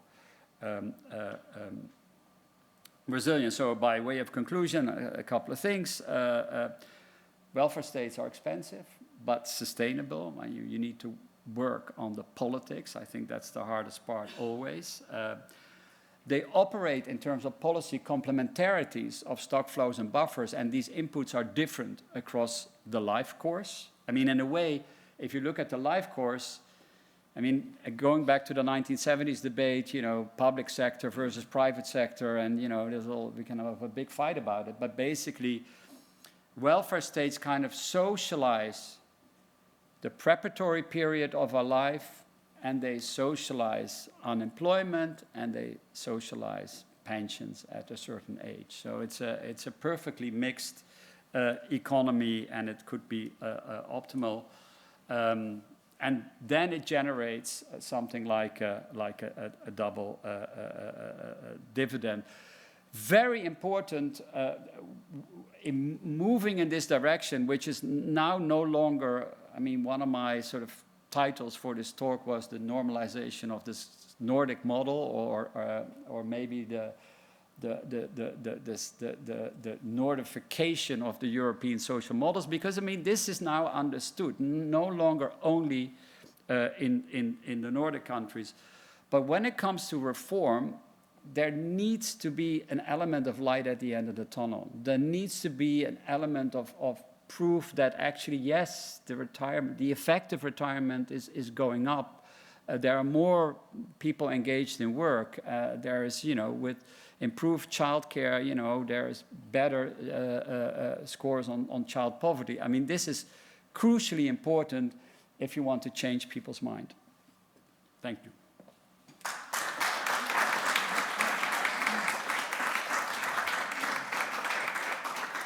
Thank you very much. This was actually very, very positive in so many ways. I'm not going to keep you long, but because you ended by saying, well, people have actually realized that this is how it works and we should export. Because we have had this, I've had so many discussions with people that say, yeah, but it's just because you Nordics are like you are. It's not going to work anywhere else, and blah, blah, blah. And when it's not, it didn't come from above, like I said. It's something that we have created over a long period of time and in different versions in different countries.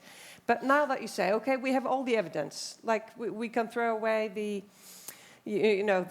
thoughts of the 80s and 90s where they said, you know, it's not going to work. It's a drag on the market economy and all that. Okay, if you know all of that, then why isn't it changing faster and being implemented more widely? I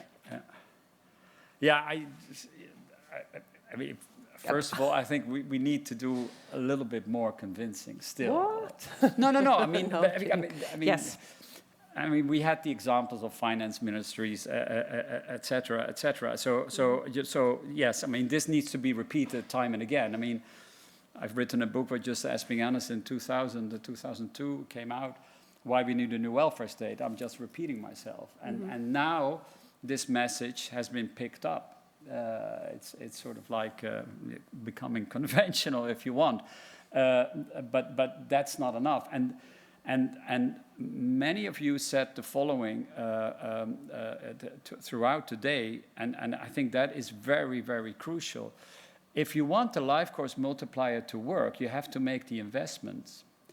If you bookkeep investment as current expenditures, which is the background of the Maastricht Treaty, and it still is, and we now will have a discussion on going back to that, then, you know, in the face of a rapidly aging society and a knowledge economy, you will not make the investment, and you will discover 20 years later that, damn, we made a mistake, but now nothing we can do.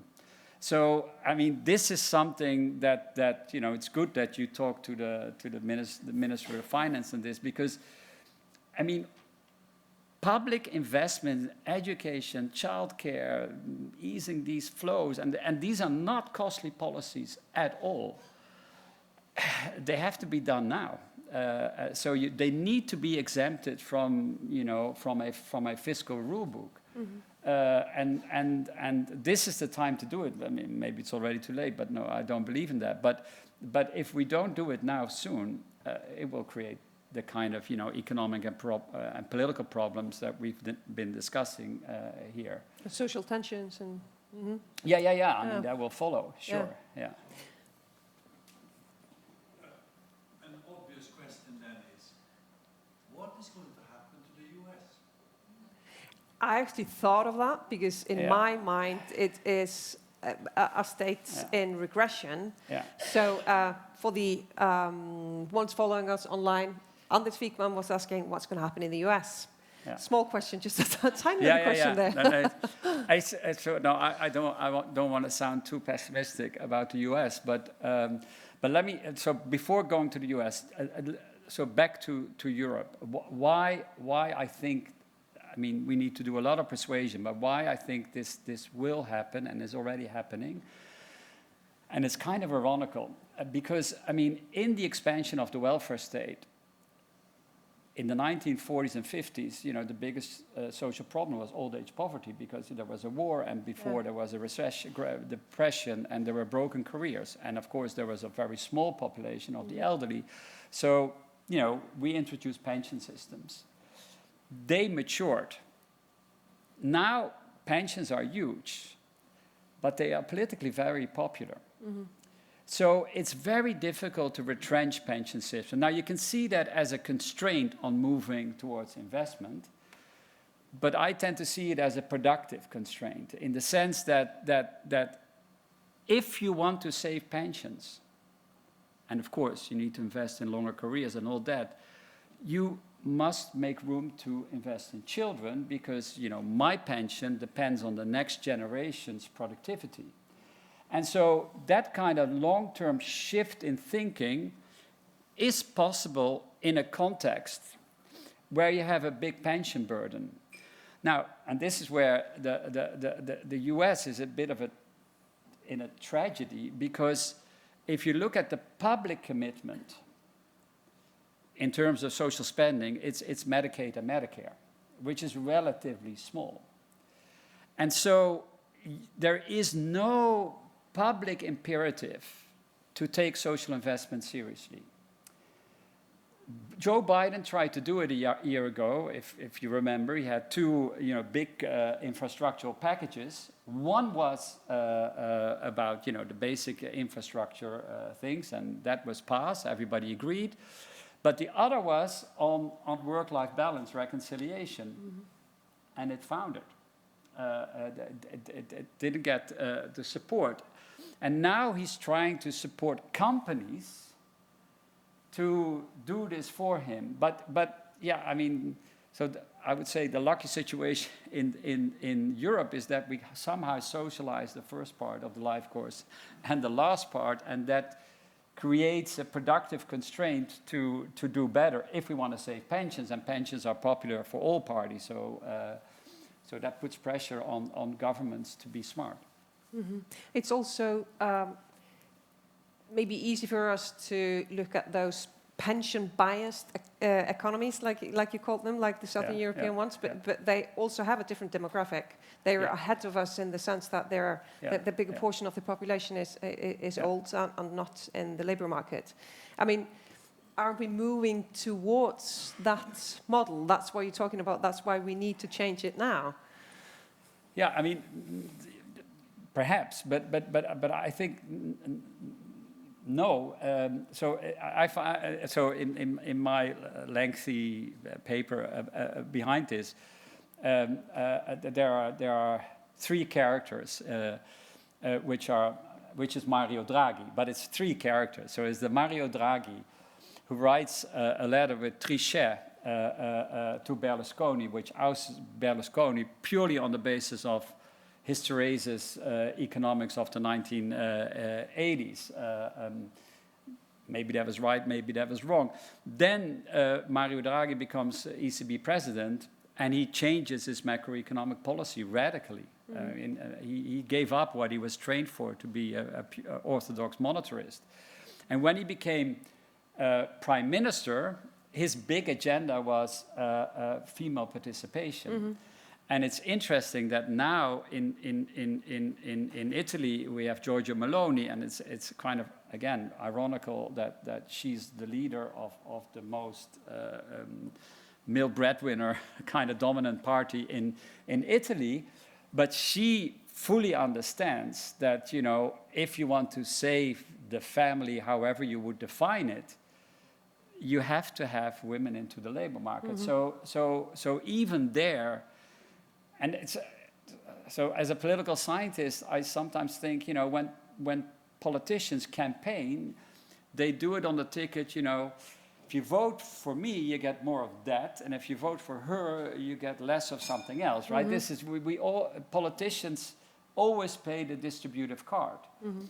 But when they come into government, they become responsible for what I call the welfare commons that has already been created over the past 40 years, which are a lot of pension commitments. And then you have to think, how I'm going to pay for these pensions in the long run, and then you have to do other policies. And I think that so the governing of the welfare commons is, I mean, it's very interesting, all these distributive claims in political campaigning, but if you look at the distributive results, I mean, the margins of distributive politics in mature welfare states are fairly limited. Although, you know, some of you have shown slippery slopes here and there that need to be, you know, taken into account. Right, the slippery slopes. There are many of those, or yeah. People talk a lot about them, but you know, then it's always a question whether you go down them or not. I think we'll let you go. Good. For the time being, we are close to the end. Thank you very much. Thank you. It's very interesting.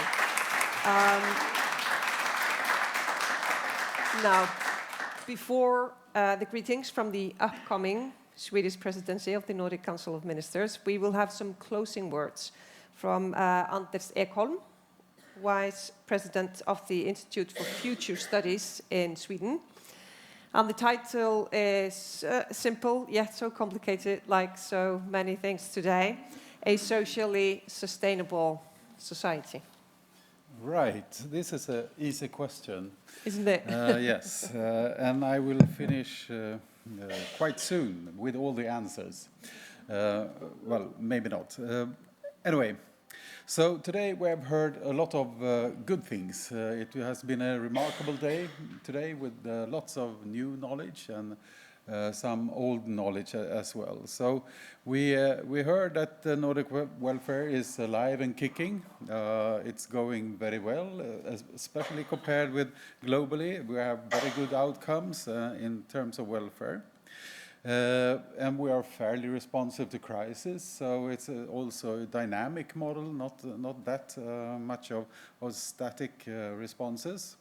But again, we have a good number of very old problems that hasn't been solved, and it's inequality in wealth and income, education, gender, and so on. So having said that, we have a good system. Yes, we do have a little bucket list to work with. But we also have a number of new problems in a sense. We have the climate, we have war and inflation and digital nudging, which is all the trolls being on the internet. Our youngsters are more time spending on the net than elsewhere, so we should have a digital agenda. What would the digital welfare state be? We have social unrest, depression. The democracy seems to be in somewhat declining, and so forth. So it's not that new problems, but they are piling up. But we also have a lot of new opportunities arises. And today we have heard a lot of knowledge, new knowledge, and we have also heard about the policy shift that the welfare state actually is nowadays quite broadly accepted. It's no longer this, well, the old 70s dispute. We have a lot of initiatives that we heard of in the morning, like the Earth for All, but we have long-termism, efficient altruism, and the EU 2030. So we have on a grander scale lots of people that actually thinks about these longer goals and higher goals. And I think also, like Annie told us from Finland, it's going hard, but I mean, we're going there probably in some time. So we're working with well-being rather than GDP and so forth. And we also have a lot of new technologies. And I thought that everyone clever in this room would not talk about technology. So I will focus on that point because that's also my interest of research, how technologies influence societies and so forth.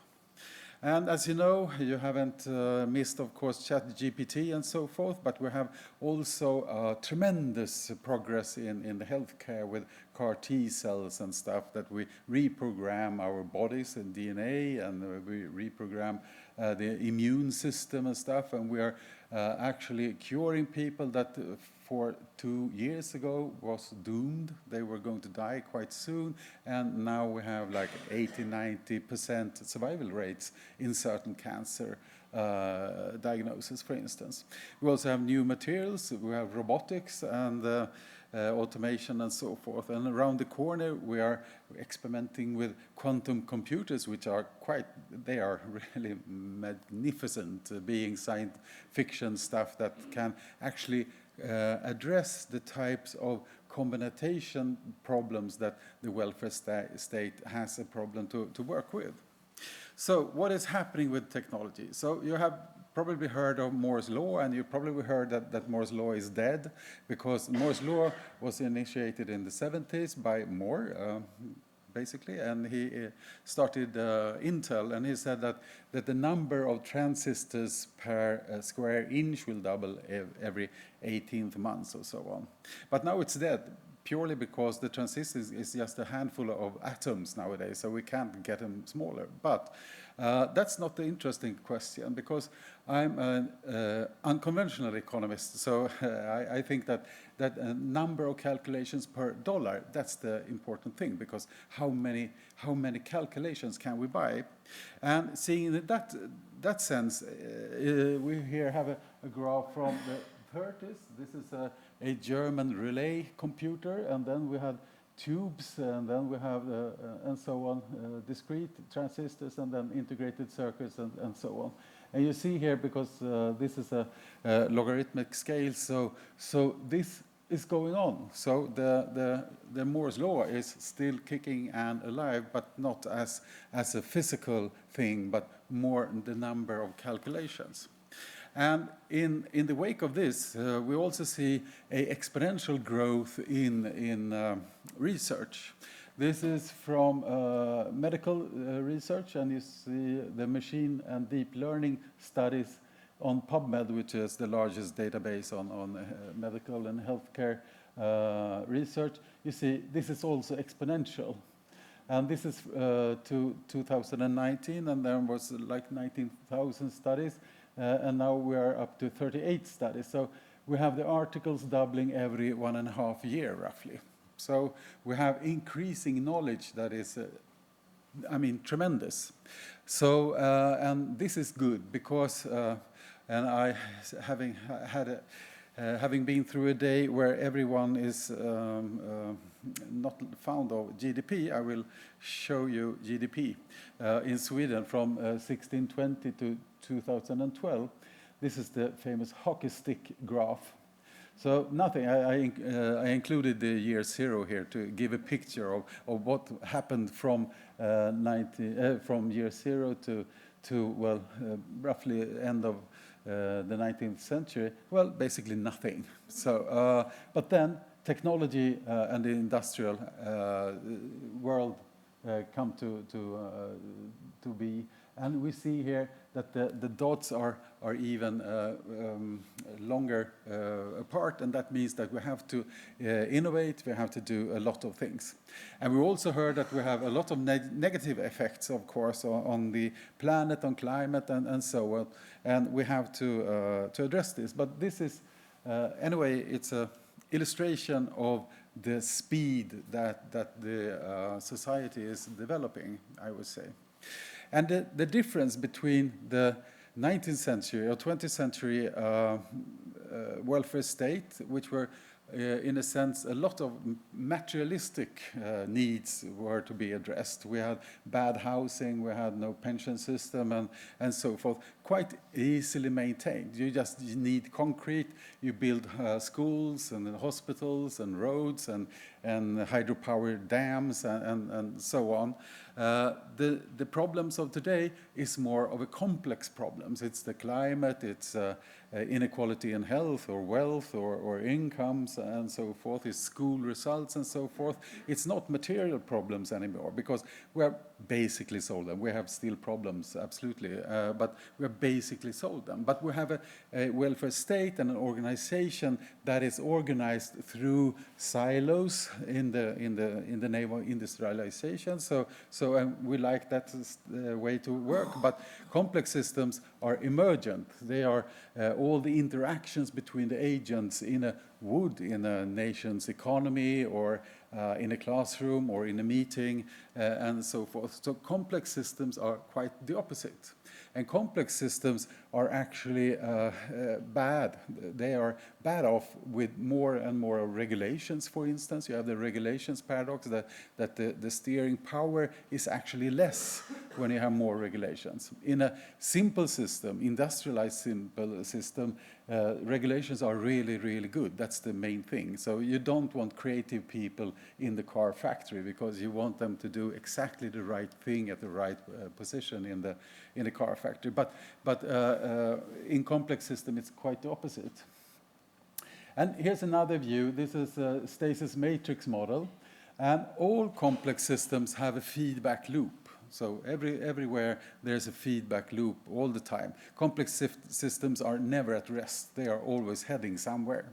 A car factory, you can shut it down and then you return on Monday and it will be the same, but a complex system will not be the same. And you don't know where it has taken the path during the weekend. And here we have technology, and here we don't know what happens in the technology, but here we are really certain what happens. So, and here we are all agreeing on what to do to the problem, and here we don't agree anything about the problem. So if we have we don't know what's happening when we apply a technology and we don't agree on something, then we are in an anarchy or chaos part of this graph. here in between we have a complex system, and that's better than with agile organizations and so forth. And then we have complicated, but then we have traditional waterfall, traditional planning, long-run investigations, and so forth. But the main thing here is if you are quicker than the complex system's own feedback loop, if you are quicker with the countermeasures, then the system hopefully will go down and just be a complicated system. So, and this goes for everything, for the climate change, for biodiversity, for pupils not managing school and so forth. Early, if you do things swift and early, then you have a chance to stop it at the gate, so it not will develop because it's always on the run.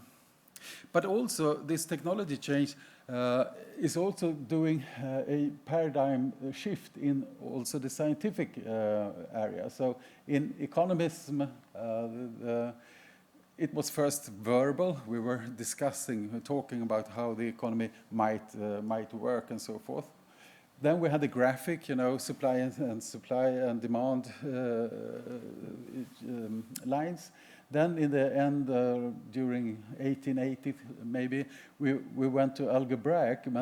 But what's happening now, we're going to algorithmic economy and complex economy. So that's another good term you can Google on. And Santa Fe Institute, complex economy. And in the algebraic world, we are working with causality and predictions at group level. But in the algorithmic, we are working with simulation, we have models and prediction at the individual level. So at the same time, when we want to work with the individual, patient, pupil, inhabitant, whatever, we are working with, we actually are getting these tools quite quick. So the first sector that is already changing towards this slowly and in small islands today, it's precision medicine, where we do stuff like this. We do individual treatment to ensure that all patients are actually individual, and we do like breast cancer. It's almost no breast cancer patient that get exact the same treatment in Sweden today, because we know the DNA of the tumor. We have 25 different variants of this, but we also combine this with the patient's own data and so forth. We are going into precision healthcare, and that's like prevention, but also having the care change and the resource management and so forth. But I also think that we should go into precision social care, who should go to who and so forth, and who should we take measures on. Also user matching, because we know that if someone, some random person tells us to quit smoking or start running or quit whining or whatever, it won't have any impact. But if someone who I actually trust and that I meet says this, it has a very better outcomes in my different living behavior. But also we should have more precision social services and precision education and precision transfer system. That is, we should have less homogeneous systems and less basic regulatory, same for all systems, and doing stuff rather on the individual level. And I will show you one example of a very interesting study from Nature last year, and that's a study that they gathered 21 billion friendships on Facebook between 72 million people. So this is quite good data capture. And we know that homophily, that we like to hang around with people like us, and this is then, well, basically income. So if you see the people at the 20th percentile rank, they hang around with people around the 35. So we like to hang around with a little bit richer people. And you see this is quite a nice thing. But they also saw, when they combined this network network data from Facebook, they also saw that if you were to have social mobility, that is going from your father's income level to a higher income level, how can we raise income, how can social mobility, And then they combined this Facebook network data with income levels and stuff from their zip codes. And you see here, this is the median household in the zip code. And they arrange everyone here in this line. And the color here is upward mobility income rank. And you see on the left hand, on the x-axis here, we have economic connection. And that is defined as basically how many do you know that has under the median income compared to over the median income. And the higher up, the more people you know in the higher median income. So, and you quite clearly can see that this is upward mobility. So blue is the fastest income mobility, and the lowest is the slowest income mobility.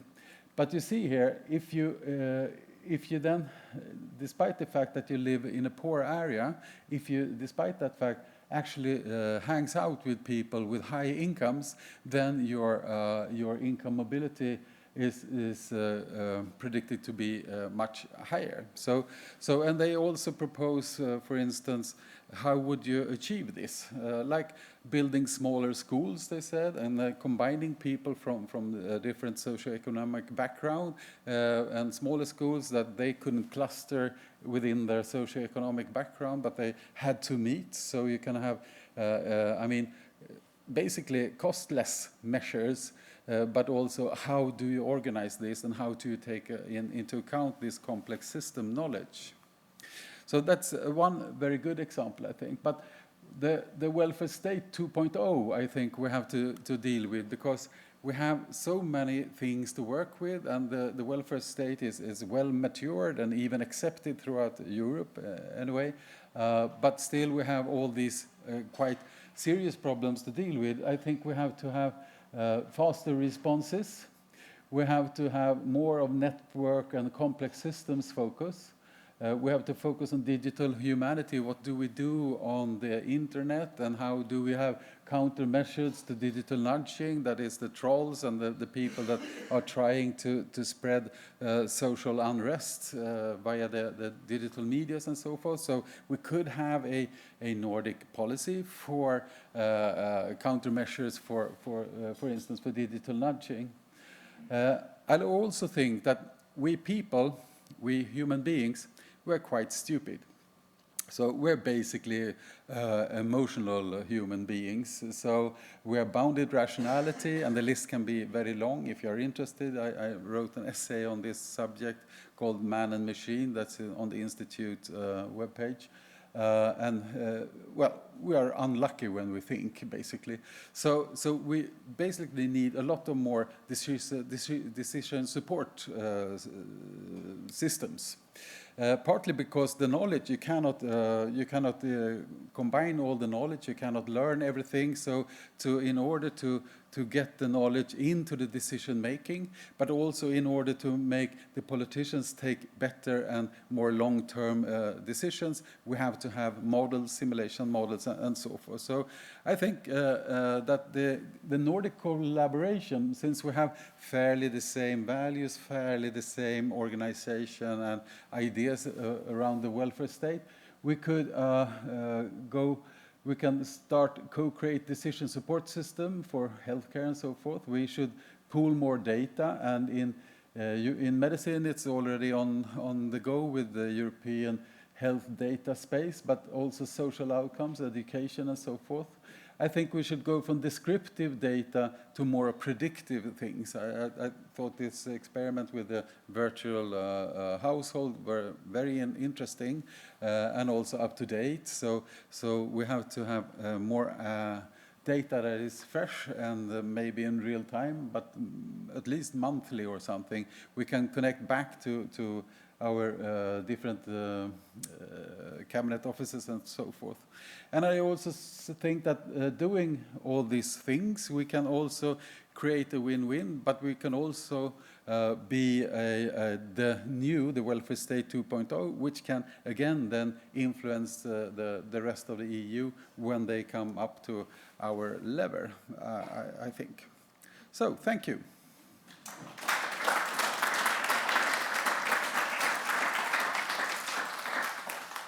Thank you very much, Andreas Ekholm. I think those were really good final words for us to take with us. Where should we be heading? Last item of today are the greetings from Jakob Forssmed, the Minister for Health and Social Affairs of Sweden, because Sweden is now taking over the presidency of the Nordic Council of Ministers. He is not with us today, but he's with us in spirit and video.